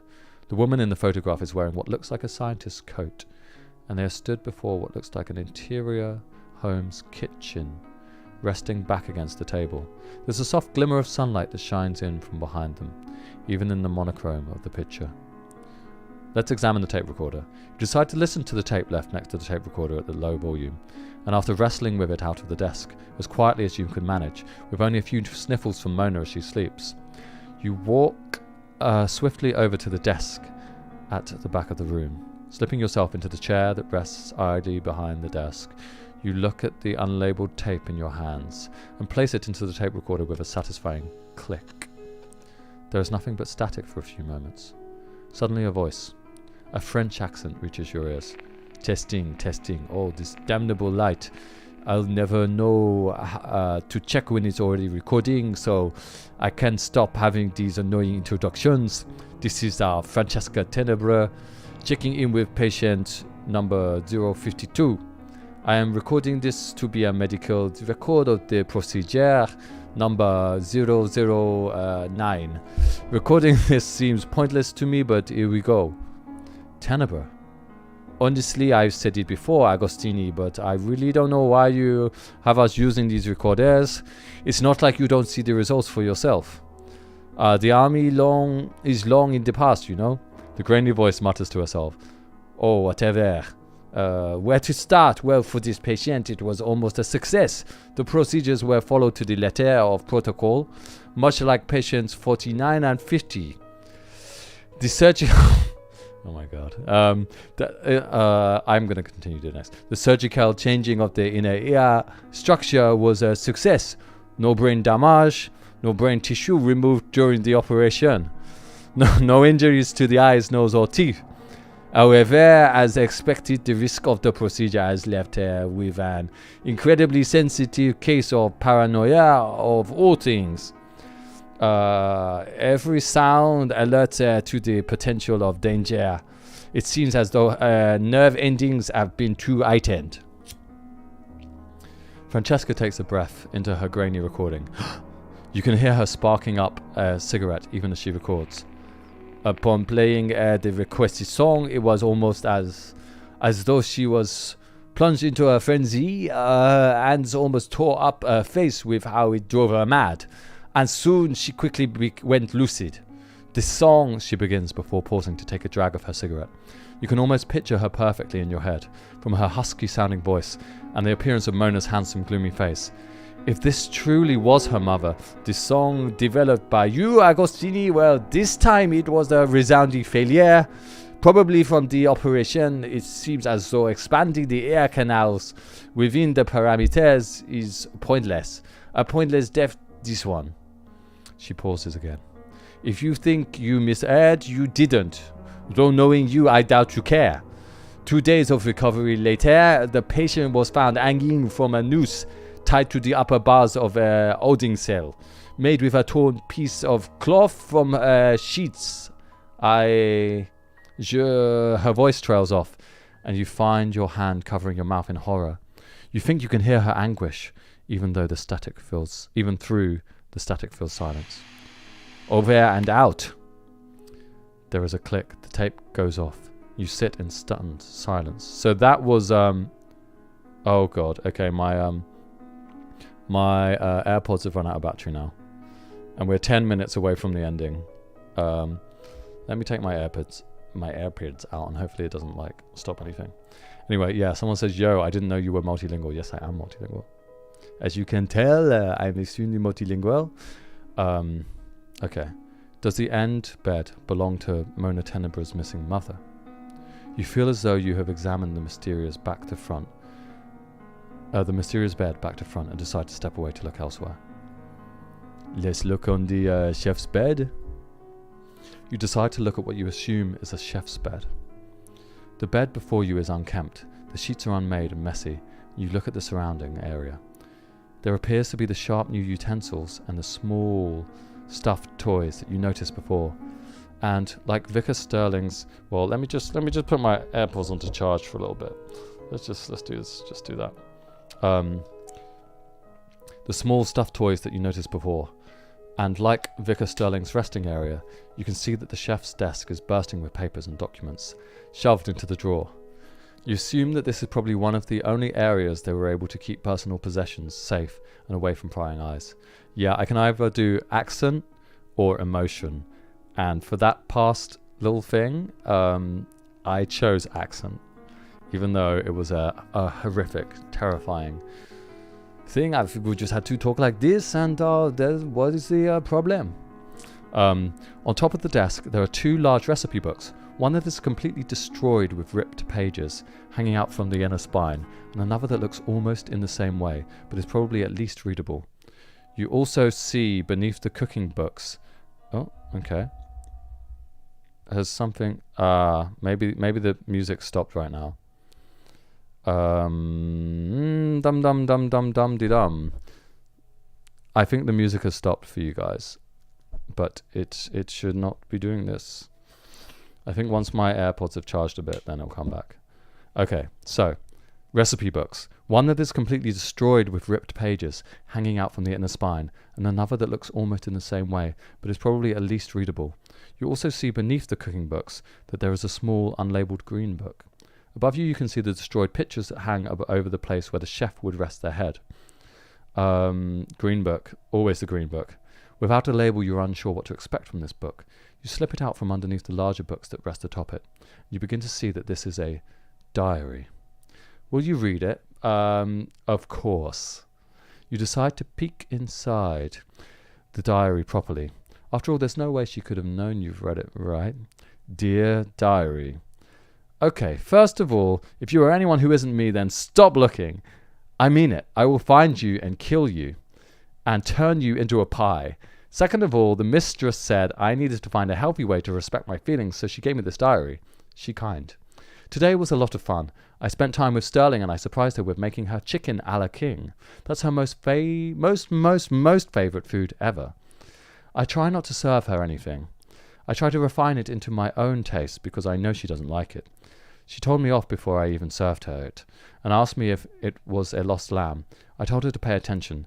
It is not lamb, it is chicken. Anyway, she said she was impressed and asked if there was seconds, and I felt so good and happy. I'm tired. Going to sleep. You flick over to the next entry. Dear Diary, Today made me angry. I killed one of the beasts that wandered into my kitchen even though I thought I was finished, but I wasn't. It started making a mess of everywhere, so I lost my temper again and I couldn't find it, so I hope she's not mad at me.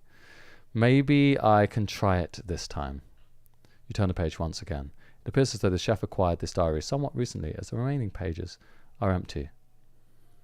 Dum-de-dum-de-dum. Dear diary, I feel sick. I can't remember what I was going to write here. What will you look at? Let's go recipe book. From all that's on display for this mysterious chef, you decide to look inside the most eye-catching thing of all here. The large, colourful recipe book that lay, torn to shreds atop their desk. You sit down on the edge of their messy bed, a creak coming from the mattress as you do so, and find yourself flicking through the disturbing compilation of pages that now lays in your lap. This looks like it was once a normal recipe book, with average recipes inside from what you can decipher, but a chef has written in large red felt tip on the inside cover. This belongs to Miss Bennett Sterling. You raise your eyebrows as you flick through the pages. You begin to notice some rather gruesome edits to the recipes in this book. I'm thinking that if I turn the computer uploads, then you can hear the music through the mic. So let's see. Chocolat cake. Read on for the recipe. Now we ask the daring question. Just who doesn't love? We all do. If you want to make the most delicious cake of cakes, here's the recipe that we follow. We hope you like it too. This is a great recipe for all aspiring bakers. You notice there are large red scribbles over the last few words of that sentence. Good luck out there and bake something delicious for your families, perfect for a birthday. You read the recipe below. You notice that there are large black lines struck throughout several of the ingredients and replaced by a scribble of writing. 3 large eggs, 175 grams of self-raising flour, 650 grams of salt. That's a lot of salt. 175 softened livers. Where's my liver, Johnny? 1.5 tablespoons of saliva. 40 hornets, 4 tablespoons boiling water, and 7 droplets of blood. You flick over the next few pages aghast. Did she edit this entire book to her liking? Apple pie. Now here's a classic, everybody. This time the entire section for apple pie is almost fully scratched out. Bits of loose paper hang from the pages from violent scribbling until you begin to finally realize just where you are reading. Recipe! You brace yourself for something equally as grotesque as the chocolate cake recipe. For the filling, follow these instructions to the letter. Marked next to that sentence is a large OK from the chef's edit to this book.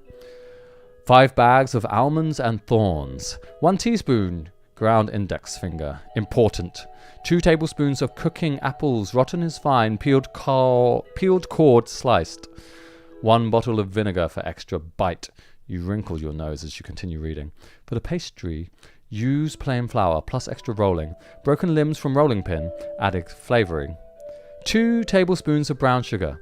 5 lemons. 8 ice cubes. 1 duck's egg. You aren't sure about reading one more recipe, but you figure you've come this far that you might as well turn the pages to have a look. And you land on one that is particularly scribbled over in light-coloured pens. Written across the page is the name Sterling, repeatedly, and above the name of the dish it says, one of her favourite. Do this properly. Bund cake. What is a bund cake? I've heard of that. The following section is scribbled out entirely. The chef apparently had enough of the pleasantries brought forward by the recipe book's writer. Apparently this is one of Vicar Sterling's favourite recipes. After your eyes tentatively scroll down the page, you find... Is this like a Christmas thing? You find that this is one of the only normal... Oh, this is the thing with like... It's got like loads of raisins and it's like, I don't know, Scandinavian or something like that.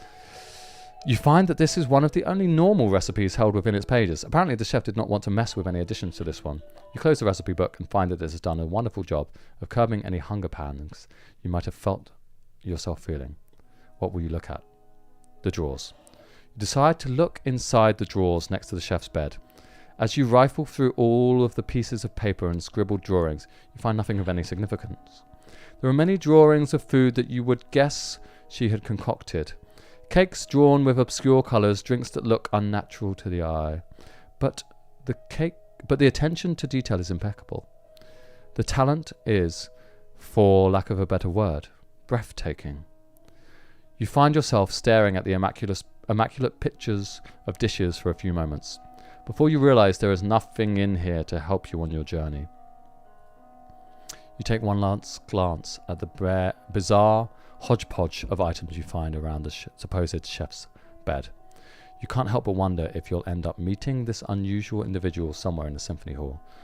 With that, you decide to look elsewhere. I've already met the chef. Guys, I feel like, okay, it's coming up to 1:30 in the morning. I've been streaming since 9, so that is a good 4.5 hours. I believe since my AirPods have run out of battery and we have no audio from the game, it probably would have been a good time to stop maybe an hour ago, and yet I stop now. Thanks so much for everyone who stuck by, and yeah, someone says this man lives life to the max. I do live life to the max.